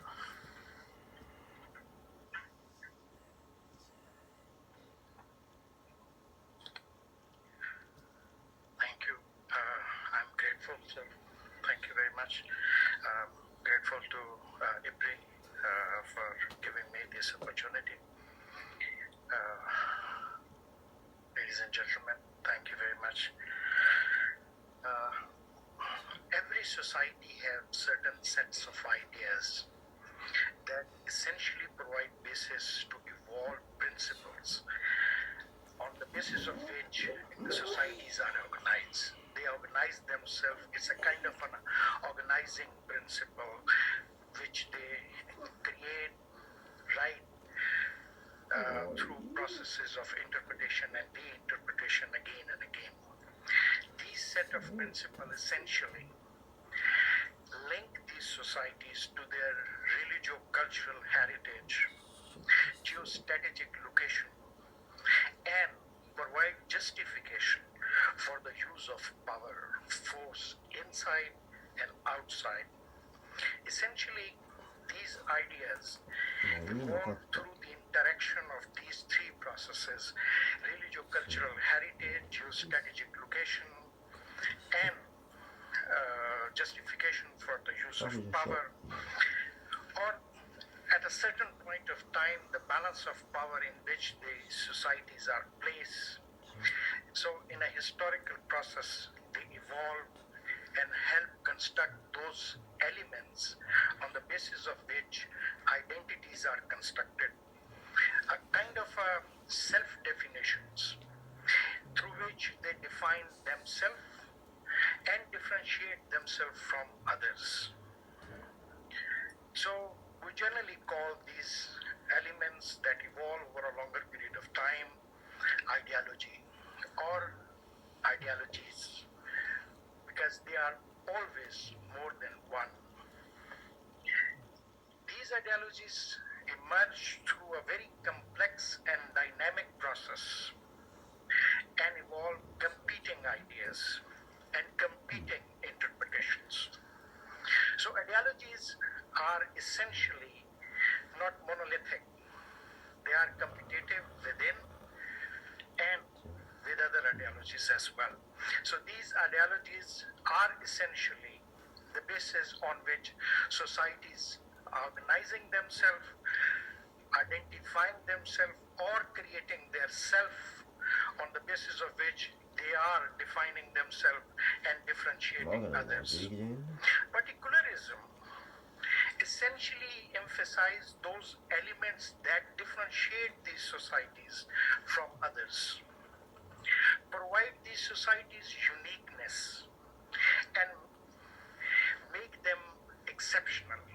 So the time to elements that essentially differentiate, provide uniqueness and exceptionalism are picked up and emphasized by the exceptionalists, a kind of an exclusivist process. It demands from its members that they show devotion exclusively to these ideas, and especially to those who are championing these particular interests.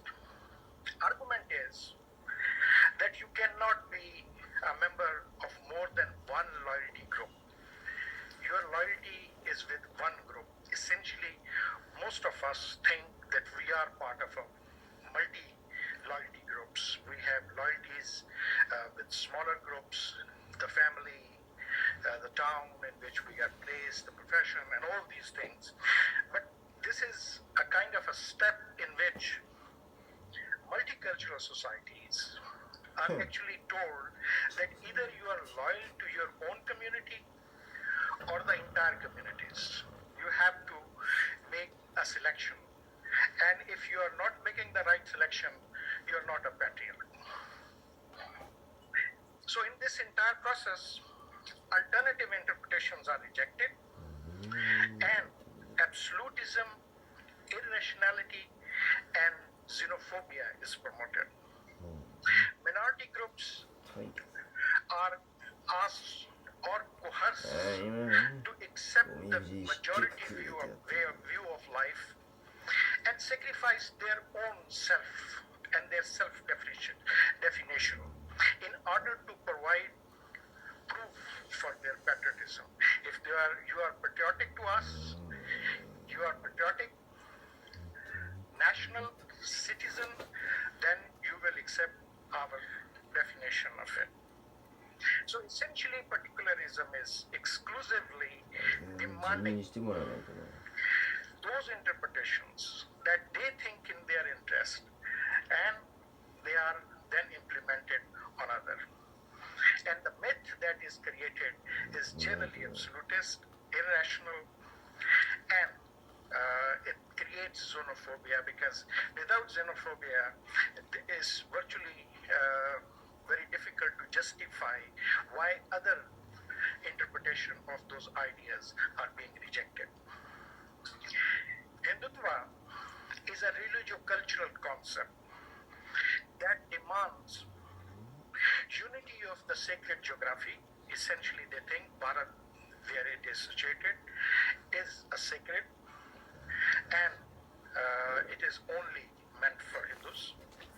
Shared racial features and common culture. Essentially, they talk of some security that is, they interpret is more than a culture. It's combination of dharma and the practices and the processes through which they have evolved.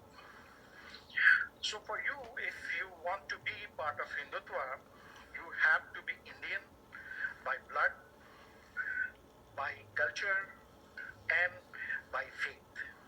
Since Muslims and Christians are followers of the faith whose holy lands are outside India, so they are not included. They are excluded. The ideology of Hindutva was promoted essentially by the Mahasabha and V.D. Savarkar, but later on it was championed. Essentially, there were two processes. One was a popular process of popular politics of Hindu Mahasabha, and second was the doctrinal and social process of the Rashtriya Swami Sevak Sangh. RSS and its Sangh Parivar essentially followed this ideology of Hindutva, and they wish to establish hegemony of Hindu and Hinduism in India.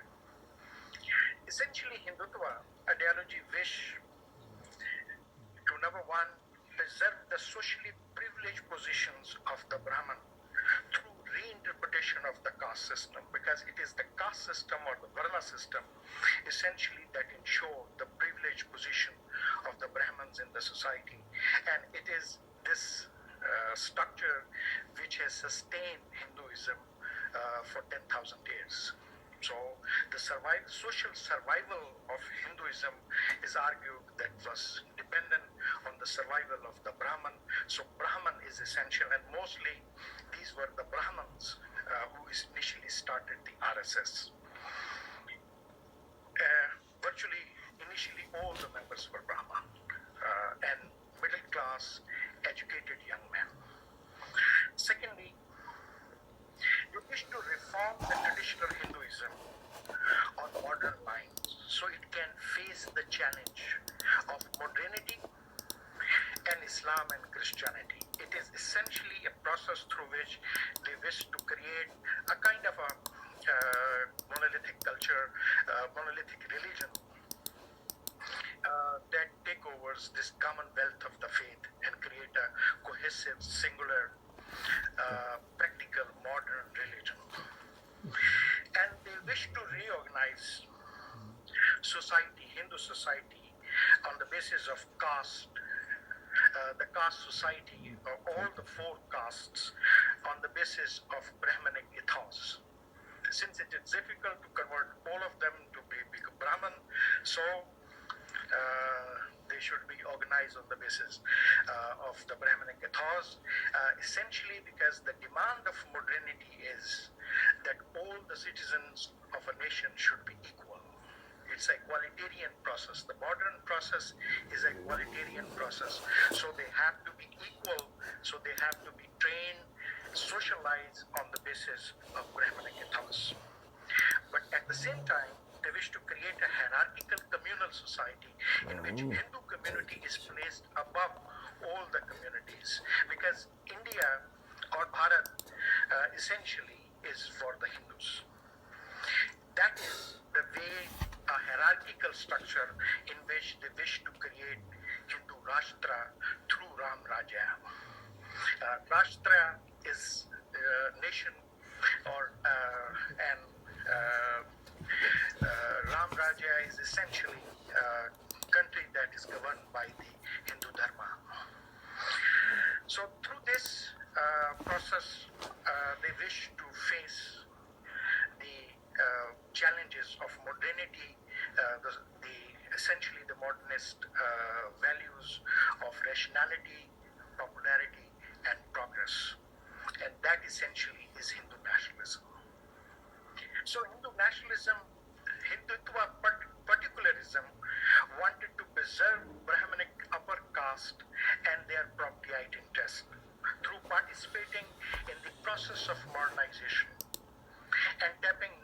sources of power, social, political, and economic. Indian Muslims are the scapegoats for the ills of Hindu society. Whatever is wrong with the Hindus is because of the Muslims, because they invaded. They are not the contributors, but invader, destroyer, and plunderer, rapist for the Indian people and their civilization. And they are responsible for all the injustices, the pre-partition injustices and the post-partition injustice, because they acted as a cohesive vote bank, and that's where for the secular and democratic forces pursued them and basically wanted to have their vote bank. That's why they were given prominence. Hindu nationalism struggled against this Indian nationalism that was trying to reorganize the post-colonial state in India. The Nehruvian state essentially based on two basic principles.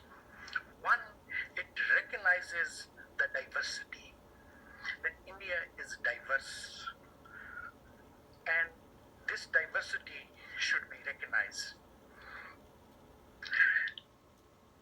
This unity in diversity was the result that India accepted 15 national languages and reorganized India on the basis of language. Every language group was given a right to have a state of its own, the federal unit of their own. So over the period of time, this strong centralized Indian state through electoral process emerged as a relatively well-functioning political federation in which politics was essentially defined in these linguistic groups. Secondly, in this diversity, they promoted the concept of secularism. It was not separation of church and state as we generally know, but essentially acceptance of the equality of all religious communities before the law. Secondly, it accepted the group identities and ensured constitutional protection for the preservation of group identities. And but at the same time, they asserted the right of the state to intervene and introduce social reforms in these minority groups, or in these essentially the religious groups. That was the justification they gave for the codification of the Hindu personal law. And also it created resentment among the Hindu nationalists because Muslim personal law was not codified. Secondly, they recognized that the problem of India is not cultural but economic. It's not religio-cultural but economic. India should be economically equalitarian. If you wish to have a democracy, then citizens should be equal to each other. And this thousands of years of subservience of lower caste cannot be overcome overnight, and they cannot be democratized unless they are economically uplifted. So the process they adopted was legal and economic. Reservations were made. A certain amount of national resources was reserved for the lower caste, and at the same time, untouchability was declared illegal.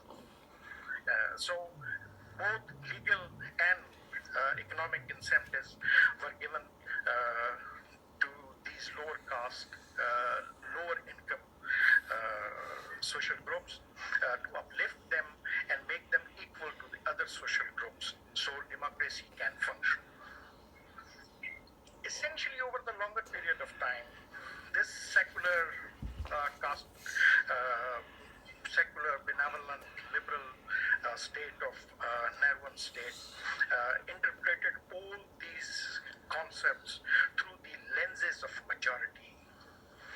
So emerge as the majoritarianism, where everything what was constitutionally promised to others was essentially interpreted through the lenses of the majority community. That's why Urdu was not initially recognized as the second language in UP, and at the same time, number of areas, Muslim primary schools were not given funds to open up, and at the same time, at the constituency level, though there was a rhetoric of secularism at the center, but at the constituency level, a number of Hindu nationalist concepts of like Gauraksha, promotion of the Hindi language was taken over by the Congress candidates and promoted. So this majoritarianism essentially asserted the right of the majority to decide about the future of India. But at the same time, it promoted a minorityism as well, where minority was given a space to organize itself and argue and articulate its own interest. And that's where Muslims did articulated their point of view on Muslim personal law, Article 370, Aligarh University, and number of trust and number of historical places that India inherited, and Muslim claim it belongs to them. So entire this process was accepted in part of the minorityism, and the classic case of this majorityism and minorityism was the Shah Bano case and Ram Janambhoomi, where Muslim Women Protection Act was passed, and at the same time the gates of the Babi Masjid was open for the Hindu pilgrimage as well.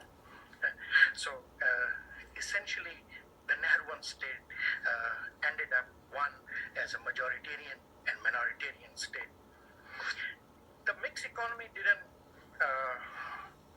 give much to India, but over a longer period of time they did accumulate it and build an infrastructure on which a modern economy can be constructed. So essentially the mixed economy end of the day resulted into a bureaucratization of the economy, the so-called license and permanent Raj that was established, and through which patronage was distributed to the workers of the ruling party. And from 1984 onward, they started to have the market reforms from Rajiv Gandhi period onward. And this was the process of creation of a new class of bourgeois.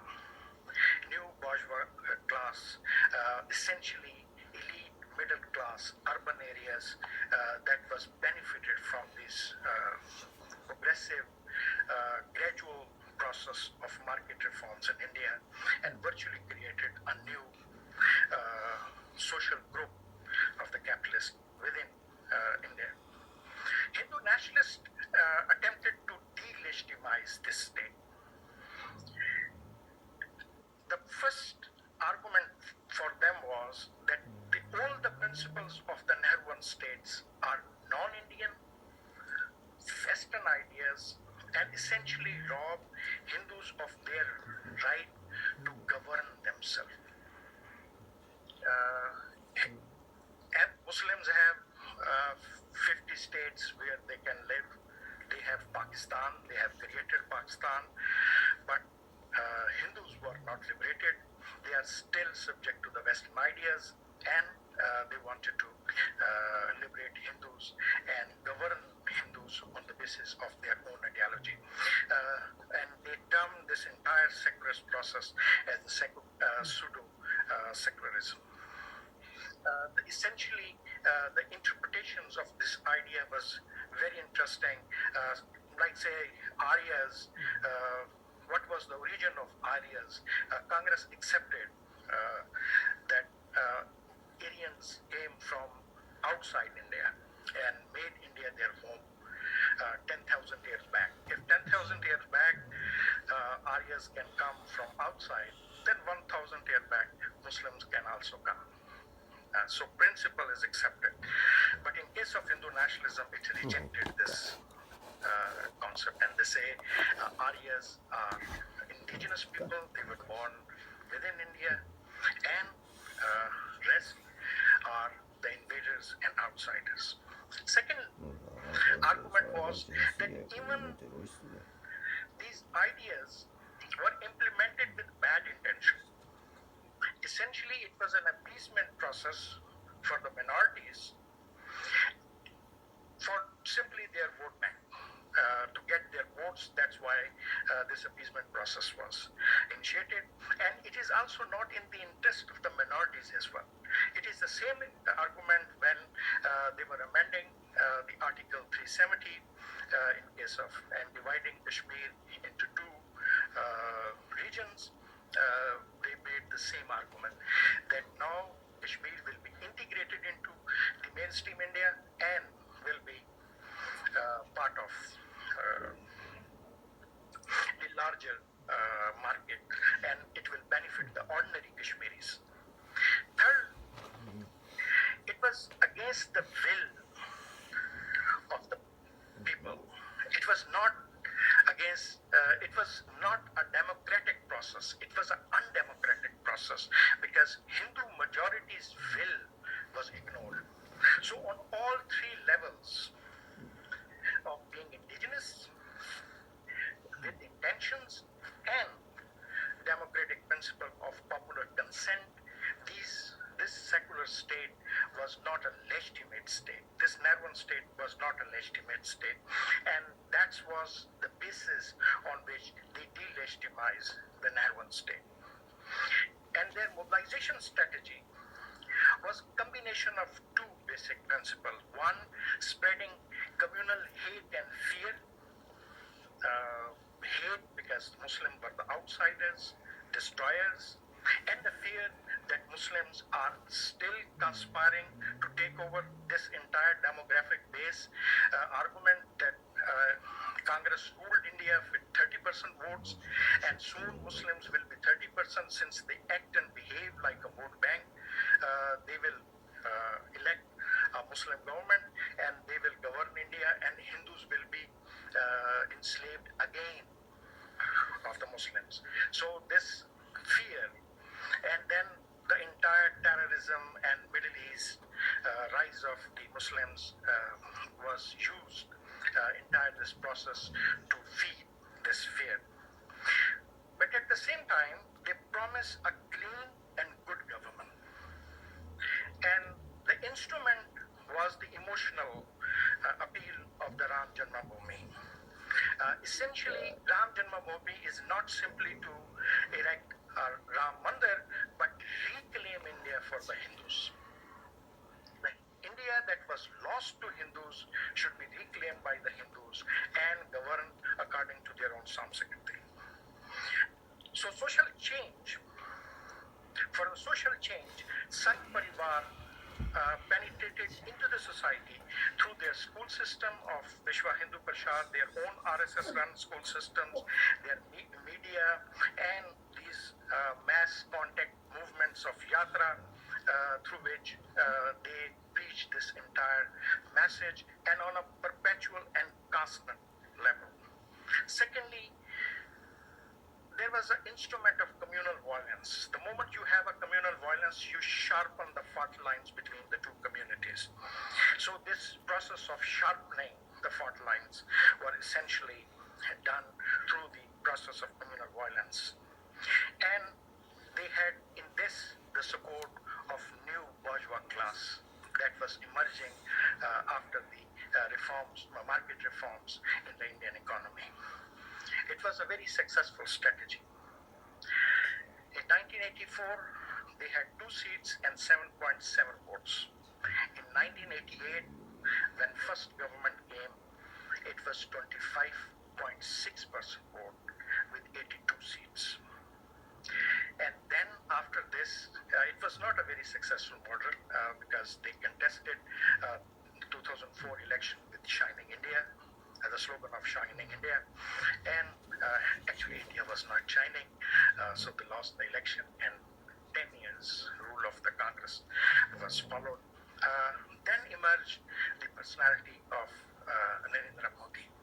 Narendra Modi essentially sold his own personality and the Gujarat model. Gujarat model was the best Hindutva model. It created the caste harmony. All the caste from lower to higher were behaving harmoniously in Gujarat.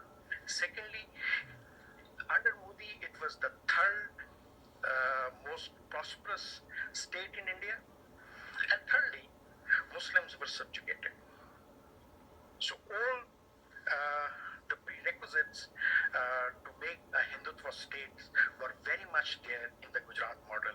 And the Gujarat model very, very successfully was sold by Modi and the machine of RSS.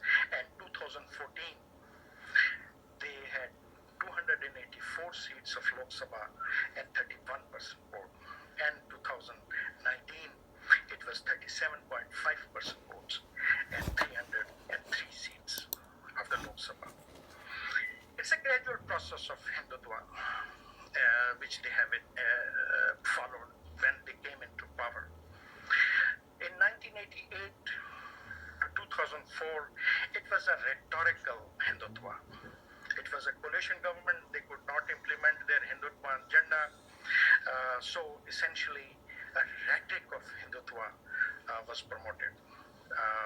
At very important positions, especially the places where they can influence the rewriting of textbooks and history, RSS men were posted and they were given immense funds to promote the Hindutva ideology.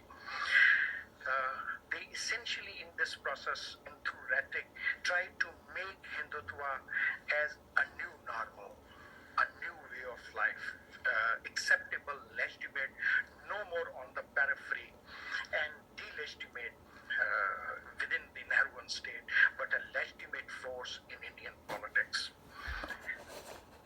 From 1914 to 1919, it was a process of soft Hindutva. Essentially, they avoided the hardcore Hindu agenda, but they did allow, with impunity, their Sangh Parivar to function at the societal level. So the best examples were the Gauraksha movements.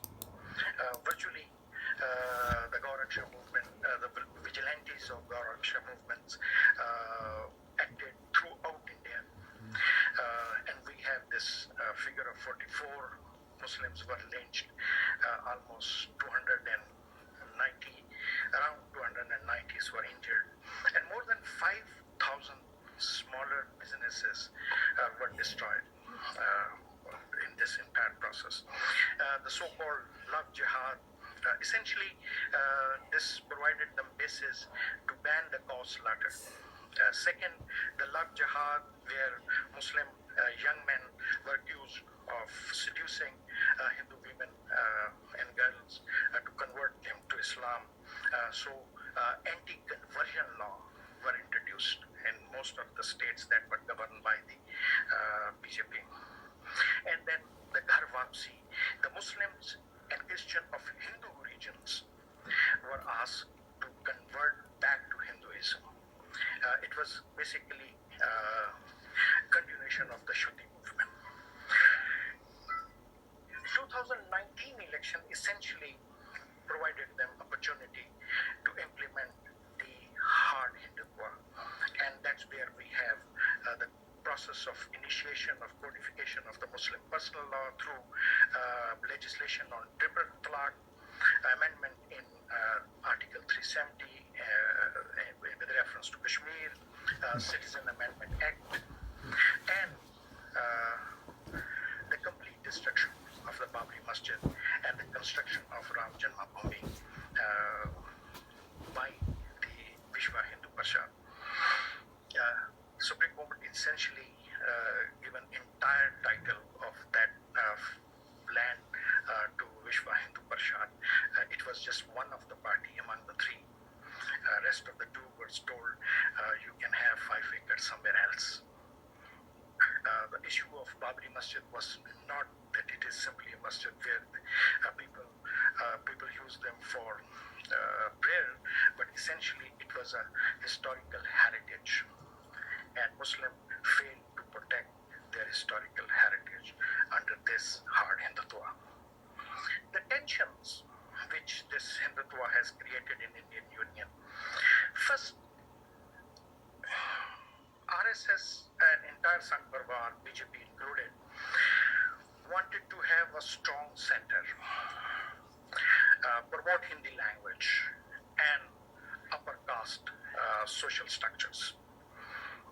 That's where the tensions lies, and the reflection was very much there in the National Population Register, National Register of the Citizen, where this NPR and NRC, essential point is not that it was promoted, essential point is that almost 13 states refused to implement it.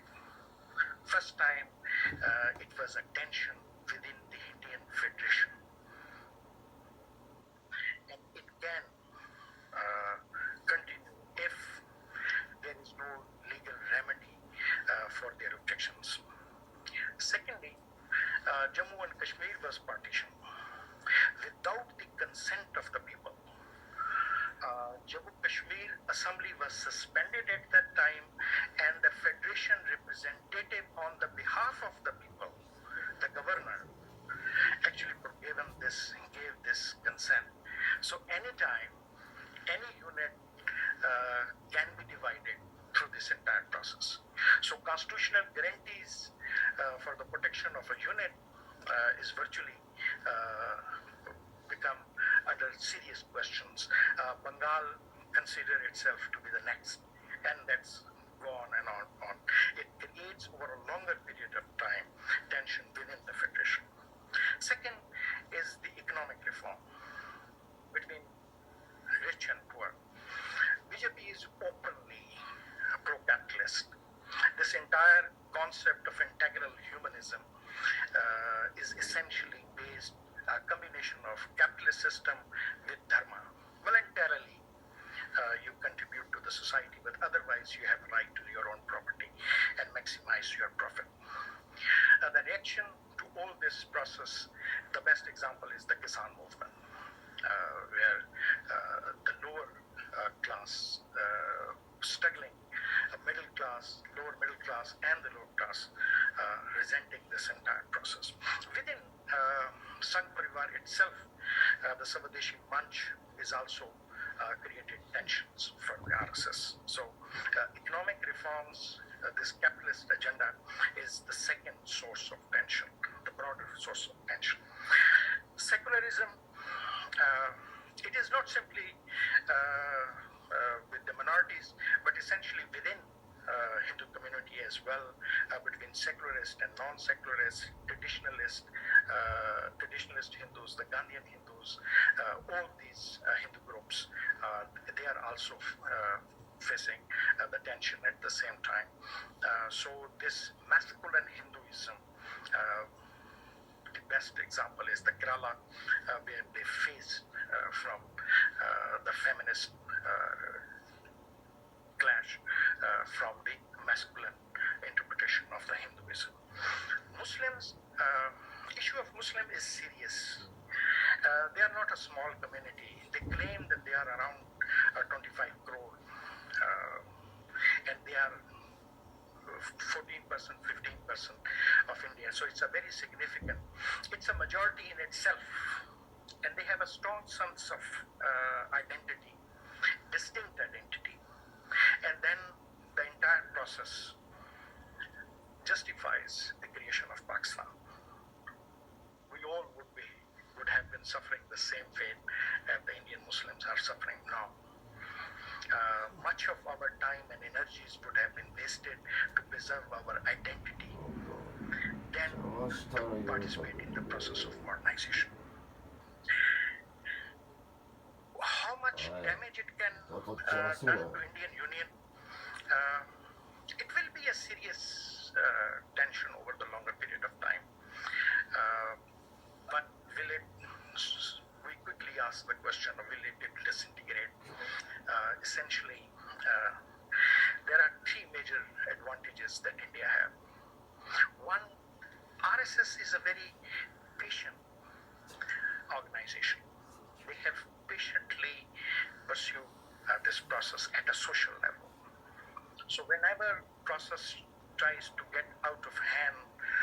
RSS put brakes on it.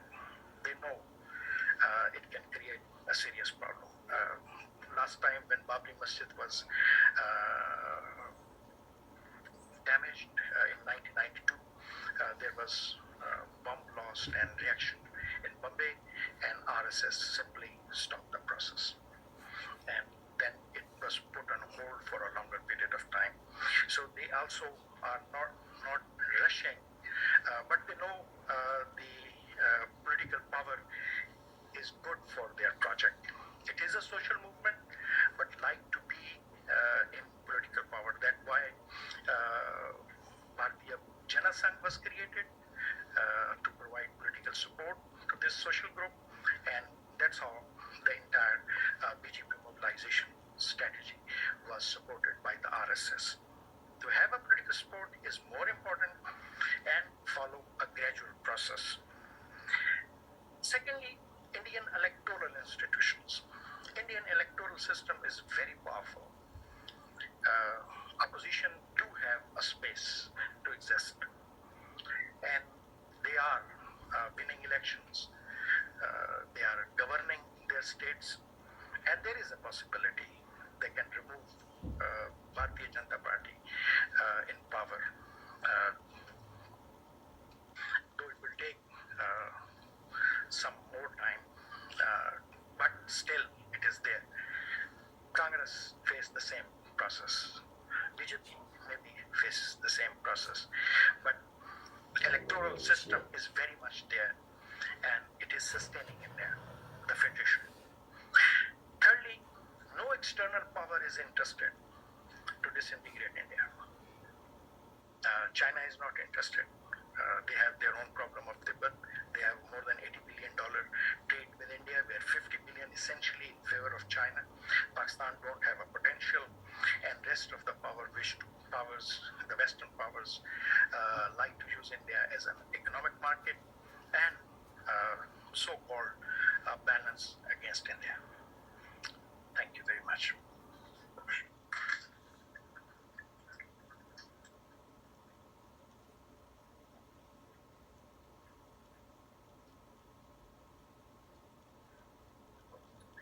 Thank you, Dr. Sab. A very, very absorbing, very educative discourse. And that is what we definitely expect out of an academic. And you bring a very clear perspective in this tour de horizon that you have given. So there are a couple of points agitating our minds. And before we open the floor for question and answers, I wish to highlight one thing for your consideration. That this slow process of cultural recidivism, or what we call homogenization of Indian society. So this is an attempt by RSS to homogenize this society, to erase the cultural symbols, not only cultural but religious symbols. So these are very, very emotive issues, and there would be a pushback and resistance by those elements which since centuries, just like mainstream Hindus, have been part of this community, like Sikhs for instance, like the northeastern states, and there are Christians, there are agnostics, and there are indigenous faiths, and there is a complete belt which erstwhile Adivasis, and now they have rebranded themselves as Maoists. Now we know that RSS is a very, very organized entity, and they are co-opting not only other communities, but they have included a Muslim wing also by the name of Muslim Rashtriya Manch, MRM. They are giving so much incentives and incentivizing all these excluded communities to be part of this game and work towards RSS goals. So unwitting accomplices are also getting into this. So there are two competing strains, one that pushes back for its identity and one that is being co-opted. So as a researcher, as a scholar, and as an author who's written books, how would you see both these competing strains and its future on Indian polity?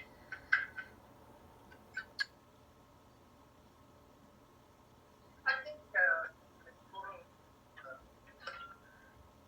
the electoral politics, if they continue with the electoral politics, that will be the greater arbiter and kind of a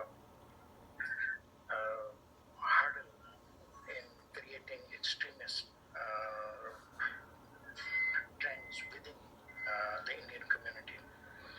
So they had just lost elections in Bengal. Basically, 5 states, only one they were able to win. I mean, and now they are going to contest, especially in United Provinces. They have one of the icon of Hindutva, Yogi Aditya. That's the only place where they have very much a religious figure appointed as chief minister. So it's a very clear sign the way they want to behave. It is, number one, I think it will be the electoral system where that will be a kind of insurance for India to survive. And it has been insurance for India. And India has survived because it had elections. Otherwise, it's very much a centralized constitution. It has, but over the period of time, the units have emerged as independent. And, people are expressing themselves. New participants are coming in and joining. Resistance will be very much there, but at the same time, soft Hindutva is being adopted by everybody. Congress started to adopt it since 1980 when Mrs. Indira Gandhi first started to invite religious figures into the Prime Minister House. Same was with the Rajiv Gandhi, and then even now the soft Hindutva is taking over. We call it soft Hindutva or the Congress version of the majoritarianism. That is very much there. Muslims, the serious question will be of the Muslims, how Muslims will behave. I think after Citizen Amendment Act, the Muslim response did surprise a number of them. Even surprise Bharatiya Janata Party as well. There were around 200 and around less than 300, but 296, 98 cases where these women dharnas were placed. And it was a very strong moment. It was a combination of the left and the Muslim minority. That will be a serious challenge, and that where we need to see the future political fault lines of India, where the real conflict will be there. The argument I'm simply making, India has a mechanism, the electoral mechanism, to resolve or at least contest its provide competitive arena for competing ideas. Competing ideas are very much there, and they are being resolved through the electoral process. Till the time that is there, I think it will be a stable party. But if they try to suppress it, then I think there were basically some voices which they claim that in 2019 election, this RSS machinery, it is a massive electoral machine. Amit Shah. Amit Shah was the only person who predicted that BJP will win more than 300 seats. No other, but Amit Shah. So I think that do create a serious fear in commentators. And there were allegations that some hanky-panky was done during those elections. If this allegations, this type of atmosphere continues of fear, then it can impact. Otherwise, India do have a mechanism in which competing ideas come in, compete, and problems which they cannot resolve, and they have failed to resolve. And the biggest is Naxal Bari movement. Naxal Bari movement is a serious challenge to Indian society, but still it has no external support. Without external support, modern states are very powerful.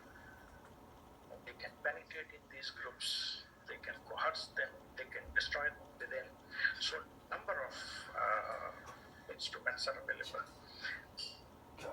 Looking at the present, India is a rising state, politically and economically, and its foreseeable future, it will continue to rise. But if it enters into some adventures, whether outside or inside, then these fault lines will be very dangerous for India. So India is perceived to be a state that is the soft state, that do not have the stomach or the kill factor to become a great power. That is the basic argument that we will take. India continue to be a soft power because it will not able to have this kill factor because internal cohesion will always be questionable. So India in future, I think because of these all fault lines will be consumed within rather than outside. Dr. You mentioned internal cohesion.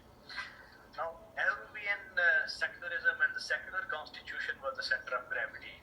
It was the glue that bound Indian into a political union. Now, once that glue is coming unstuck because of this religious particularism, we know that the popular appeal has also been lost. There are states like Madhya Pradesh, Karnataka, and Kerala, where the polls showed that BJP's appeal was quite low on the index. But once the political, alliance making and those machinations were done, so they could just cobble together a coalition and still they won these. Is it because of this bourgeois that you mentioned, that corporate elite whose interests are being served by BJP, and we saw one of the manifestations in the shape of this farmer resistance from Punjab? Is that bourgeois so strong and its nexus with the RSS is giving them a kind of support that despite larger numbers, all those opposition parties have been unable to translate their numbers into electoral victory?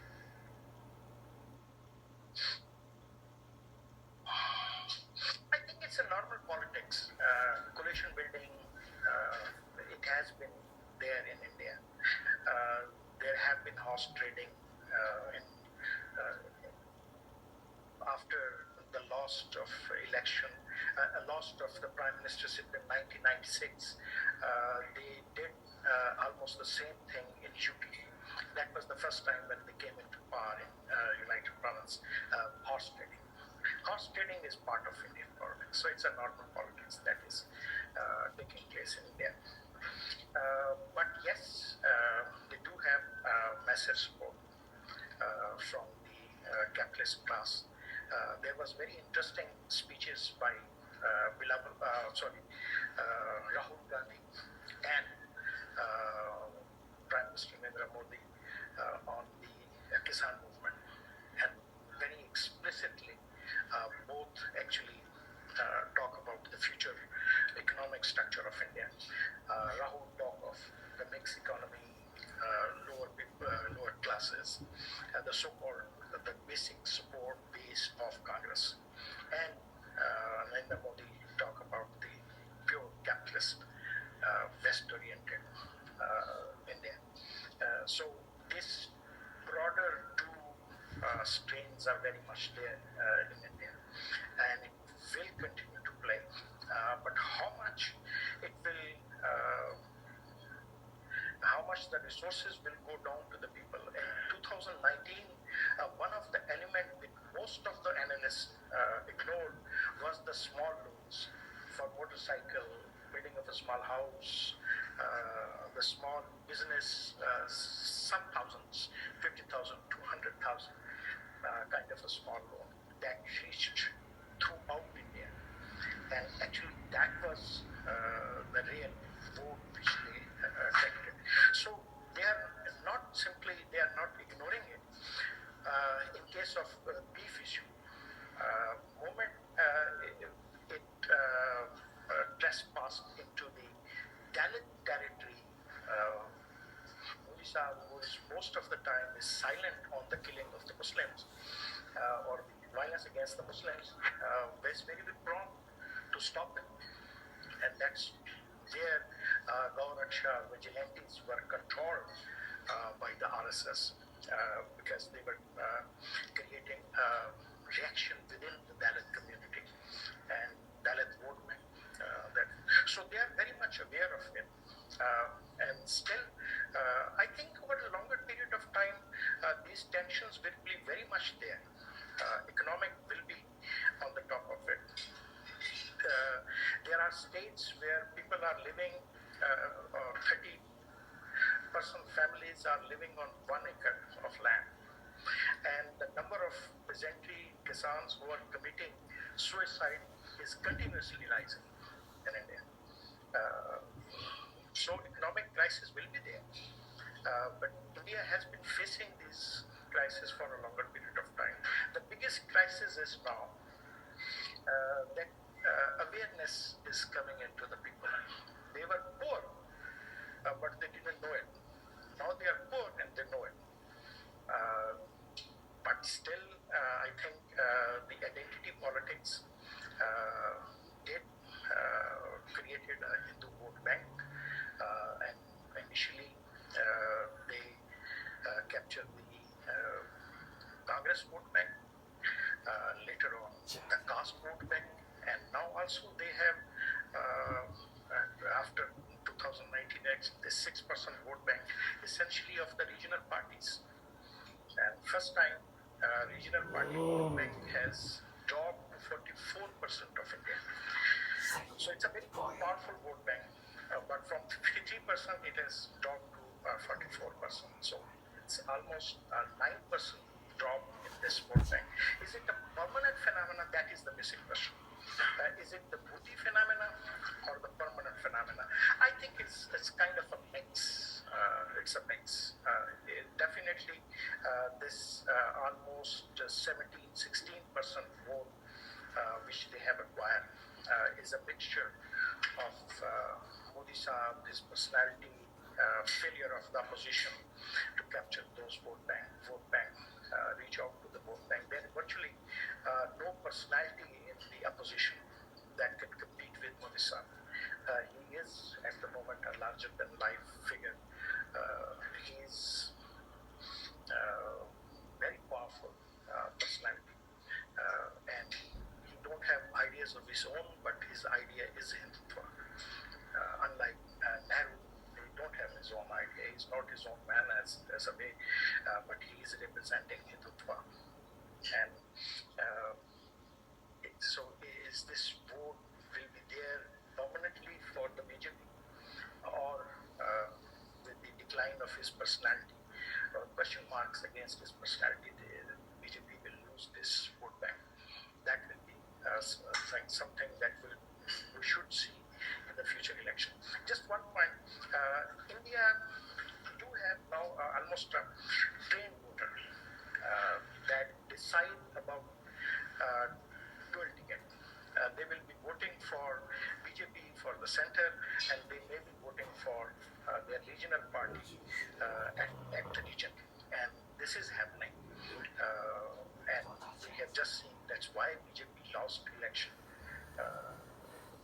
in states where they won previously. And even they have won those states where Congress, Madhya Pradesh, Rajasthan, the 3 states, just a few months before the election, they did had a regional victory, but they lost. So Indian voter is also making the same decisions. But what motivates them, I think it's the mixture of ideas, the Hindu ideas, and the incentive, the economic incentives. We all know that these populist movements and populist leaders, they thrive on economic strength. We have other models in the world, and we see that the populist leader, as long as he or she does well economically, the country is prosperous, there is internal cohesion, and the electorate votes for him or her. But we see the Indian economy also sliding a bit, and there are now some internal fractures also because of the bourgeois and the other landed interests, their own clashes. So do you see this Indian economy slide getting translated into less popular appeal of BJP, RSS combined, and Modi? Yes, there is a possibility, but I think election in South Asia are combination of various factors. Performance is one. Performance is associated with the party and the personality that is leading them. Second is the constancy, the way tickets are distributed, the way coalitions are built, even not simply at the state level, district level, in the simple constituency level. And third is the way the elections are conducted, the entire machinery. So it's a combination of three. BJP has proved to be a very efficient in case of the electoral machinery, distribution of the tickets, construction of the coalition, and using Modi's personality. Till the time this mix continues, I think they will survive. Still, his numbers, polls numbers are more than 72%. Despite COVID, despite slide down, all these things, because virtually there is no alternative. One is a normative kind of observation. Our behavior in South Asia is also kind of royalist.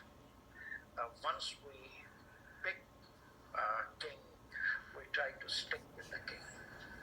So Modi also had this attachment of this normativeness, the concept of a charismatic personality, or people essentially feel secure is there. Some father-like figure is there, great figure, something like this, and don't want to change it. That's why you see Nehru never lost election.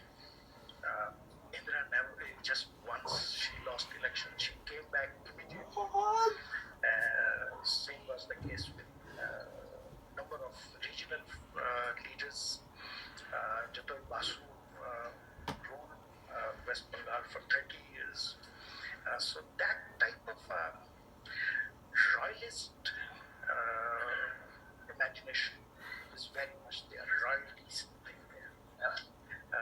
Maybe it's a normative.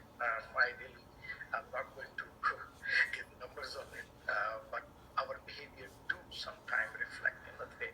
So survival of Modi charisma is dependent on a number of these things. So any questions from the house is open? Yes, Azam. My name is Azam, source for the Second Amendment institution. Sir, as you have rightly pointed out, the aim of Hindutva university has become massive also, where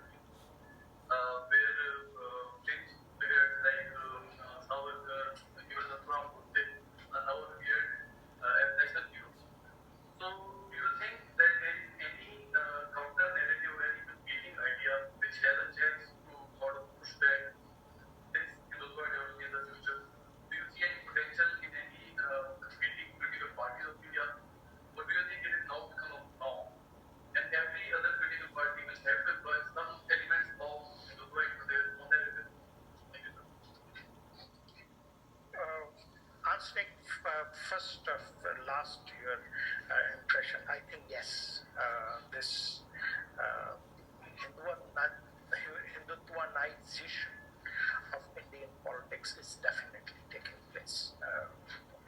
Every party is now taking Hindutva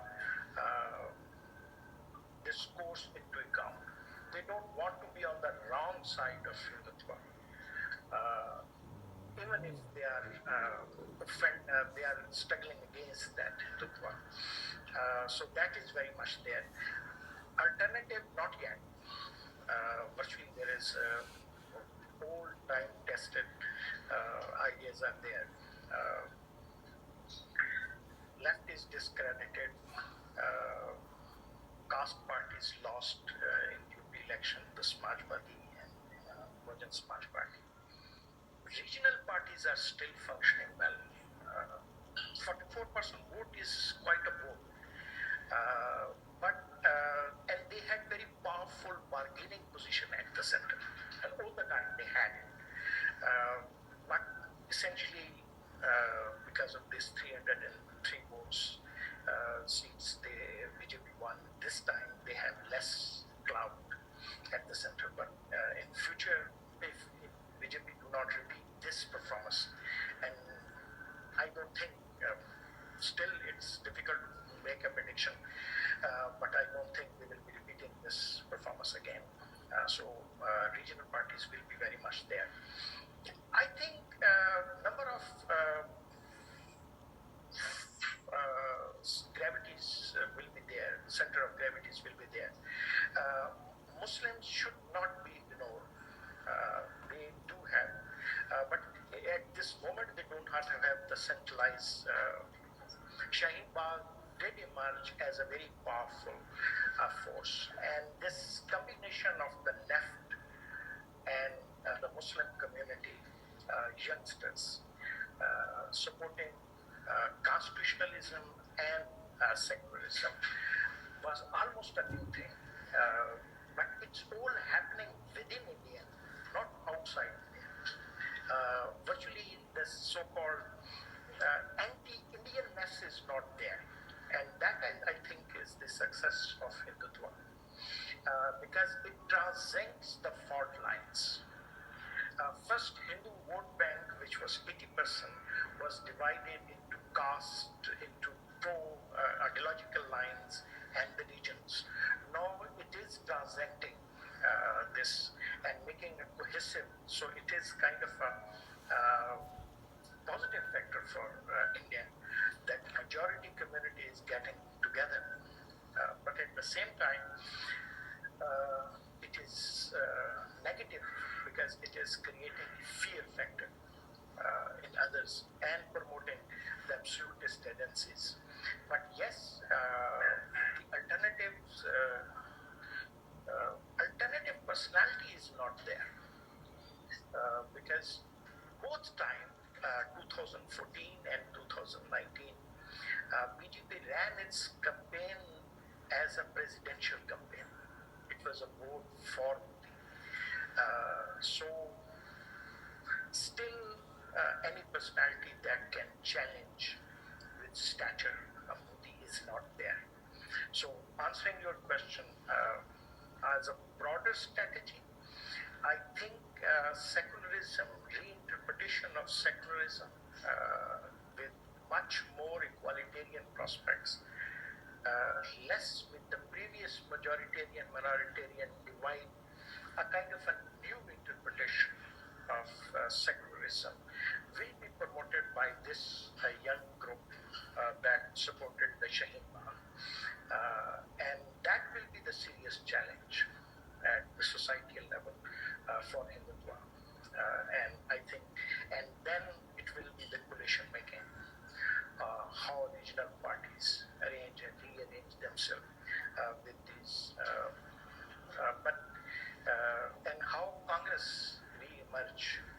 Congress still has demonstrated in last all elections that it still have 20% vote bank.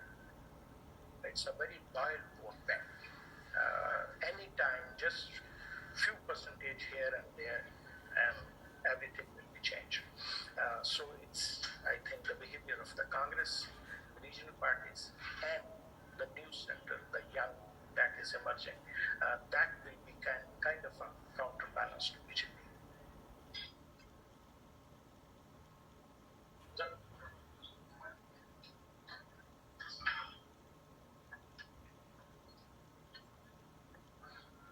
Hello, sir. My name is Hamza Rafat. I just had a question regarding this analogy which is drawn by different scholars and academics that white supremacy in the United States is very similar to Hindu supremacy or Hindutva in India. Do you agree with this analogy?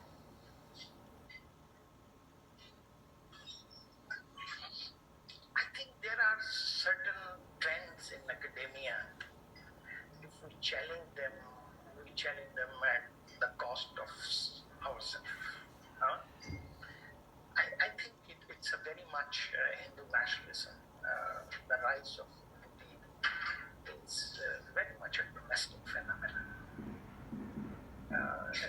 Interpreting it with reference to others help us develop a theory, but doesn't explain the domestic level.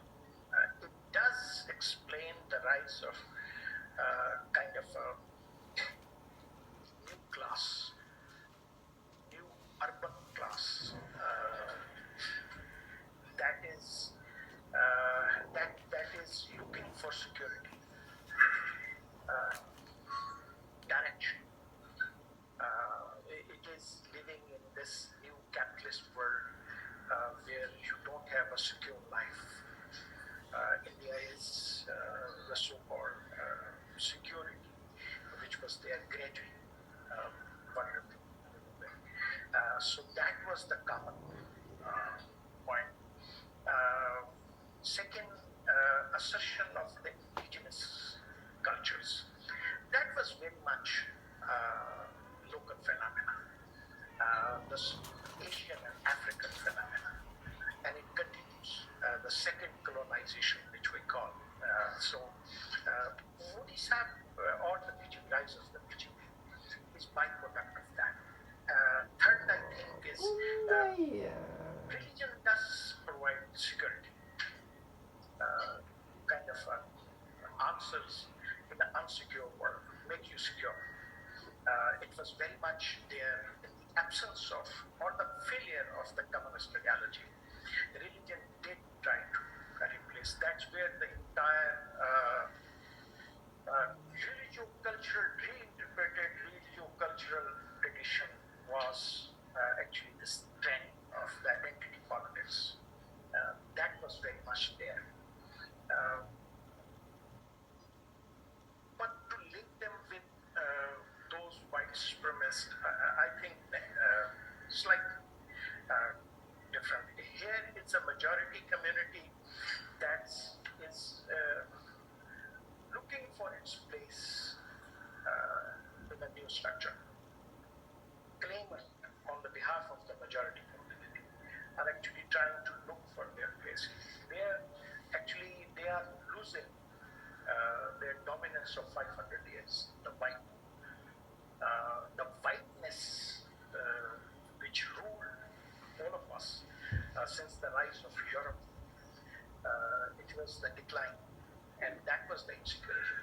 Here, actually, it's the community which lost, and very much at the local level, trying to reclaim what it thinks belongs to it. So it was very much a kind of a revivalist movement. It is a very much a revivalist movement. It is using present trajectories, the present jargons, but it is very much, I think, is a domestic phenomenon. It did have a support sometime from the outside trends, but not much. It is very much a domestic phenomenon. Yes, from amongst the guests, anyone? Anybody? Yes, please.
entire process because there was a consensus. And with the passage of time, it did create its consequences, which appears like democratic process. But still, it's not individualistic society. It's a group society. So elections are contested on the basis of pattern-like relationship, rhetoric, which is sometimes caste rhetoric, sometimes religious rhetoric, sometimes sectarian rhetoric, communal rhetoric. So people are also some making emotional decisions, and that what particularist ideologies are. They make people emotional and less rational. So on this level, yes, Indian experiment is facing something new. But till today, except making an environment, we have made an environment of impunity. If you are committing crime against one community, virtually you will not be tried by the law, and it is happening. You will be ignored by the institutions, police, administration, judiciary. They are all behaving in a communal terms. That element is very much there, but it was there previously. Now it is that was implicit. Now it is explicit. Report simply talk about 60% arrests were made by the Coup because people were Muslims. Conviction rates of the Muslims is higher. People who are in jail, the Muslim rate is higher. Muslim contribution or participation in the Indian economy is around 3%, when they are 14 to 15%. All this is very much there. Now it is very much explicit. But they have not undermined the electoral system. That consensus has not been broken.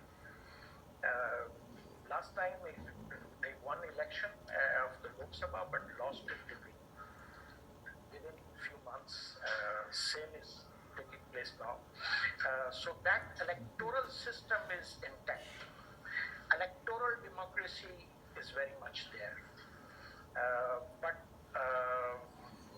this progress towards the real democracy, I think that is suffering because people are again being mobilized on the basis of emotional rhetoric, and less people are being trained politically to make rational decisions at the so-called cost and benefit, that if they elect this party, how much beneficial it will be for them. This element is there, but it is being, this process is being hampered by the rhetoric of the BJP. So I agree with you that in the long term, it will promote absolutism, irrationality, by making people more and more emotional.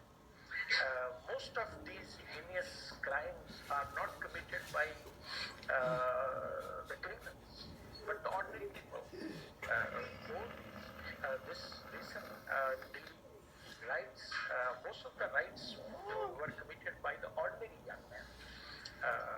They were educated, they were going to school, colleges, they were normal human beings. But actually these normal human beings are being converted into emotional and rhetorical person. And that is actually a disservice to democracy. So I agree to this point. Any other questions?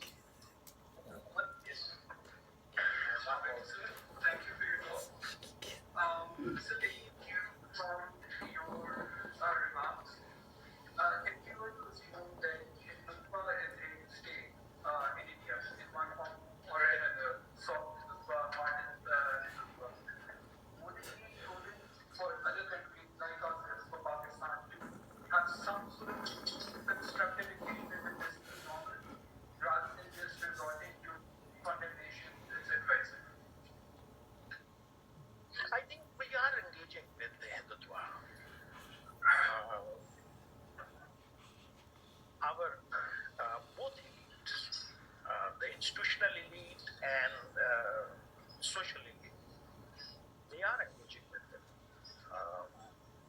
General Musharraf visited India when Vajpayee was there. Vajpayee was invited and Nawaz Sharif went there. So both social and institutional elite. We have recently, I think, reinstated 2003 agreement on Kashmir, the border agreement. So we are engaging with it. But I think it's the right strategy to tell people what is happening in India. There is nothing wrong in it. Sometimes we do exaggerate, maybe because that's a tendency we have in media, because there is a trend. So we also have rhetorical society. In rhetoric, we swept away. We have a right to tell people that something is happening in India, and it is justifying the creation of Pakistan. In 1930s, after the decay of massive communal clashes between the Sangathan movements and the Muslims during 1920, the 30s was a very difficult time for the Muslim because everything failed. The constitutional way failed, and it was end up with the emergence of the Nehru report, the so-called Nehru report we had, and the majority refused to accept the minority. I think at that time there was a consensus among the Muslim elite that if we do not create a separate homeland, most of our energies will be wasted in the protection of our identity. So it does justify Pakistan for our youth. It's virtually justified. It's a very simple cost and benefit analysis. We all are sitting here thanks to Pakistan. Otherwise, we would have been raising slogans outside here. And we will be made fun of our appearance. Even the Prime Minister will make fun of our appearance. The way we wear the kurta and the shalwar and our beard and everything. We don't need to do this. That's an identity preservation. Indian Muslims are facing the same crisis. So I think we have a right to indulge on that point. Secondly, what is happening in India is not simply happening to the Muslims of India. Babri Masjid was not simply their heritage. It was our heritage as well. It was the heritage of the Indian Muslims. We were part of it. We are still part of it. It is still our heritage. It is still our history. It is still our culture. So I think on that level it is fine. But yes, we are engaging with the Hindutva. Rest, whatever is happening is the byproduct of the balance of power. And in the changing world, I think we are on a weaker side. And that's why India has more options and we have less option. So we are actually mixing two phenomena at the social level and the strategic level, and then trying to understand it. And the more we think we are weaker here, the more we emphasize here and the more rhetorical we come. But otherwise, I think we are doing the same thing. We should do it. And there is a very much a debate that we should normalize our relationship with India. There is a willingness on this side. There is a less willingness on the other side. Because they think they can create a new normal between India and Pakistan. They can create a new red lines between India and Pakistan. And they think it's an opportunity because of the strategic weakness. They think it's an opportunity to this South Asian state systems mutual interaction can be rewritten. So my argument is still that we are more rhetorical because we are strategically weak, but we are doing exactly the same thing. We are recognizing India, but we have the right to tell our people that look, we were right.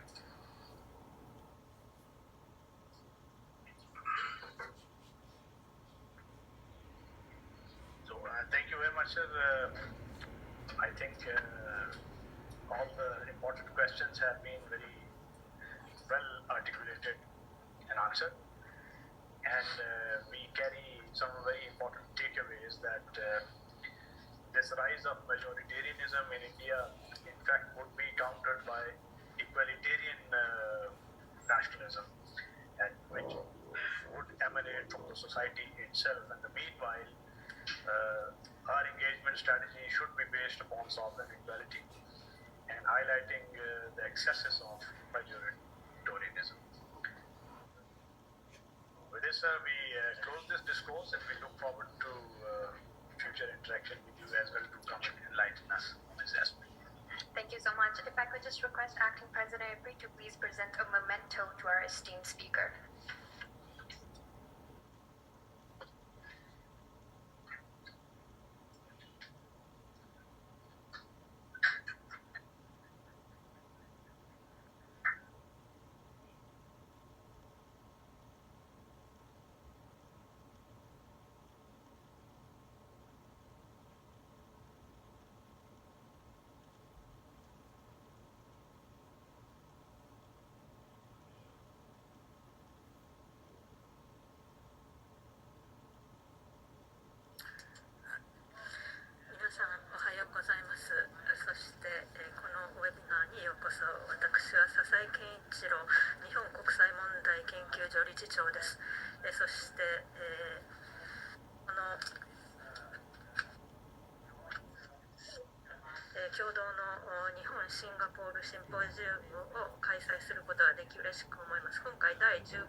初日は昨日だったわけですが、そして2人の外務大臣から今日はメッセージをいただき、さらにはそして、河野前外務大臣、からのメッセージも伺うことができると聞いております。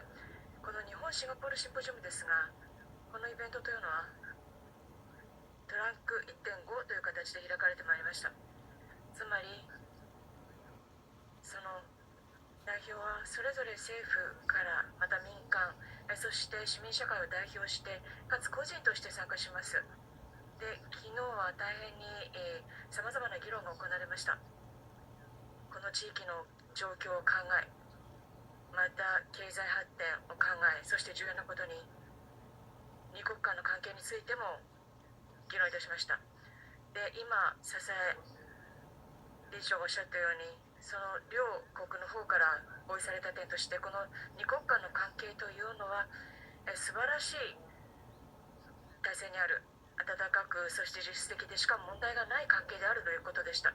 またもう一つ意見が一致した点として、私たちはこの機会を捉えてこの関係をさらに前進させていくべきだということでした。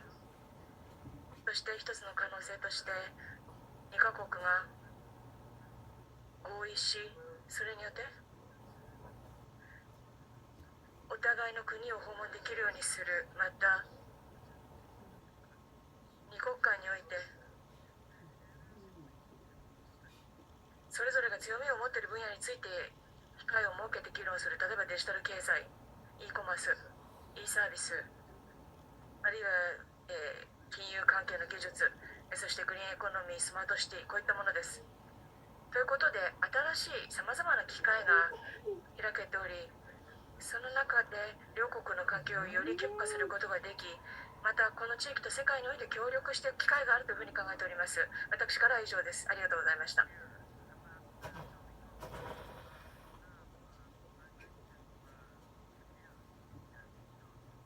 りがとうございます。それでは、基調講演をお願いしています。まず、林外務大臣です。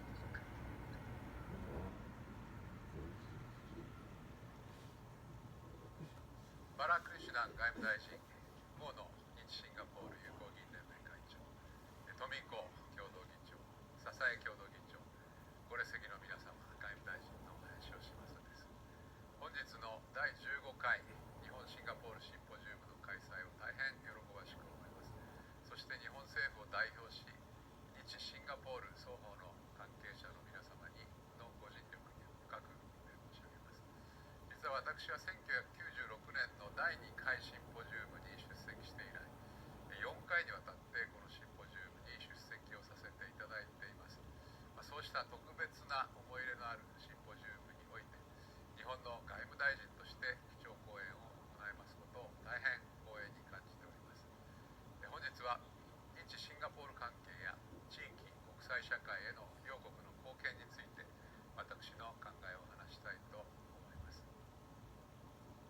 現在国際社会は時代を画する変化の中にあります。これまで国際社会の平和と繁栄を支えてきた普遍的な価値や国際秩序に対する挑戦が一層顕在化しています。また経済的要因が安全保障を大きく左右をし始めています。こうした中、日本は普遍的価値を守り抜く覚悟、日本の平和と安定を守り抜く覚悟、そして人類に貢献し国際社会を主導する覚悟、これら3つの覚悟を持って対応力の高い低重心の姿勢で外交を展開していきます。日本外交にとってシンガポールが重要なパートナーであることは言うまでもありません。新型コロナの時代にあっても、岸田政権の発足直後から首脳間を含め緊密に連携してきました。私も昨年12月にバラクリシュナ外務大臣と電話会談を行い、多岐にわたる分野について大変有意義な意見交換を行いました。対面で再会し、より突っ込んで意見交換をできる日を心待ちにしています。シンガポールは独立以来目覚ましい発展を遂げてきました。今やアジア随一の高所得国です。しかしシンガポールの重要性は豊かさだけではありません。私はその発展の原動力に注目をしています。目は国家の発展にかける情熱と力強い指導力。2つ目は無から有を生み出す、またマイナスをプラスに変革する想像力。3つ目は内外の優秀な人材の積極的な活用です。厳しい国際環境の中で平和と繁栄を実現していくためにも、シンガポールとの関係強化を通じてこうした点こそ学んでいくべきと考えます。地域を俯瞰すれば、シンガポールはマラッカ海峡に面する戦略的要衝に位置し、物流、金融、人材、情報のハブ機能を果たしています。また、シンガポール国際問題研究所を含む多くの有力なシンクタンクを擁し、シャングリラ・ダイアログを開催するなど、国際的に高い発信力を有しています。そして先ほど申し上げた通り、世界に冠たる人材を擁しています。日本はそのようなシンガポールを地域や国際社会が直面する課題に対応する責任を共有するパートナーと考えています。今、地域の安全保障環境はこれまでにないほど厳しさを増しています。東シナ海や南シナ海で起こっていることは、地域のプレイヤーだけで対応すべき地域問題ではなく、国際社会における価値や原則に直接関わる問題であることは明らかです。北朝鮮、ミャンマー等をめぐる諸課題に対応することも引き続き重要です。加えて、経済社会状況の変化に伴い、顕在化した経済安全保障の分野においても、特にサプライチェーンの強靭化、基幹インフラの安全性確保、技術流出の防止等の協力を進める余地は大いにあるでしょう。日本とシンガポールはこれらの課題に共に立ち向かい、役割を果たすべきです。特に日本は法の支配に基づく自由で開かれた秩序をインド太平洋地域に構築するための取り組み、すなわち自由で開かれたインド太平洋保育を推進しています。そして ASEAN はその実現に向けた要です。ASEAN が自らのイニシアティブで進めるインド太平洋に関する ASEAN アウトルックは、保育と多くの本質的な原則を共有しています。日本は双方の実現に向けてシンガポールと以下の分野で協力を進めていく考えです。第一に、両国が共有する法の支配、航行の自由、自由貿易といった価値をインド太平洋地域、そして国際社会に普及定着させていきます。その際、官民さまざまなフォーラムにおいてシンガポールの国際的な発信力をお借りできれば、これほど心強いことはありません。第2に、地域の連結性向上に貢献していきます。例えば、昨年3月に両国間で合意した第三国インフラ協力に関する覚書を基礎に、具体的な案件形成に向けた取り組みを進めていきます。また、この関連で地域の経済関係を強化し、ビジネス環境を整備する観点からも、両国が自由貿易、デジタル化、気候変動などの分野で旗振り役を務めていくことが重要です。特に昨年の TPP 委員会議長国である日本と、本年の議長国であるシンガポールが連携して TPP のハイスタンダードを維持していく必要があります。また、RCEP 協定の完全な履行確保に向けた協力も両国の共通の利益です。第3に、自衛隊艦艇による寄港や親善訓練を含めた安全保障協力や、リキャップを通じた海賊対策といった海洋協力を継続していきます。また、両国による第三国に対するさまざまな技術協力の枠組みである21世紀のための日本シンガポールパートナーシッププログラム、いわゆる JSPP21 を通じ、第三国への海上保安分野の技術協力なども着実に進めていきます。最後に、現在世界各地でオミクロン株の出現により感染が急拡大していますが、新型コロナ対策の分野でも両国のさらなる協力を探っていきたいと考えています。日本とシンガポールの共通の強みは人的資源です。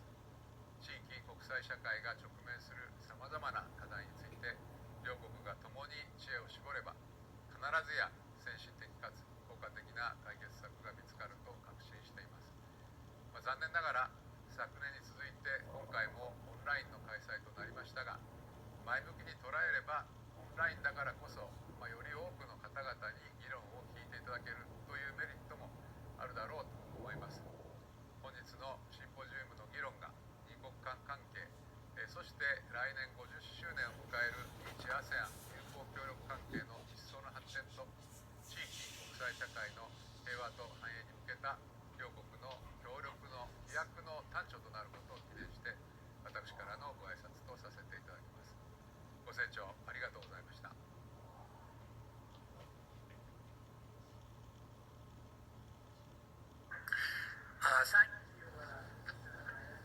林大臣、非常に強力なメッセージを発し、そして日本とシンガポールの協力を地域の文脈、また二国間の文脈で支持をしていただいていることを感謝申し上げます。